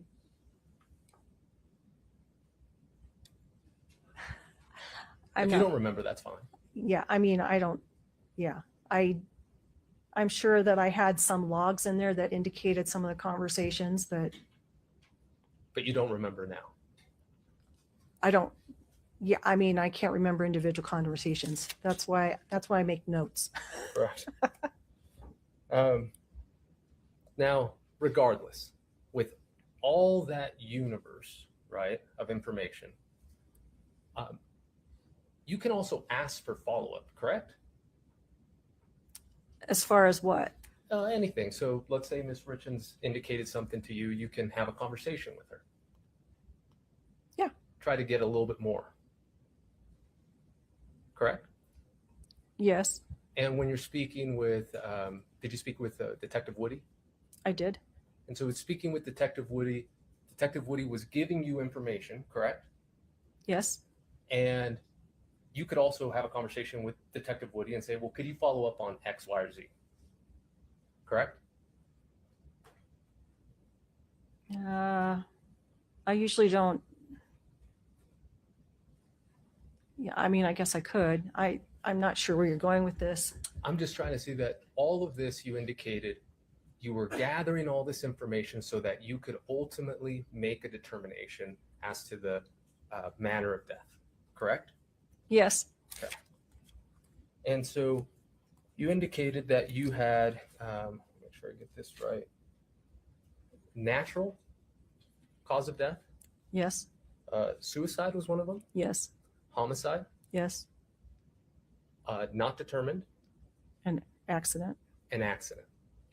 So, for example, the accident with the information you have here, if you were to have been given information, hypothetical, that Mr. Richins took a pill, not knowing what it was, that could have assisted you in determining whether it was an accident. Correct. And that is why it's important to get all the information, all the details to you so you can make that determination. Correct. Okay. And ultimately, when was it? I think it was June, but correct me if I'm wrong. When was it that you made that final determination of undetermined or not determined? Do you recall the date? Or would you like to see the death certificate, or The death certificate said June 22nd, so that would have been it. I would imagine. Okay. So after you have all the information, you've gotten everything back from NMS Labs, you've spoken with everybody, the world of that information, the answer you came up with was not determined. That's correct. Okay.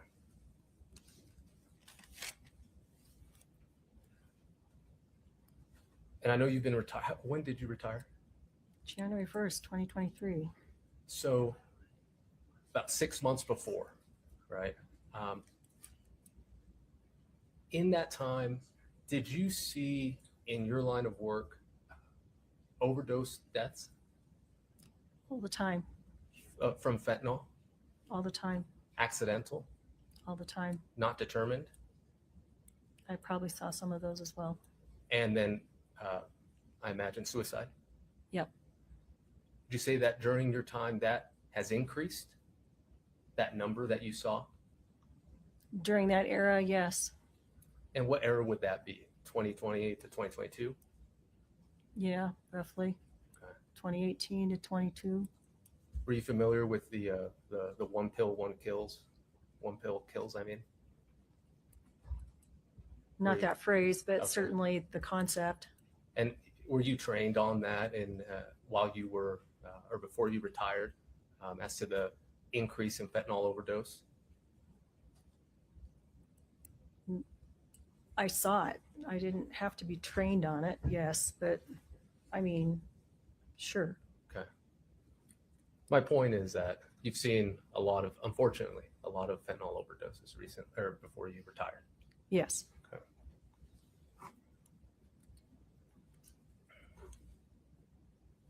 Promise you I'm almost done.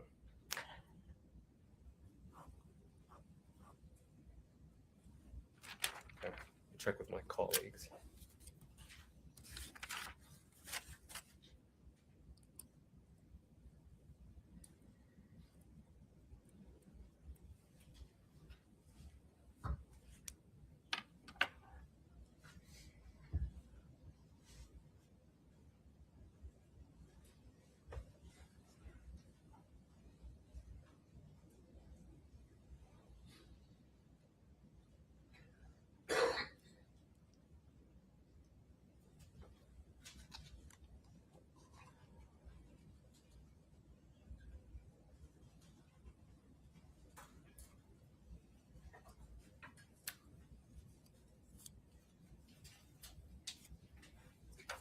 In your case log, or case notes, specifically that March 17th call with Kouri, Mhm. there was no reason for any of us to believe that that call did not happen, correct? No, I know it's funny. Correct. Yeah, because you did have that call on that day, correct? Yes. And you did speak with Ms. Richins on that day, correct? Yes. And you did discuss lungs and what was in that day, correct? Whatever it said. And as well as you knew, at least at that point, or timeline's off, but at least that you looked into that fungal situation and you were aware of Eric's mother's passing from something related to fungal infection, correct? From the information that she provided, yes. Okay. No further questions. Thank you so much, doctor. Enjoy retirement. Mr. Burmester. So, to be clear, the fungal infection information was not you providing it to her, but rather she provided it to you. The fungal From that phone call. information, yes. Yeah. But the testing that I performed was just routine testing for the type of case that it was with the granulomatous lungs. And so could we get that last, I didn't get the dates right, I guess, on the death certificate. Can we look at that last page again? I thought it was already published, and yes. I mean, so the jury can see it right now. Right? Yes. Yeah.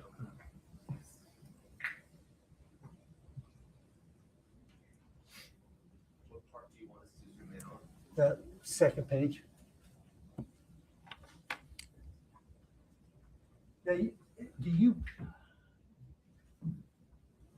do you create this document? You, the OME, the Office of Medical Vital Examiner? records. I mean, I type the basic information in, and then this information is populated through vital records. And so the only thing I see on here is June 6th. So you change, no, not change, you finalize the cause and manner of death on June 6th. Is that a fair statement of what's going on there? That's what I'm seeing.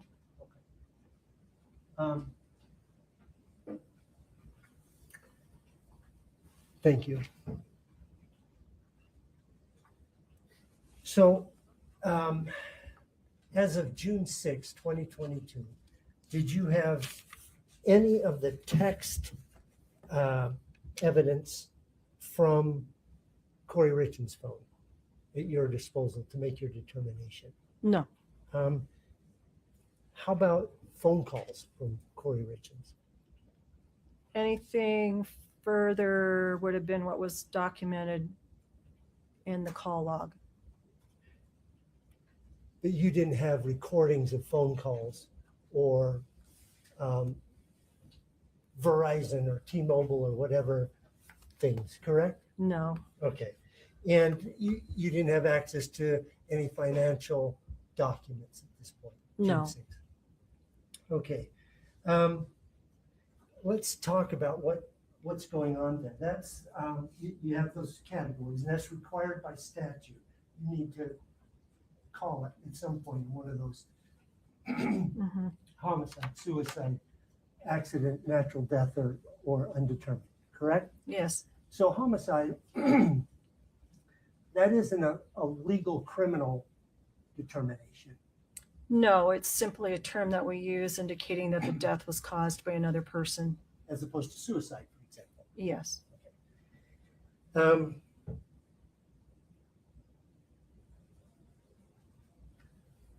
When you're, this is, I would guess at its core, a scientific endeavor. Is that fair to say? Yes. What you do or did do? Yes.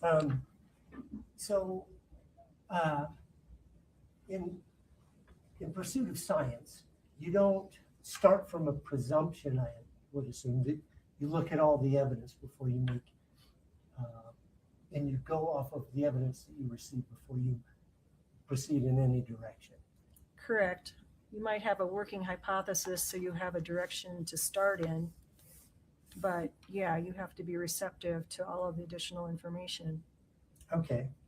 And by June 6th, in your possession, did you have anything that would help you to determine whether this was a homicide, poisoning, or accidental, or No, suicide? Okay.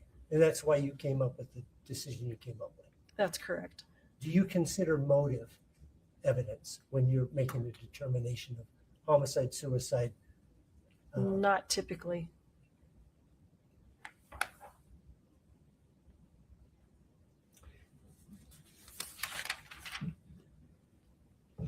I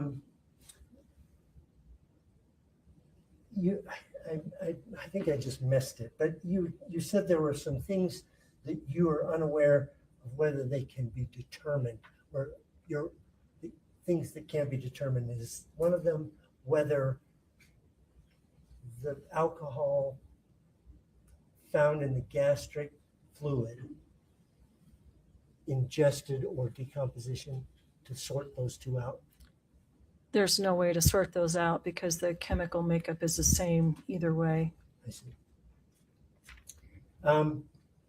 Lyme disease, is it fatal? It can be. Did you see any evidence that Lyme disease was fatal in this case? No. Finally, is there anything, any change in your opinion that the cause of death in this case was fentanyl intoxication? No, I don't have any additional information to provide otherwise. Thank you. Mr. Ramos, anything within the scope of redirect? Yes. Of course. No post. You know it's gonna be quick. From June, when that change was made, until you retired in January 2023, you had the opportunity to change anything if you felt it warranted changing, correct? It was discussed with law enforcement that if they had additional information that they would let me know. I was busy signing out hundreds of other cases. I was still cutting cases, and this was not the only case that I was working on. And during that time, you weren't provided with any additional information from the law enforcement that did cause you to change anything. No, because my understanding was the investigation was still active. Okay. And from that point on, obviously you have nothing else to do with it, correct? Correct. Perfect. Thank you for your time. Sure. I have nothing else, Your Honor. for this Dr. witness. Ulmer, thank you for being here. You can step in. Okay.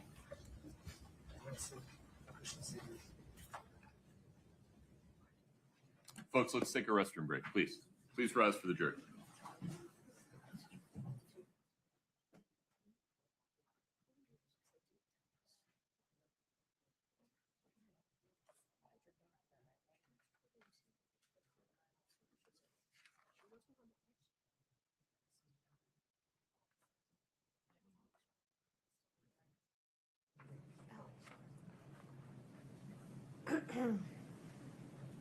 Have a seat, please. Mr. Bloodworth, anything on the record before we take a recess? No, Your Honor. Ms. Nestor, Do we need to deal with the altered Yes, that's- document? I want to talk about that now. You know, Let's one Yes, step at a I'd be time. happy to. So, do we need to deal with this now, or do you want to keep running with? while they're on a break, I don't mind talking about it, but if the court chooses to, that as we were preparing for trial, I recognized that though our subpoena had asked for the full year, they got us a random month in March. So I sent I asked them to give us the information we had asked for. Then they send us the correct time frame, but the header, the caption labeled Eric Richins defendant.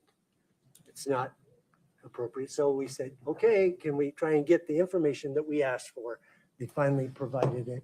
And that's why what they had received prior, though we've continued to send out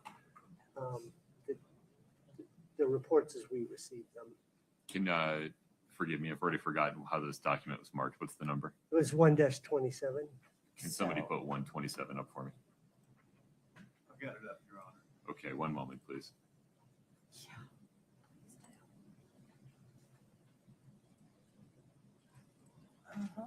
Scott, would you please go to page 2 for me?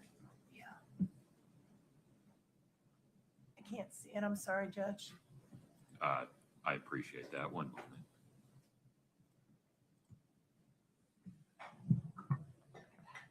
Okay, so Mr. Burmester, I understand that this declaration signed by Jeffrey Henry and dated 19th of February 2026 is the declaration that you most recently received along with the document. That's page 1 that you most recently received. Is that correct? Yes, Your Honor. Okay. Your Honor, this is really problematic. So I am looking at the original document they gave us, and it has different dates that have been altered. Well, And hold the on. Why isn't it just different documents produced at different times? Okay. What indication do you have? For example, the one that you're looking at, the declaration that's page 2, what's the date on the declaration? 3/1/21. No. What's the date on the declaration? It's dated January 9th.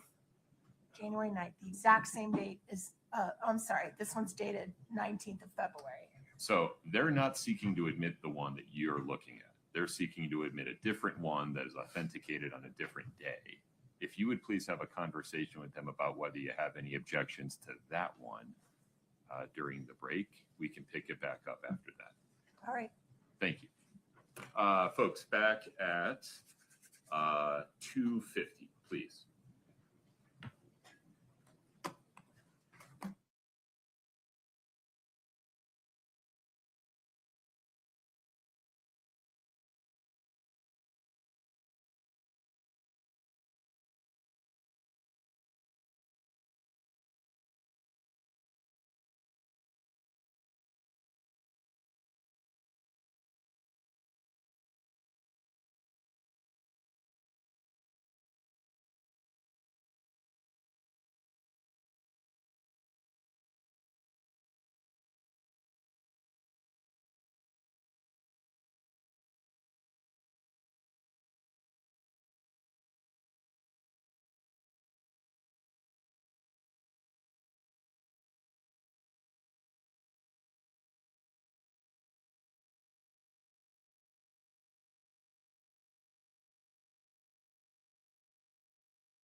Please have a seat. Mr. Burmester, the state's next witness. State calls Allison Christensen. Ms. Christensen, would you step in front of Brittany? We'll get you sworn in. Do you solemnly swear the testimony you're about to give in the matter before the court to be the truth, the whole truth, and nothing but the truth, subject to the pains and penalties of perjury? Please have a seat.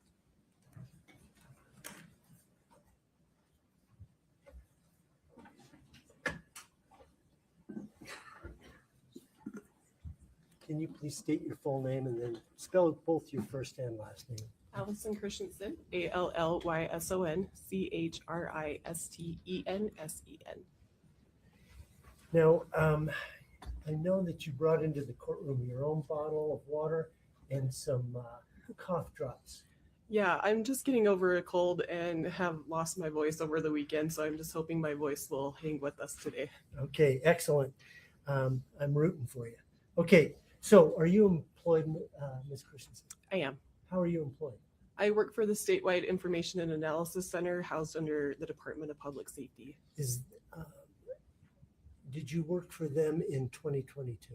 No, in 2022, I was working for the Office of the Medical Examiner. What were your duties and responsibilities at the, or let me rephrase that. What was your capacity did you serve OME? I was an autopsy assistant and an autopsy technician supervisor. I see. And so what are the duties and responsibilities, very briefly, of that position? The autopsy assistant is there to assist the doctor in a variety of ways with removing organs during autopsy, taking notes, photographs, or handling toxicology. Okay. And on March 5th of 2022, were you serving in that capacity and on duty that day? I believe so, yes. Do you know what role you were? My understanding is that's a rotating role. Yes. Do you know what you were doing on that particular day? That day I was assigned to handle the toxicology samples. So what does that mean? You were handling the toxicology? So all of the samples are collected during the autopsy, and then my role would be to get them ready and prepared to be sent to their various labs for testing. I see. Okay. So in this particular case on March 5th, did you receive some samples from Dr. Omer? Yes, I believe so. Okay. What did you receive? I can't recall directly. It's been a few years. Okay. Do you remember? Now, let me just give this to you.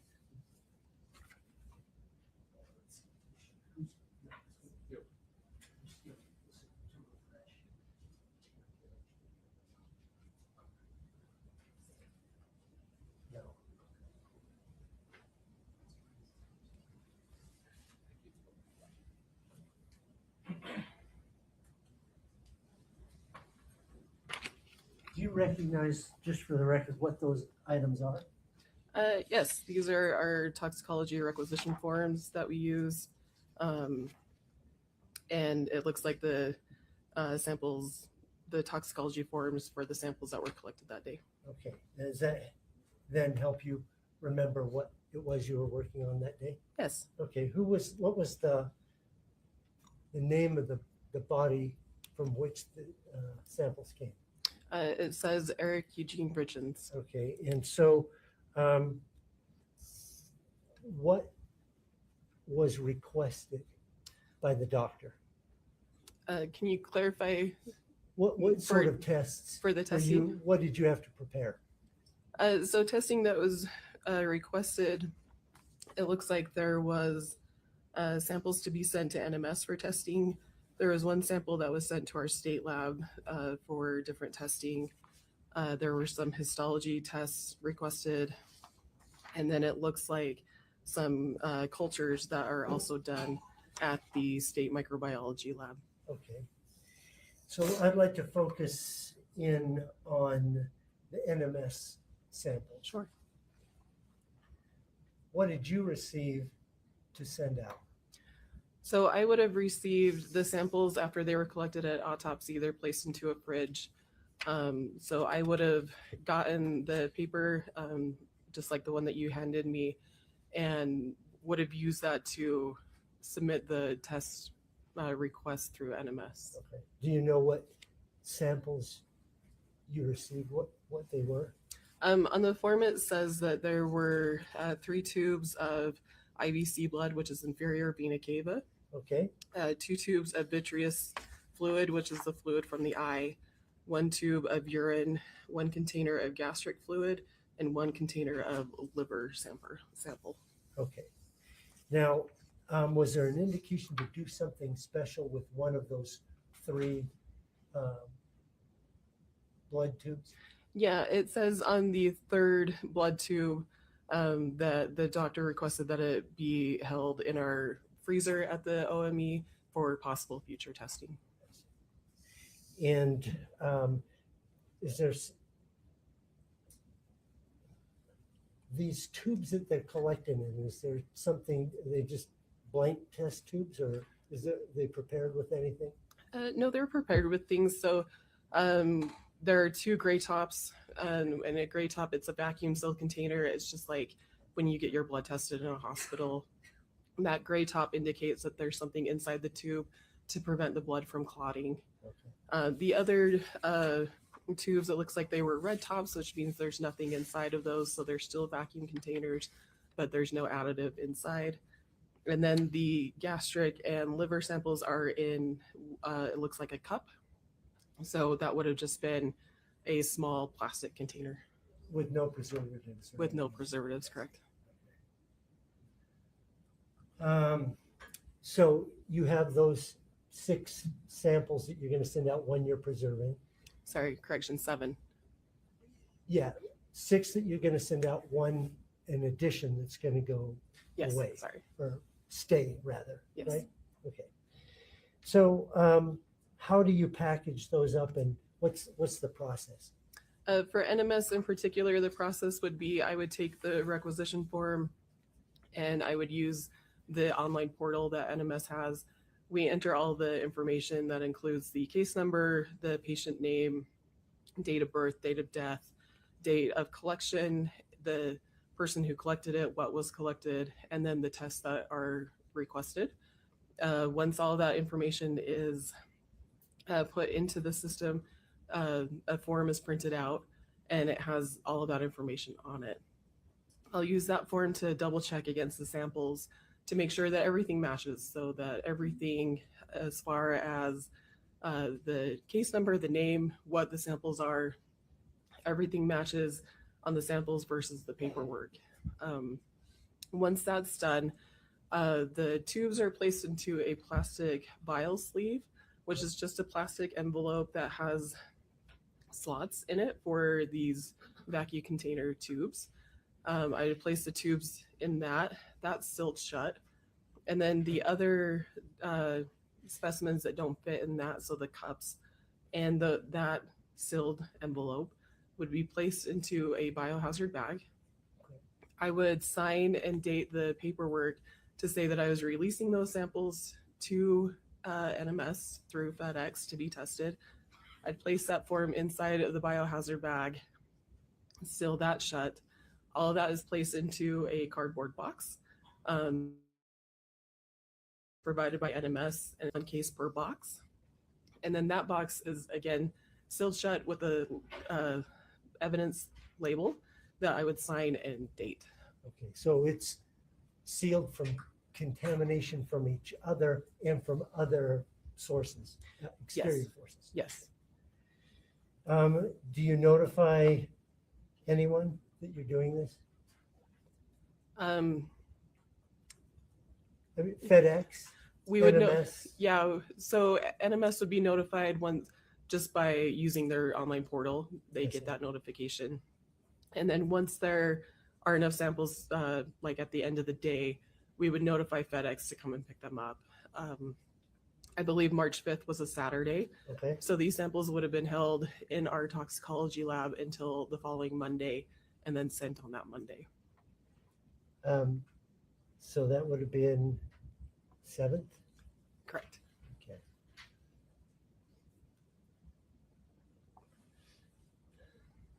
And okay.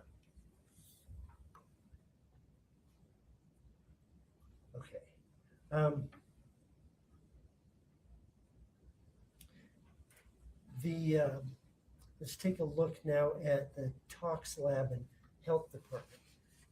Where are they physically located vis-a-vis the OME? They're in the building next door. It's just a short walk next door to the lab. Okay. And so did you have any samples given to you to send to either of those two? Yeah. So the state lab is not open on Saturdays for the vitreous testing that was requested. So that would have been held until Monday. But the other samples for the cultures would have been walked over directly to the microbiology lab at the state lab. And did you do that? I did. Okay. Now let's talk about histology. Did you get histology samples? Yes. Okay. Did you have a particular experience and training with histology at this point?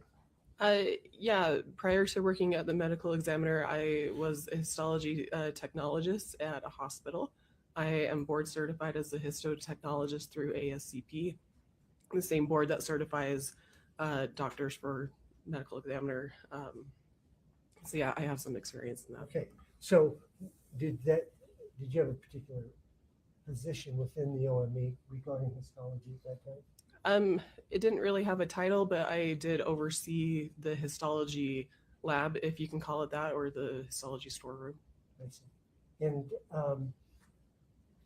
in this case, when did you receive any histology requests on this case?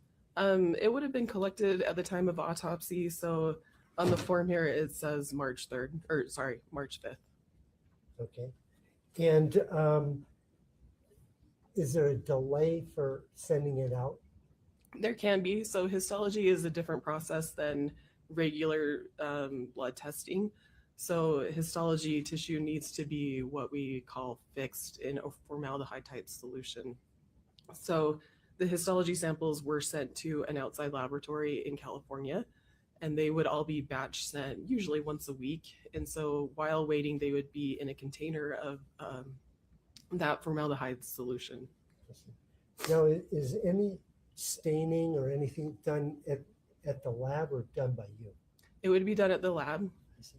And in this case, what did the OME send out to histology? So it looks like, so histology is labeled alphabetically. Each alphabet letter is one cassette, I guess. The tissue is placed into a plastic cassette. It's about 2 centimeters by 1 centimeter. And so each cassette is labeled in that way. So it looks like there were samples of heart, right lung, left lung, liver, kidney, hippocampus, epiglottis, lymph node, and coronary artery that were sent. Okay. Did you receive the prepared slides afterwards? Yes. It shows on the form that I signed and dated that. When did you get it back? On March 23rd. Of 2022? Of 2022, yes. Thank you. That is all that I have for this case. Mr. Ramos, please. I promised Ms. Christensen when we did speak that I wouldn't have any questions because she answered all my questions. No questions. If you can step down, thank you so much.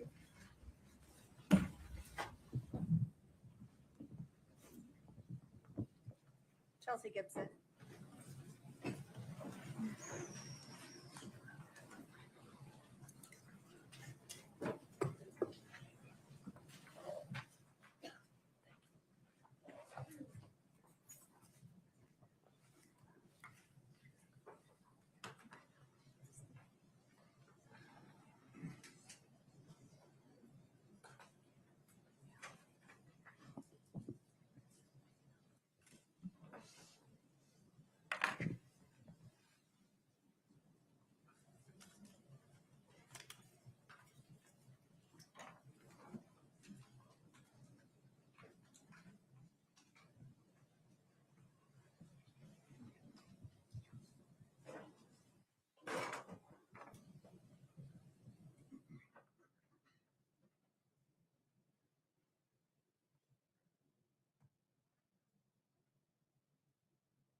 Ms. Gibson, take your time.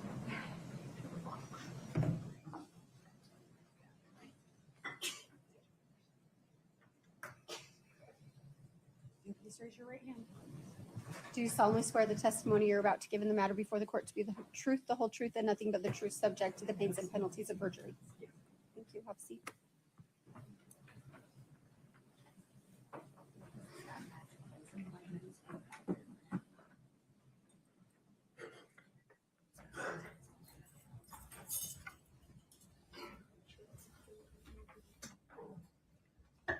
Good afternoon. Afternoon. If you could state your name and spell your last name, please. Chelsea Gibson, GIP as in Papa, SON. Move that microphone a little bit closer to you. Just pull it forward. Yeah. Better? Better. Okay. Thank you. Where do you work? Summit County Sheriff's Office. How long have you worked there? Total about 7 years. What is your current assignment? Lead crime scene investigation technician. And how long have you been doing that? About 4.5 years. What did you do before you were the lead crime scene technician? I was dispatching for the county. And while dispatching for the county, I would do part-time as helping out with the evidence room and crime scenes. So as a lead crime scene technician, what are your main responsibilities?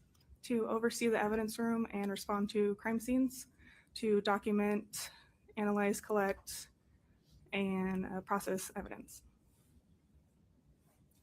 Do you have any type of training to perform that responsibility? Yes. Describe that for the jury. I have a bachelor's of science in forensic science with a minor in criminal justice. I am a certified crime scene analyst through the International Association of Identification. I have over 700 hours of training in crime scenes, death investigations, and digital evidence, as well as being Celebrate certified as a operator and physical analyzer. Thank you. Were you on duty on March 4th of 2022? Yes. And were you called out to a scene at 282 Willow Court? Yes, I was. Scott, if we could have Exhibit 1-1, and you can put it up for the jury. It's been admitted. Is this the scene that you responded to? Yes. Approximately when did you arrive? Approximately 6:30 in the morning. Who else was there when you got to the scene? Family members and law enforcement officers. I believe Detective Woody, OME Sessions, and Deputy Orgel were on scene. What was taking place when you arrived? OME Sessions was finishing up with her investigation of Eric Richins. When you got there, what, in general, we'll get to the specifics, but in general, what was your primary focus when you got on scene? To document the scene and assist Detective Woody in looking for anything that could have explained Eric Richins' death. I want to begin by talking about the crime scene generally. Was a 3D scan completed of that home? Yes, it was. What is that called? We utilize what's called a Matterport. It's a camera that takes a three-dimensional scan of the inside of the residence that allows the user to remotely or virtually go into the scene at a later time. It also takes measurements during the scan. Did you create one of these 3D scans for the home at 282 Willow Court? Yes. When was that scan completed? I believe it was May 8th of 2023. So not the night you arrived, but sometime later. Correct.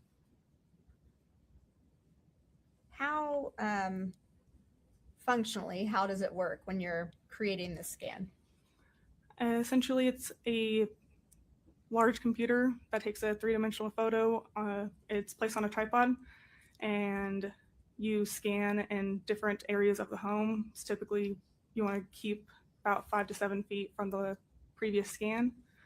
The program will then let you know if your next scan is too far, and it'll have you rescan at a closer point so they can be spliced together. And then it's uploaded onto the Matterport that then creates a three-dimensional view of the scene itself. And you did that for the scene in this case. Yes, I did. Scott, if you could show the witness exhibit 1-15D, like Delta 6.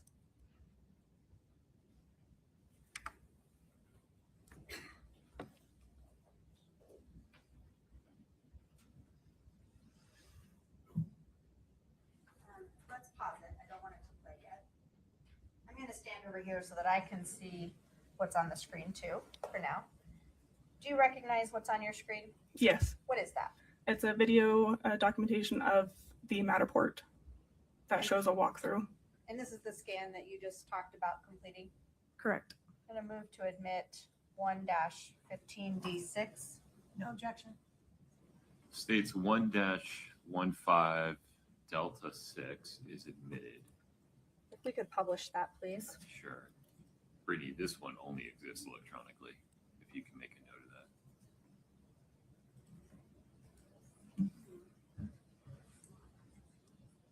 Oh, wait a minute. I may have announced it incorrectly. Can you give me the number one more time? I should clear this up. 1-15D6.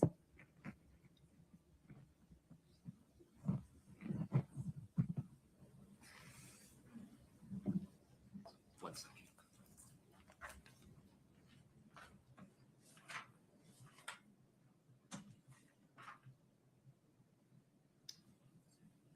That is not the number that's listed for a 3D scan.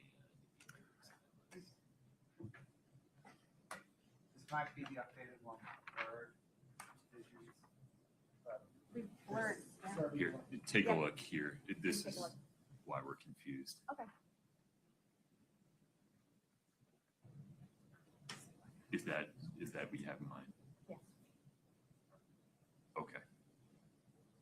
Okay. If you say so. The reference to search warrants is something else. That description. The description is on. No problem. Got it. 1-15D6, a 3D scan from Matterport, correct? Correct. Admitted. And published now? Yes, please. Okay. I believe it's up there already. My apologies. Keep going. And so, Ms. Gibson, Scott, you can go ahead and play the video or the scan, I guess. As we're walking through, if you could just describe what we're seeing. So we're passing a couple of the kids' bedrooms. I believe this is Ashton's, and then it shows into Weston's room. And as the scan turns, you could see the shared bathroom. And it'll take you into the master bedroom.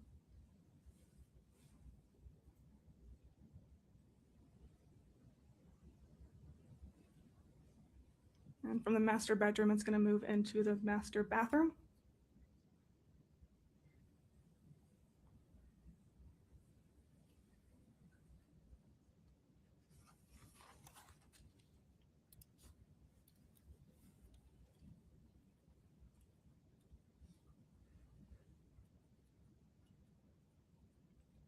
And it'll show the master closet as well.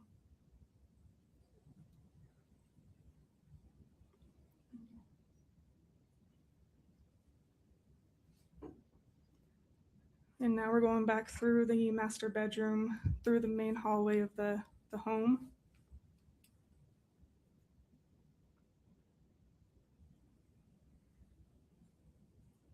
And that's our front door there to the right where you enter. Yes, to the right's the front door, and then Carter's room right in front. And then there's a set of stairs that leads to the attic.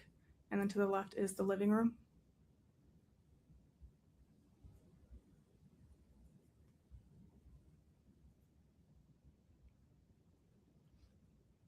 And now the living room is connected to the dining area and the kitchen.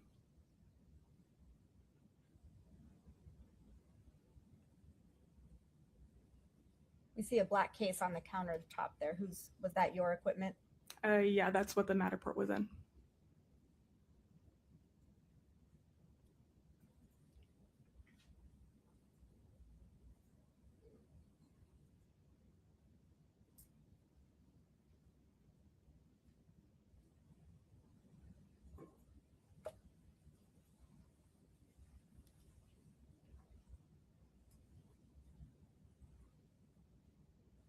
And where are we headed now? This is the mudroom hallway, connects to the kitchen, and then the laundry room and a half bathroom to the right. And then the attached garages to the left.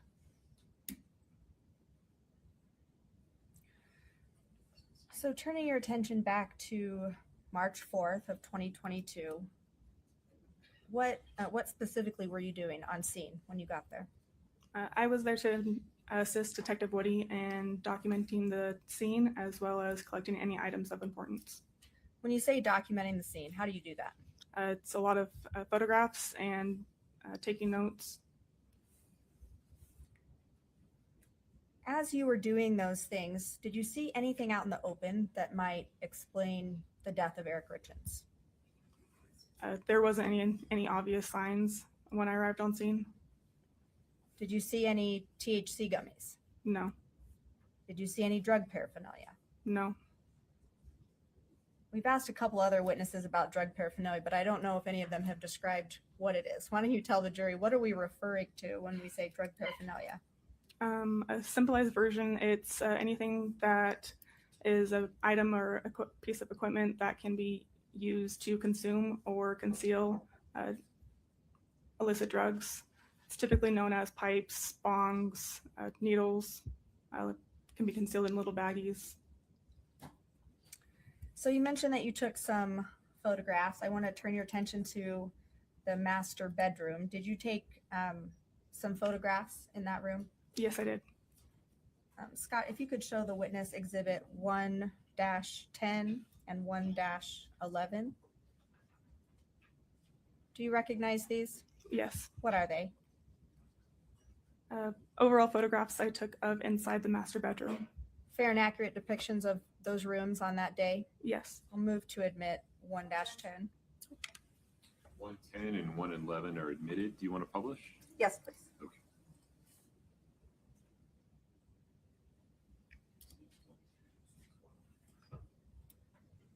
Did you also take a photograph of a nightstand in that bedroom? Yes, I did. I think we've already admitted this exhibit. So if we could put up 1-9.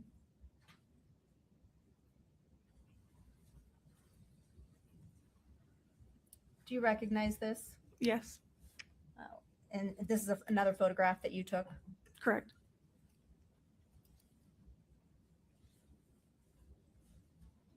Now we see a safe there. Did you later look in that safe? Yes, later on that day, yes. What was located in that safe?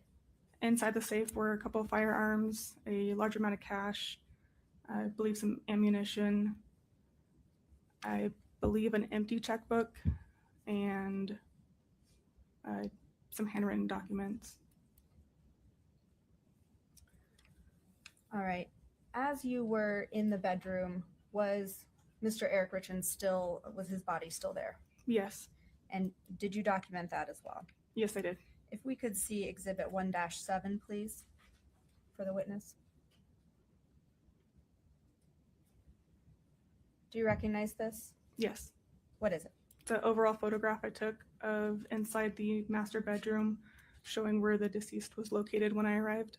Fair and accurate representation of the scene on that day? Yes. I'll move to admit 1-7 and publish, please. 1-7 is admitted. And so this is where Eric Richins was when you arrived? Correct. Did you look through the bedroom or did you look around the bedroom to see if there's anything that was significant that might have caused his death? I looked around the bedroom a little bit, yes. Did you find anything that stood out to you that may have caused the death of Eric Richins? Nothing that could have caused his death, no.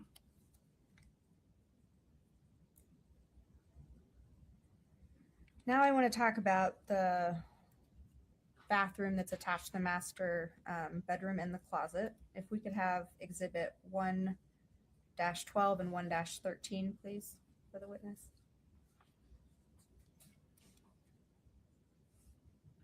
Are they up for you? Yeah. Okay. Do you recognize those? Yes. Are those photos that you took? Yes. Fair and accurate representations of the scene that day? Yes. move to admit 112 and 111 or 113. Excuse me. 1-12 and 1-13 are admitted. And,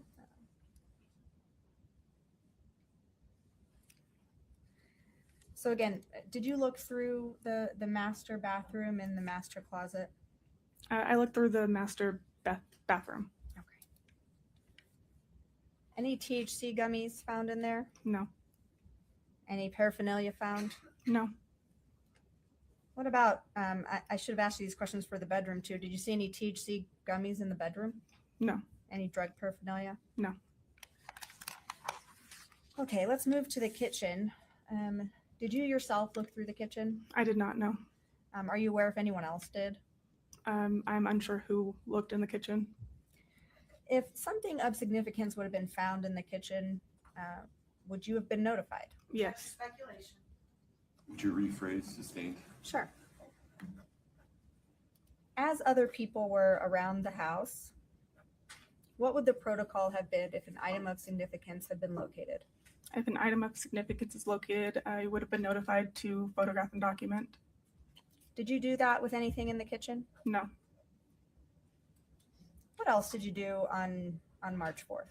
I collected a few items on scene and that were transported to the sheriff's office.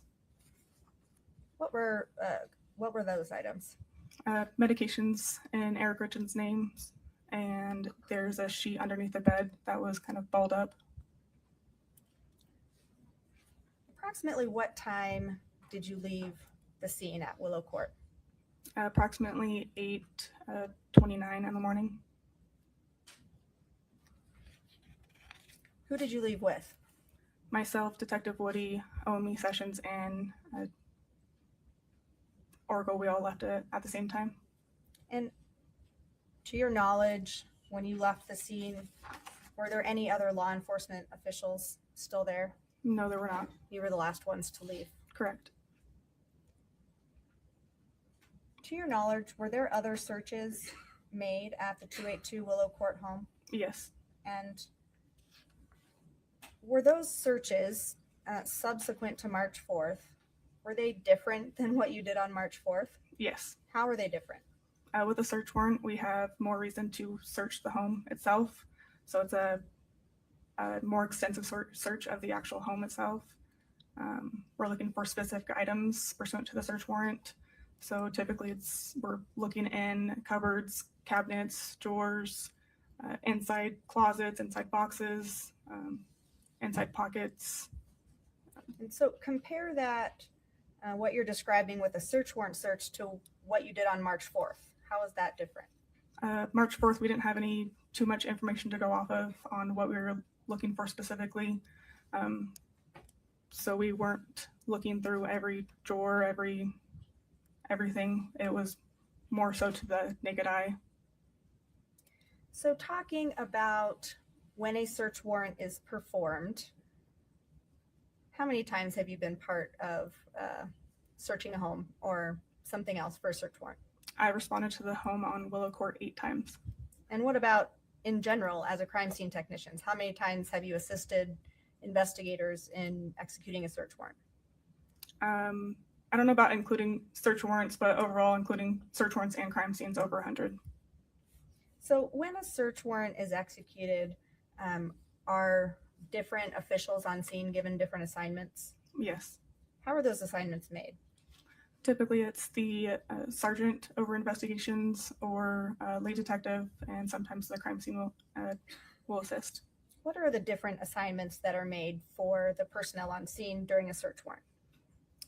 We give them names such as searcher, finder, photographer, and a scribe. And describe for the jury what each of those assignments mean, what those people would do. As they're given assignments, it's also we work hand in hand, so they kind of commingle, but for the most part, a searcher is kind of self-explanatory. You search a specific area that you're given or a room, and then the finder kind of assists the searcher in searching, but is also able to leave that area and go notify the photographer, who then comes and documents the item, where the item was located, and then the photographer then takes additional photographs of the item. They're called mid-range and close-up photos. It's just to show more directionality of where the item was located. And then the scribe is typically in a common area or more of a central location where the items can be moved to, and they document onto a property seizure form on any item that's collected, where it was collected, and by whom it was collected. Is it possible that someone on scene could have more than one assignment? Yes. Those things could overlap. One person could do multiple things. Yes. I want to turn your attention to April 13th of 2022. Were you present for a search of the Willow Court home on that date?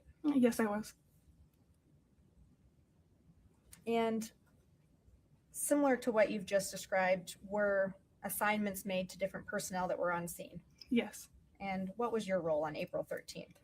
To photograph and assistance searching. And to your knowledge, what areas of that scene were to be searched on that day? The entirety of the home, including the attached garage as well as the detached garage and shop. And when you say search, describe for the jury how someone goes about searching each of those rooms.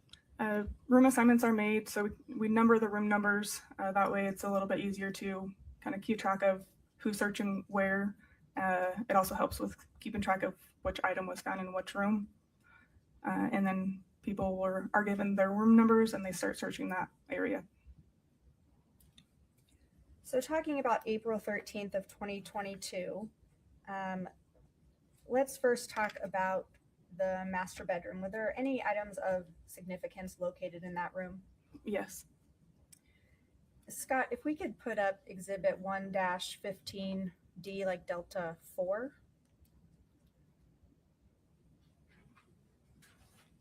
Do you recognize this? Yes. What is it?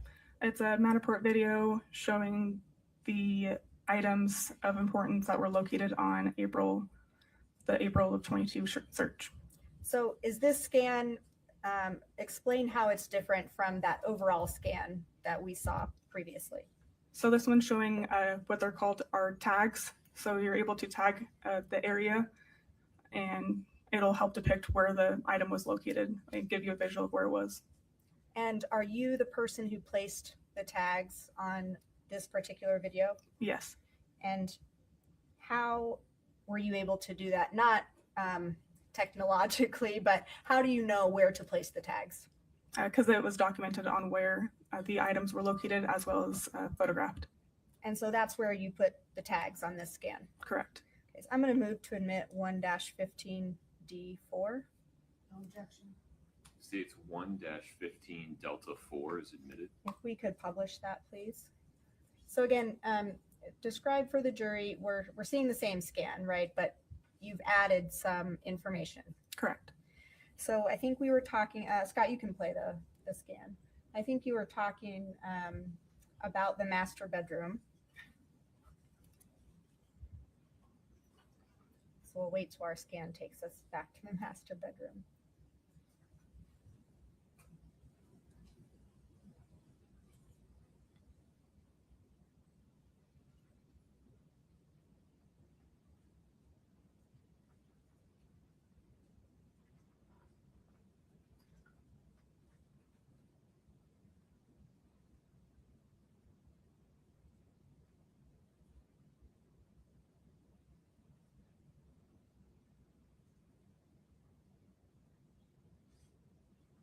And if we could pause it there, please.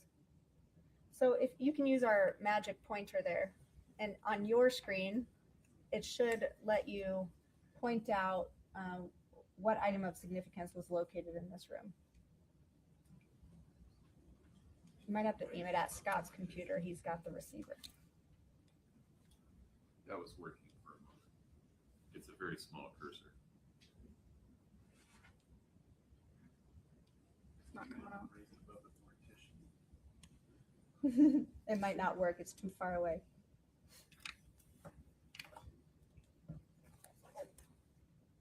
It vibrated. I don't know if that helps.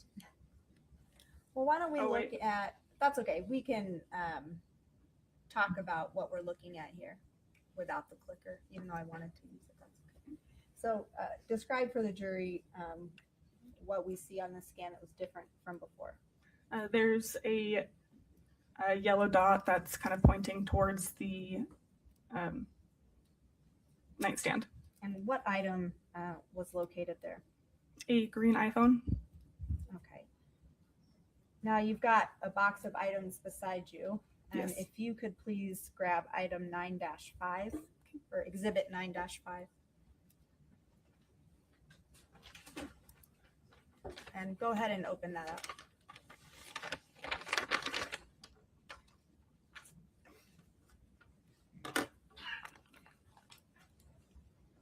Open it. Well, before you open it, why don't we do it this way? Do you know what this item is? Yes. What is it? It is the green iPhone that was collected that night. And is that item in your hands now in the same or substantially the same condition as when it was located on that day? Yes. I'm going to move to admit exhibit 9-5.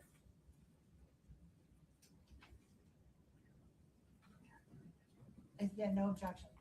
Go ahead and open it up. 9-5 is admitted.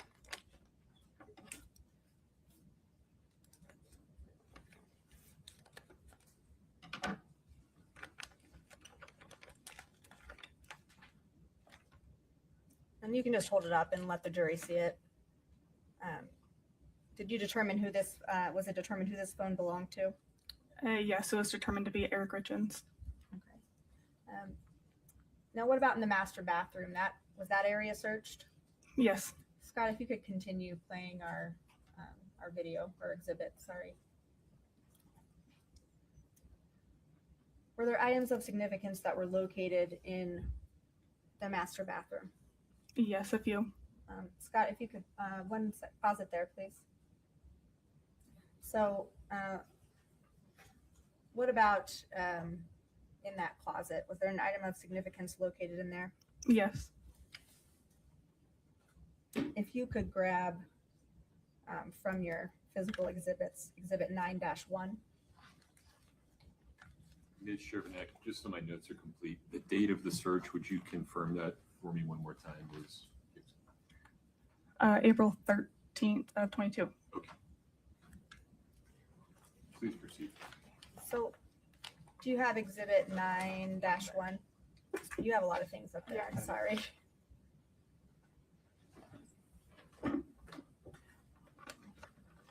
Okay. Go ahead and pull the item out of there, or take a look at it. Do you recognize what that is?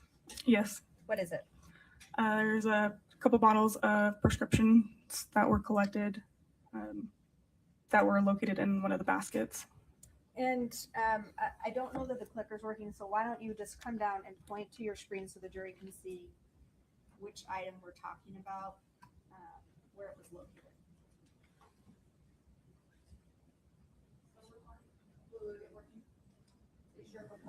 Yes.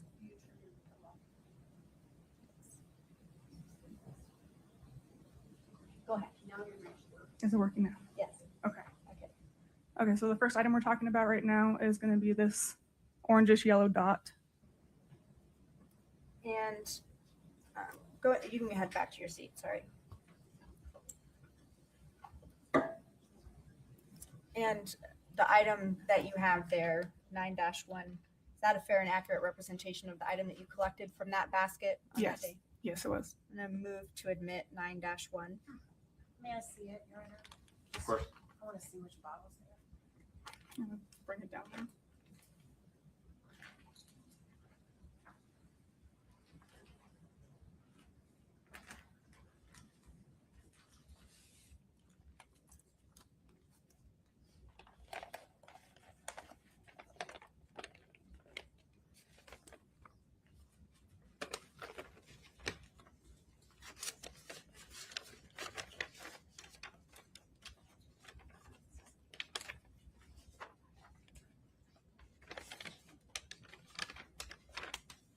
No objection. Thank you, Your Honor.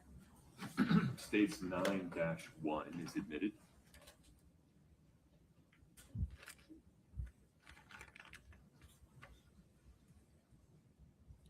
and open up that bag.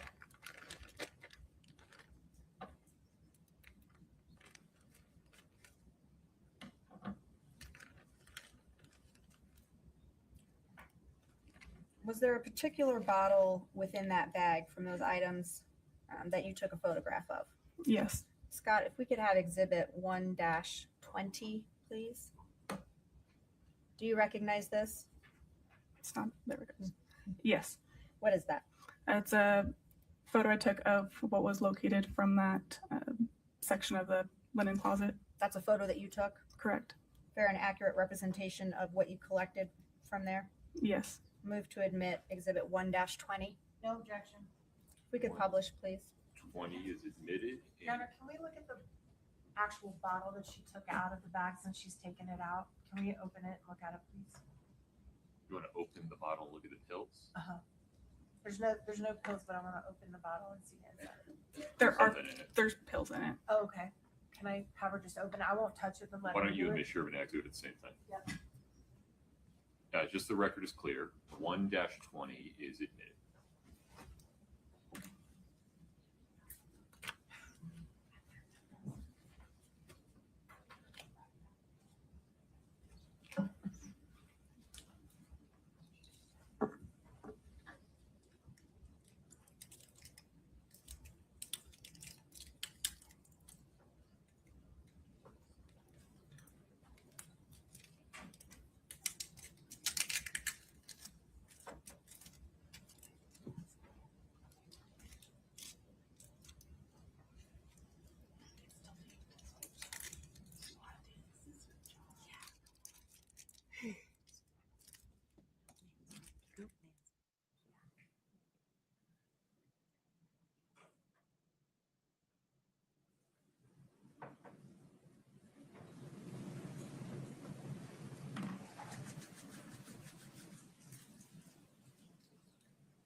It's kind of hard to see in the photograph, but is one of those prescription bottles a prescription for quetiapine?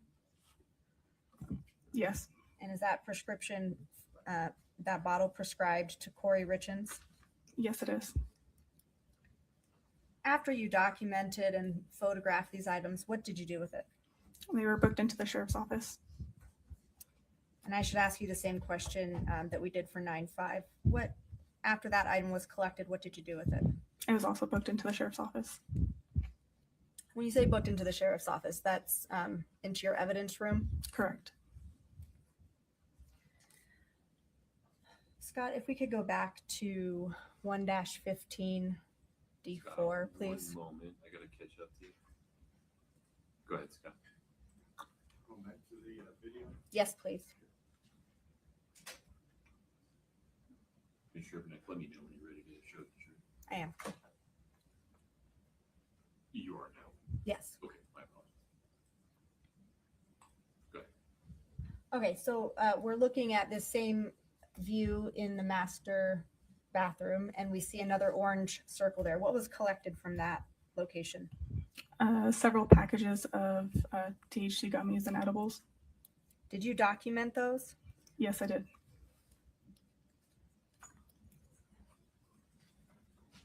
Go ahead and grab exhibit 9-11 for me.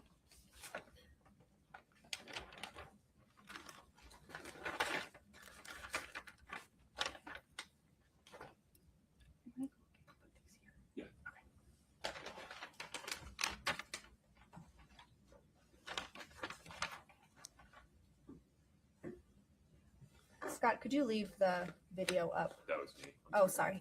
You're There on. you go. Thank you. Okay. Do you recognize this item? Yes, I do. What is it?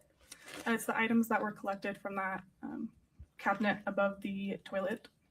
Fair and accurate representation of those items that were collected that day? Yes. Move to admit 9-11. No objection. 9-11 is admitted. Did you document where those items were collected from? Yes. Where were they collected from? They were inside the top shelf of the medicine cabinet above the toilet in the master bathroom. Inside the cupboard? Correct. Scott, if I could have exhibit 1-16, please.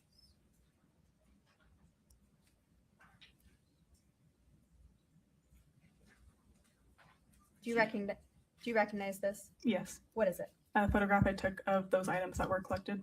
Same items we were just referring to. Correct. Fair and accurate representation of those items on that day. Yes. We'll move to admit 1-16. May I speak to Ms. Sharetek for a course. second?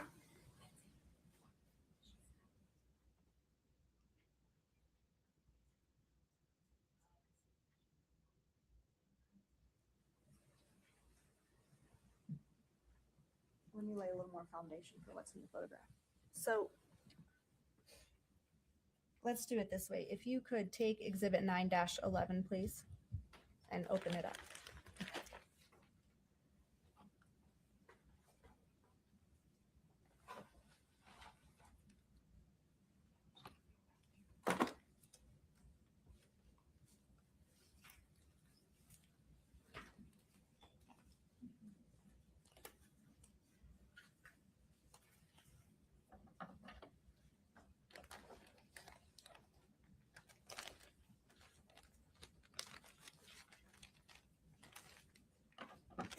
Okay, and pull the items out of there. All of them? Pull them out.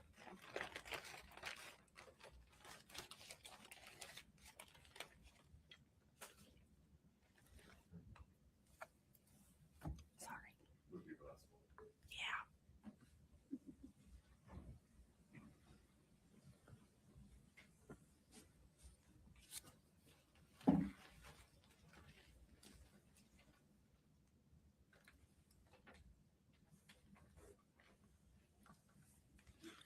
So we see multiple items in that one package. Is that correct? Yes. And if we could put the video back up on the screen.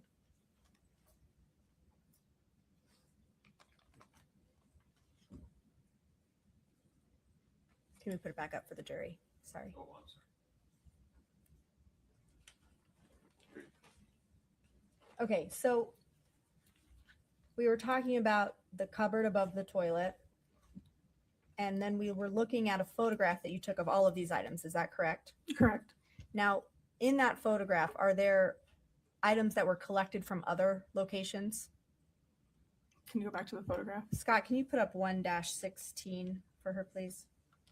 Just for her.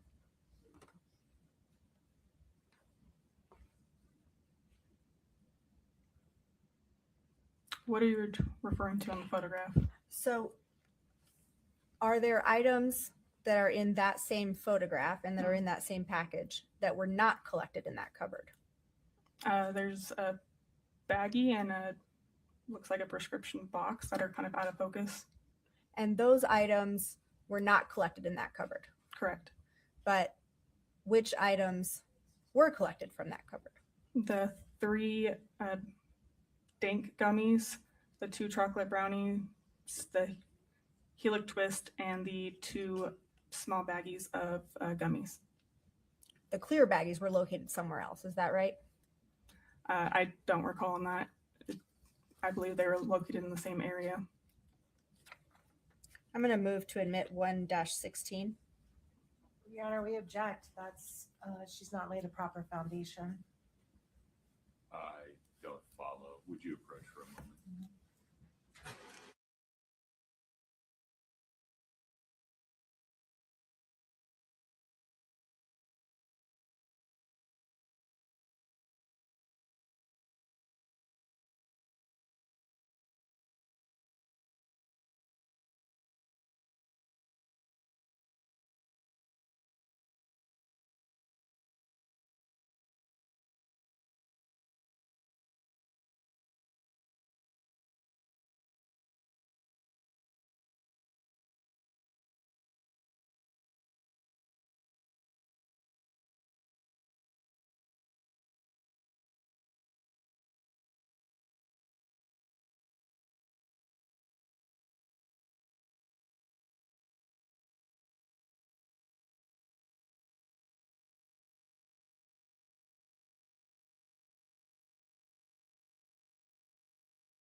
Okay, so let's see. Pause for one moment. The state's moving to admit the photograph that is State's Exhibit 1-16. Yes. No objection. Okay. 1-16 is coming in. Would you like me to publish it? Yes, please. Okay. Chelsea, do you need a moment to get organized, or do you need? She might need Are some we space. are we done with this one for now? Yes, you can Okay. put that to the side. Yeah, So just give me there's- 1 second, please. Take your time. Do we have white? Yep. I think she's asking for you have it. Like a- something like that. Yeah.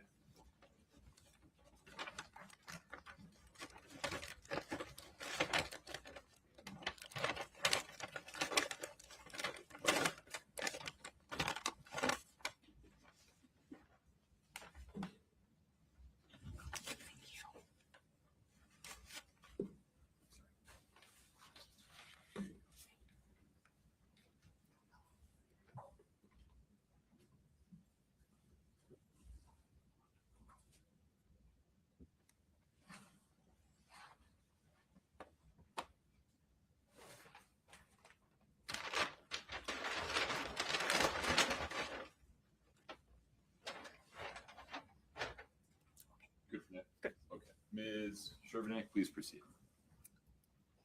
So, after these items were located, you photographed them, Correct. and what happened with them next? Were they booked into evidence?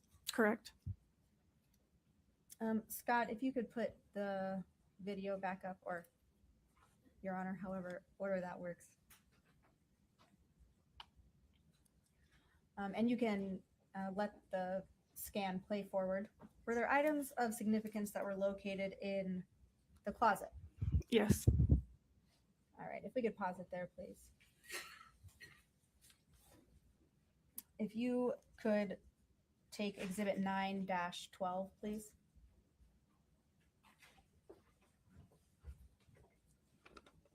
And open it up. Do you recognize this? Yes. What is it? It's a pack of gummies that were located in the master closet. In this location that you've indicated here? Yes. Okay.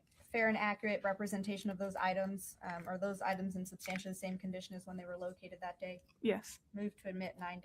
No objection. 9-12 is admitted. Go ahead and open it up. While we're doing that, Scott, if you could put 1-17 for the witness, please.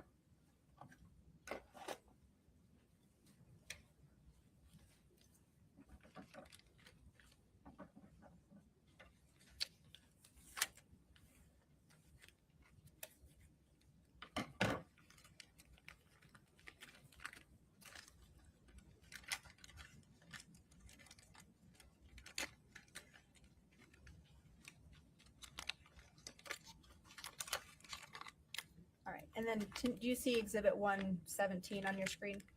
Yes. What is that? That's an overall photograph I took of the master closet showing a mid-range of the item that was collected. And that's that same item that you held up there? Correct. We could move to admit 1-17 No objection. and publish, please. 117 is admitted. And so you might have to step down for this one. It's a little hard to see what we're looking at here.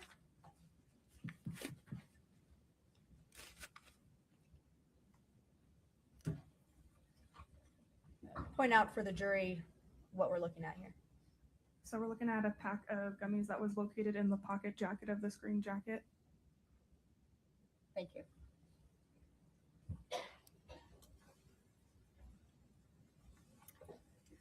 If we could have the scan exhibit, please.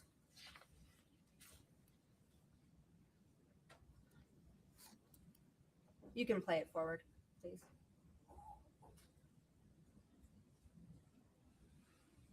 Was the kitchen also searched?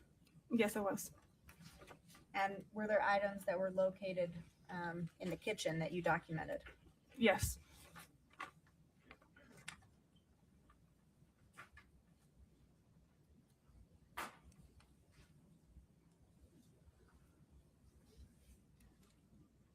And I've been asking you about items of significance. the items you're looking for, those are items that were in the search warrant, correct? Correct. Meaning that the search warrant told you what you were supposed to look for. Yes. All right. If we could go forward just a small, there we go. All right, we could pause it there. Okay, so we're, what area of the home are we looking at now? We're in the kitchen now. And we mentioned that there were items found in here. If you could grab item 9-13, please.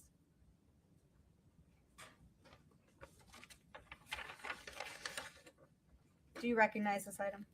Yes. What is it? It's a package of gummies that was located. And those gummies that you have there, fair and accurate representation of what was collected on that day? Yes. Move to admit 9-13. No objection. 9-13 is admitted. And looking on our scan here, we see a couple of different indicators. Where were these gummies located? It's going to be that orange dot where right above the refrigerator in that cabinet. So the higher up dot. Yes. Okay. If we could show the witness exhibit 1-18, please. Do you see it? What is that? It's a photograph I took of the item. And is that a fair and accurate representation of where the item was located that day? Yes. I'll move to admit 1-18 No objection. and publish, please. 1-18 is admitted. And then go ahead and open up exhibit 9-13.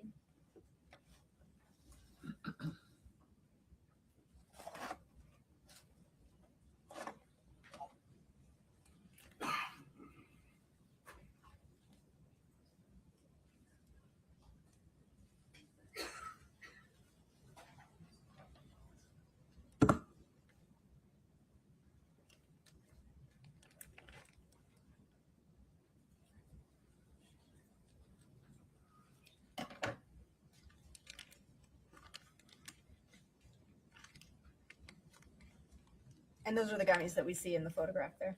Yes. After you documented these items, what did you do with them? They were collected and then brought to the sheriff's office to be booked into evidence. Scott, if we could have the scan view again, please.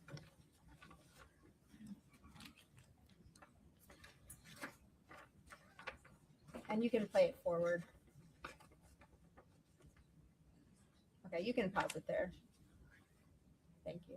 So we see a few other indicators of items that were located there. Was there an item that was collected from the kitchen counter? Yes. If you could grab exhibit 9-10, please.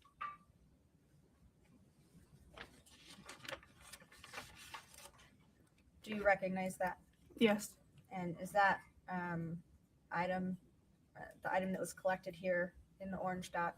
Correct. We indicated with the red arrow? Yes. Same or similar condition as when it was collected that day? Yes. Move to admit exhibit 9-10. I'm sorry, I didn't hear her say what it was. Oh, I'm sorry. You're right. What is that? It's a set of tweezers and a small piece of plastic. Ms. Nestor, 9-10? No objection. 9-10 is admitted. Where, so describe for the jury what, you can open it up and just let the jury see it. They can see through the bag, I think. What is this item? It's a pair of tweezers that was located inside of a jacket pocket that was laying on the kitchen counter. And so the jacket was on the counter, tweezers were where? Inside of a pocket. The pocket of the jacket. Correct.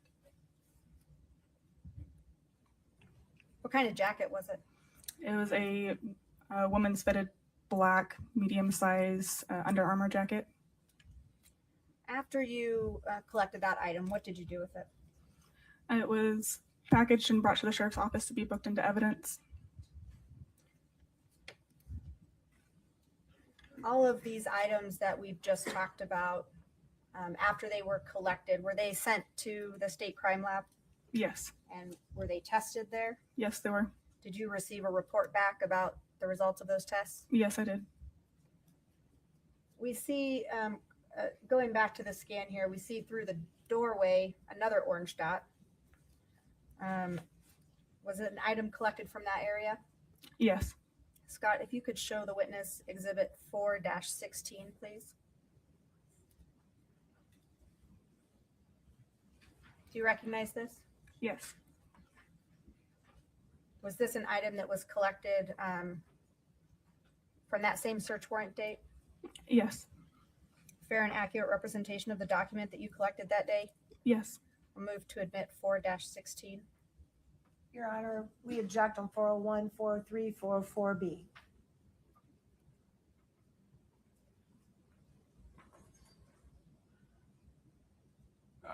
Counsel, please approach.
So we're going to pause on admitting or publishing 416, but you may have some more questions about it.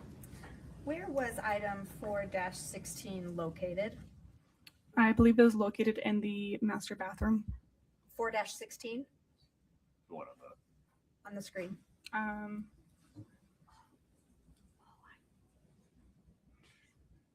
If you don't recall, that's okay. I don't recall this one. Okay, no problem. Well, let's put up the scan that we were looking at of the home. one moment. Do you see the orange dot kind of through the doorway from the kitchen? Yes. Do you know if there was a black backpack located where that orange dot is? Yes. Do you know if this document was located in that black backpack? Yes. What else? Did you look in that backpack? I believe I just helped document what was inside. What was inside? Several documents, as well as prescription medication and Kouri Richins' name.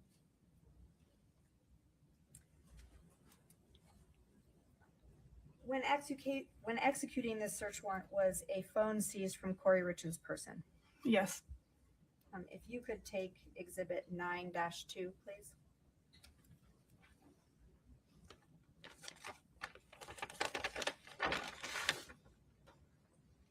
Do you recognize this? Yes. What is it? It's the phone that was taken off of Kouri Richins that day that was booked into evidence. Same or similar condition as when it was located that day or seized that day? Yes. Move to admit exhibit 9-2. Your Honor, at this time, we renew our motion to suppress that was made earlier about the phone. We renew it at this time. Okay. Your motion is denied for the same reasons previously stated by the court. 9-2 is it? After item 9-2 was seized and collected, what did you do with it? It was booked into the Summit County Sheriff's Office. So we just talked about a lot of items that were collected. Remind the jury, what date were those items collected? On April 13th of 2022. So, and you were on scene when Eric died and some time had passed, is that correct? Yes. Was the house at 282 Willow Court searched on May 8th of 2023? Yes, it was. Were you present for that search? Yes. Again, was that search of the home pursuant to a search warrant? Yes. Scott, if we could show the witness exhibit 1-15 D3, D like Delta.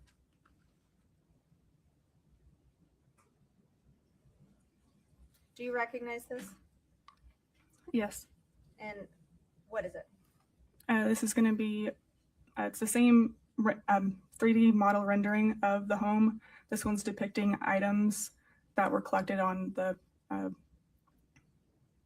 2023 warrant. Is that on May 8th? Yes. And again, the same scan that we've been seeing, but now you've added tags for items that were collected on a different day. Correct. All right. Similar to the April 13th, 2022 search warrant, were assignments made for this search warrant? Yes. Personnel. And what was your role? To photograph, assist in a search, and also assist in doing the Matterport. What areas of the scene were searched on this day? Every room of the main home, as well as the attached garage and the detached garage and shop. What specific items were you looking for pursuant to that search warrant? We were looking for several different items relating to, I believe, electronics, as well as documents, and don't recall what else, to be honest. That's okay. So we talked about Exhibit 1-15D3. That's something that you helped create. That's the scan. Yes. I'm going to move to admit Exhibit 1-15D3. Okay, 1-15D is in dog 3. Okay, Right. and just to clarify, I'm sorry, I don't know if maybe speak with Ms. Sharon. So this is just adding on the tags from the 8th. It's not, I mean, iterative, it is iterative, but it's not in addition to, they're just the tags from that day. Perfect. No objection. 1-15D3 is admitted. Would you like us to publish? Yes, please.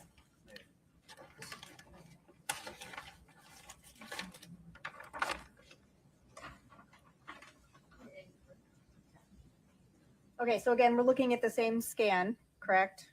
Yes. And you have included tags for a different date that the house was searched. Yes. Scott, you can play the scan, please. And you mentioned that the whole house was searched again. Yes. And that included the bedroom. Yes. You were looking for electronics as well as documents. Does that sound right? Yes. That's what, just reminding you what you said before. Were there items pursuant to that search warrant that were located in the master bedroom? Yes. I'll wait till our video catches up before I ask you about this. All right, you can pause it there, Scott. So we see 2 green dots on this screen.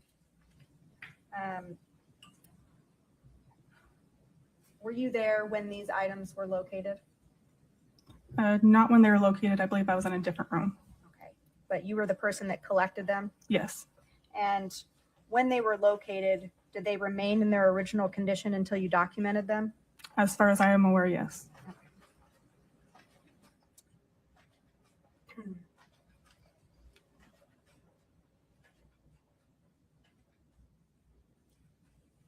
Take item 9-15 and go ahead and open it up. What is that? It's an orange notebook. And is that one of the items that was collected in May 8th of 2023? Yes. And is where that item was located depicted on your screen? Yes, it is. Where was this item located? It's going to be that bottom green dot that's showing in the top drawer of the nightstand. We're going to come back to this item. I'm not going to admit it quite yet. So we see another green dot. Do you know what was located, where that is indicated? Yes, it's a blue iPhone that was located inside the top drawer. If you could grab Exhibit 9-4, please.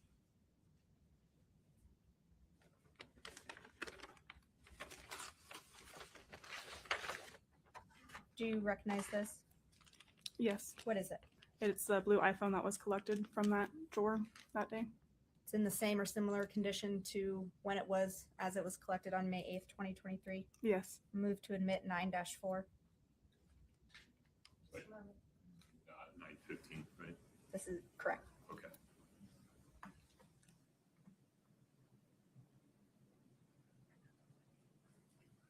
No objection, Your Honor. 9-4, the blue iPhone is admitted. And Scott, if you could show the witness exhibit 10-21. Do you recognize this? Yes, What is it? it's a photograph I took of where the cell phone was located. Fair and accurate representation of where it was located that day. Yes. Move to admit 10-21 No objection. and publish. 10-21 is admitted. Publish, please. So we see, zoom back out for us. So we see a phone sitting on top of the dresser. Is that the phone that was collected? That's a tablet. Okay, and so where, we'll have Scott zoom in, where is the phone that you collected, that you just showed us? To the right of the, I believe, is a pair of sweatpants. Okay, so it's kind of inside the drawer, leaning up against the front of the drawer. Is that accurate? Yes. You mentioned that the detached office was also searched on that day. Yes. Scott, if we could have exhibit 1-15D7, D like Delta.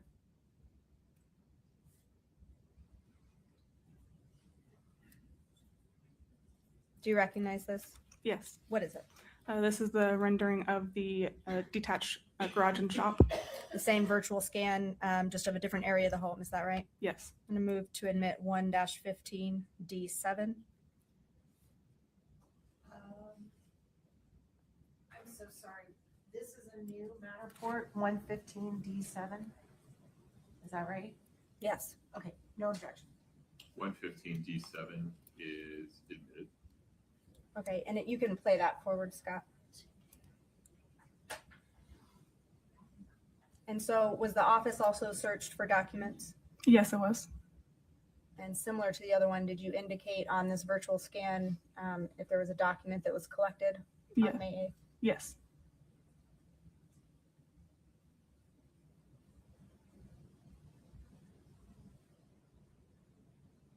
Oh, I don't see the tag on this one. It's on there. Oh, where is it? Give it a second. I missed it. There you go. it is. If we could pause the scan, please. I missed it the first time around. Was there a document collected from that location? Yes. If you could take exhibit 9-16 from your stack there.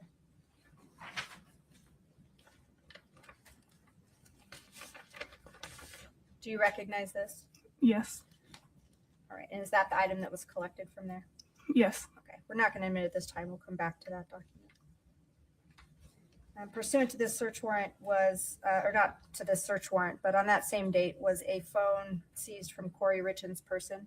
Yes. If you could take exhibit 9-3, please.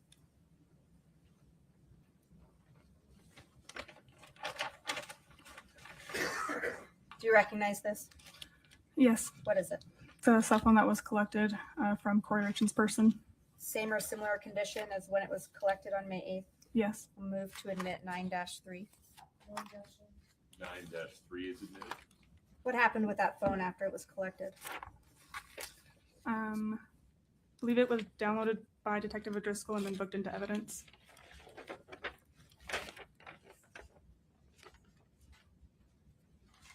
Was there a search made of the 282 Willow Court home on November 7th of 2024? Yes. Scott, if we could have exhibit 1-15D5.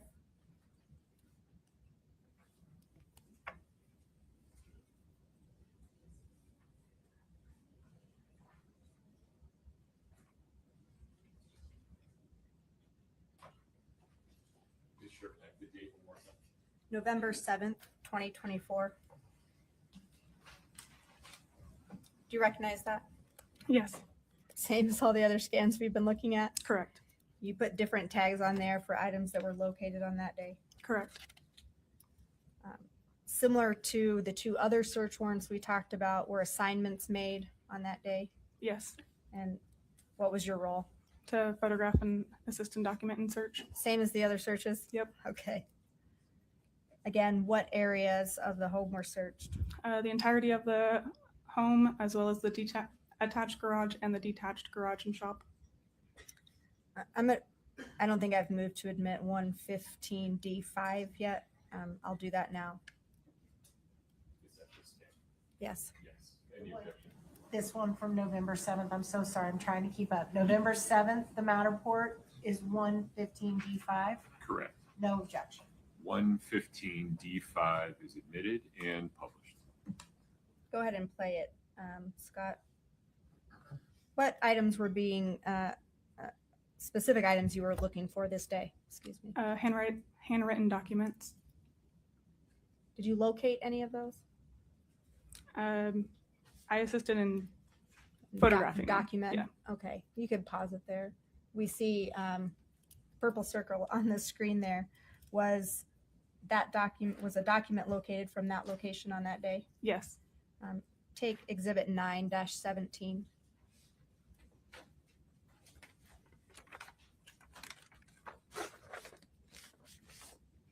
Do you recognize this? Yes. And is that the item? What is it? It's a handwritten document of what appears to be a timeline. It was located inside that the kitchen cabinet. Fair and accurate representation of the document that was collected on that day? Yes. Okay, we'll come back to that one.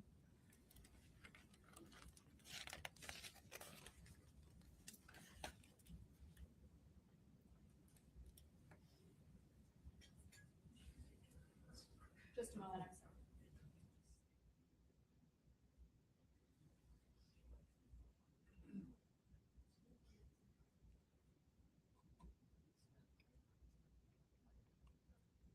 I'm looking for exhibit 8-49.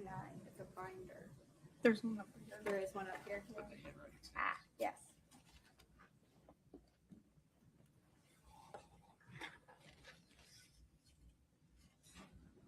You need to look at some handwriting items. Okay. I'm showing you in States Exhibit 8-49, tab 15. Do you recognize that? Yes. Is this an item that was collected from the Richins home? Yes, it was. Was that collected during that November 7th, 2024 search warrant? Yes. Did you collect this item Yes, I did. and book it into evidence? Yes. You took photographs of it? Correct. If you could turn to tab 16, please. The tab we were just on was K15. K15? Yes. Okay. Do you recognize this? Yes. What is it? It's coupons with handwriting on This- them, like this Christmas was- coupons. I'm sorry, I should let you finish. You're fine. Finish what you were saying before I ask my question. It appears to be like Christmas coupons that are handwritten. Another item that was collected from the Willow Court home. Yes. Did you take photographs of this item? I took photographs. Yes. And did you book it into evidence? I did not. I believe evidence tech matter booked that one in. Okay, but it was booked into the evidence room. Yes. I want to talk about a few other items that were collected. Did you collect other electronics in particular? For not collect, but I'm sorry, I should use more precise words. Did you book into evidence other electronics for this case? Yes. If you could grab exhibit 9-6, please.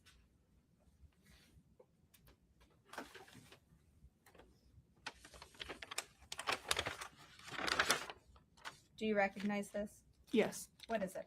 There are 2 cell phones that were collected from Robert Grossman. And they were booked into evidence? Yes. Those items in the same or similar condition as when they were booked into evidence? Yes. Move to admit 9-6. Just a minute on that one. You can open it up and let the jury see it.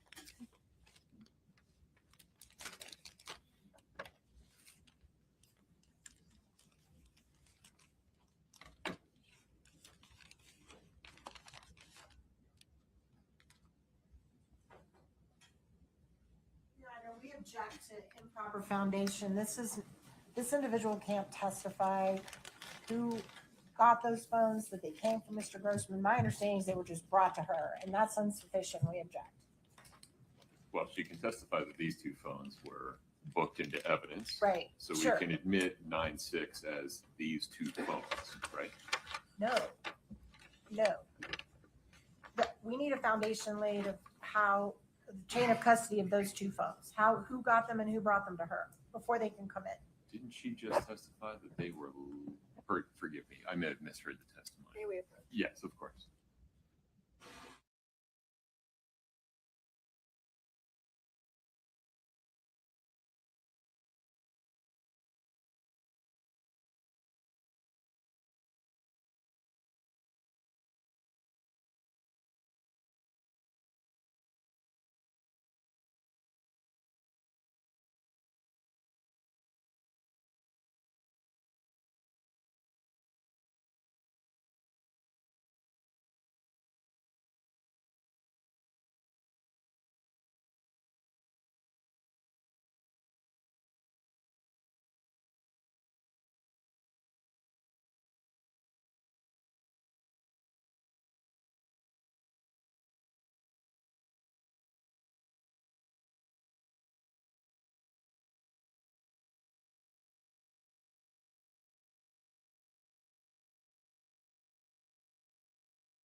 Exhibit 9-6, two cell phones, identified, not yet admitted.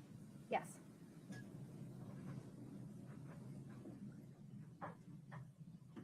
If you could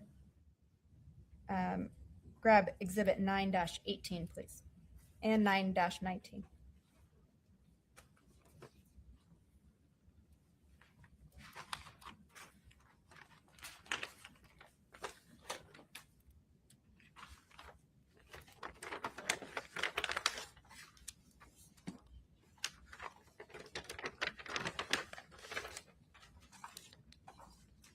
Okay, let's start with 9-18. Do you recognize this item? Yes. What is it?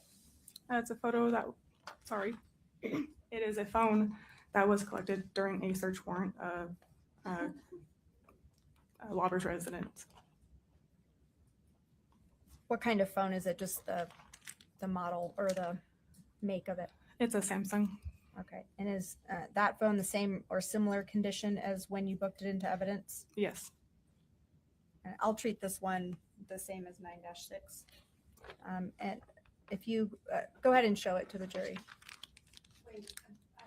Oh, I'm sorry. I haven't entered it yet. I'm sorry. If you could take exhibit 9-19, please.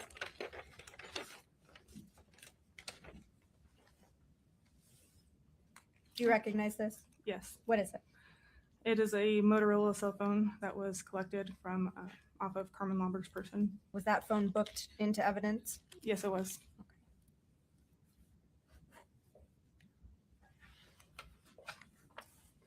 After, I'm going to move away from these specific phones and just talk about some things that the sheriff's office does with cell phones once they're collected.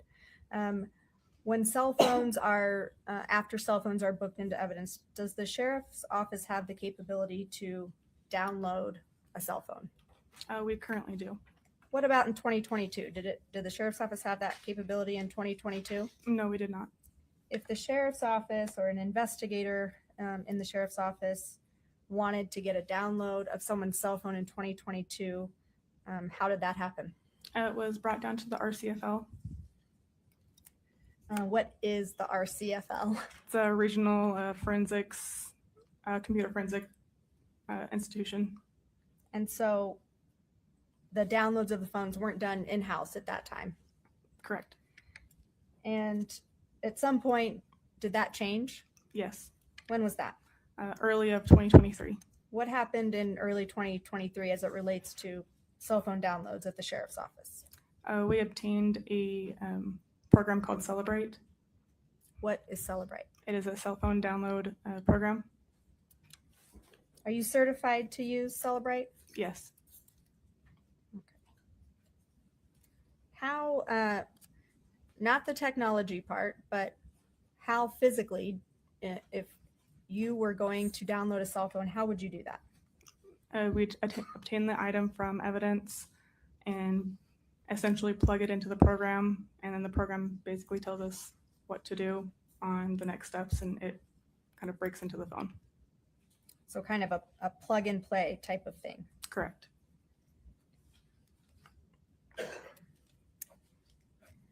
And you're certified to use Celebrite? Yes. Did you perform cell phone downloads in this case? Yes. Which cell phone did you download in this case? I downloaded a few. Okay. Do you remember which ones? I believe Hayden Jeff's. Well, don't say the name. Sorry. That's okay. I think the majority of them were iPhones. Okay, that's fine. When a phone is downloaded using Celebrite, do you get a report after it's downloaded? Yeah, it gives us the data, like the raw data. Okay, from the phone. Correct. So turning away from cell phones now, I want to talk a little bit more about the Matterport scan. Did you use that, or first, let me ask this way, does that software have the capability to do measurements? I think you mentioned that. Yes. Did you use the Matterport scan in this case to measure some certain distances? Yes. How is that done? I select basically the X, Y, and Z coordinates on the scan itself and pretty much pick two separate points, and it will give you an accurate measurement within 1% error rate. How do you know it's within 1% error rate? It's according to their company. Okay. And so you measured some areas of the home in this case. Yes. And did you verify those measurements after Matterport gave you the distances? Yes, we also physically measured them on scene. Okay. And so did you measure the area from the master bedroom to the kitchen? Yes. Was that distance 55 feet 2 inches? Yes. Does that sound right? Yes. Okay. Did you measure the distance from the master bedroom to the front door? Yes. Was that distance 36 feet, a little over 36 feet? Yes. And you verified through that process you just described that those were accurate distances? Correct. Okay. Give me just a moment.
Just a couple more questions.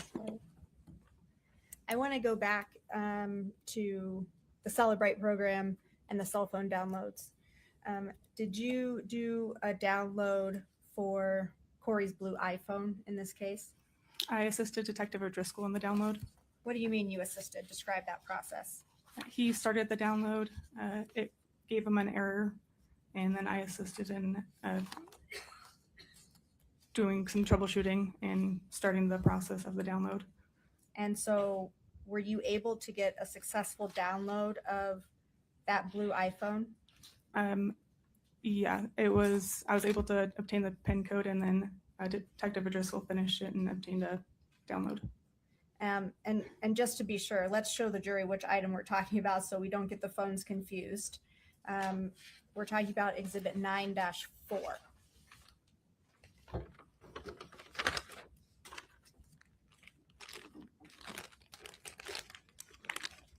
a blue iPhone. And this was the phone that we, where was this item collected from? Inside the top drawer of the dresser in the master bedroom. It was leaning up against the drawer. And this was collected on May 8th, 2023? Yes. Okay. Those are all my questions for you. Thank you. You sure that's necessary? Would you approach for a moment?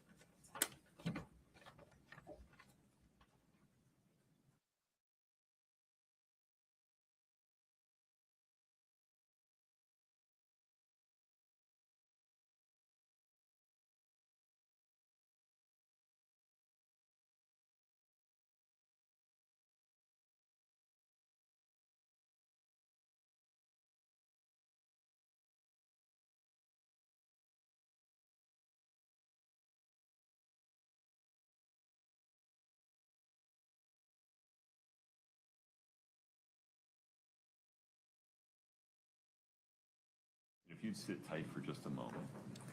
Ladies and gentlemen, we're going to stop the presentation of evidence for today at this point. We'll pick up cross-examination of Ms. Gibson tomorrow morning. I'm required to give you these instructions at the end of every day, and frankly, I should be doing it at the end of every or before every break, so please just humor me. Do not talk about this case with anyone. Do not let anyone else talk about it to you. This is off limits.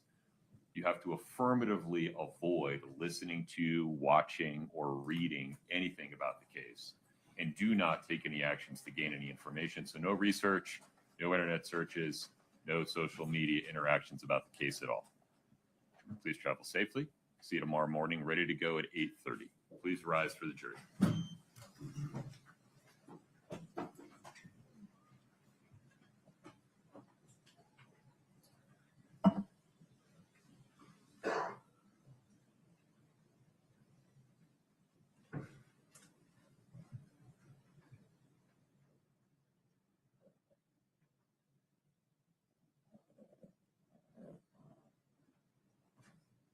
Please have a seat.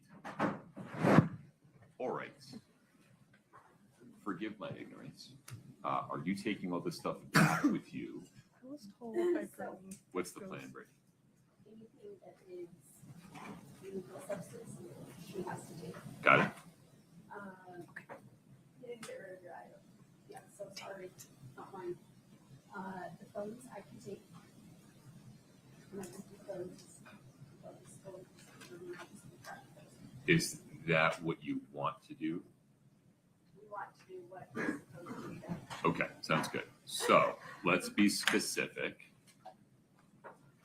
We'll do this by number. Let's just do this on the record. Chelsea, if you would separate for us 9-5. That's the green iPhone. 9-2.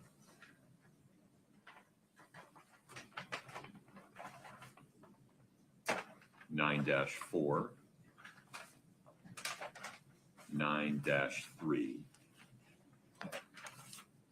Those are the 4 phones that have been admitted so far. So Brittany will take control of those as evidence clerk. The remaining items that were admitted are, or appear to be, medications and other substances that, as I understand it, the court's not taking custody of. Other than the tweezers. Ah, yes. Which one was that? 9-10, I believe. 9-10. Which date was that? April 13th. Okay.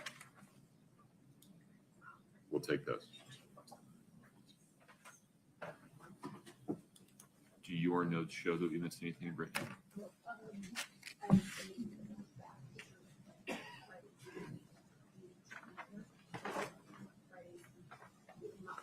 Got it.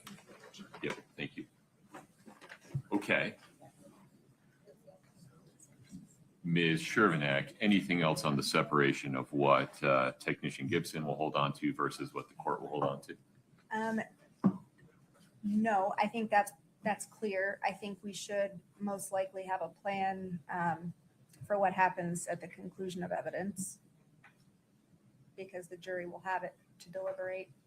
Well, they're not going to get, we can talk about that. Yeah, There I are just rules wanna- that I just control what wanna they have put it out access there. to and how, and that's all in the Code of Judicial Administration. But I think for now, Ms. Gibson would take custody of what she's told Right. to take custody of. Ms. Nestor, anything else on this topic tonight? Okay, Do I need to bring back all of this? yes. Okay. And also remember, you are proverbially still on the stand, so do not confer with anybody about your testimony. Got We'll swear you back in tomorrow morning. Understood. Okay. You are free to pack up and go. Can I get Brittany to sign? Of chain of custody course. Stuff? Yep. It'll make me feel better. No, yeah, of course. Ms. Shermanek, Mr. Bloodworth, anything else on the record this afternoon? Not from the state, Your Honor. Ms. Nestor, Ms. Lewis? Just that we would ask it, and I have asked this, but a nice reminder that Mr. Bloodworth send us a list of witnesses that they intend to call for the next 2 days. There you go. You passed. I can, and I also just did that to Mr. Ramos. Okay. Orally, I can put it in writing. Yes, please, if you could email it to us. Sure. Okay. Mr. Ramos, anything else today? So good. All right, folks, I appreciate your patience. We'll be in recess until, let's plan on 8:15 for council tomorrow morning. Thank you. Court's in recess. Thank you.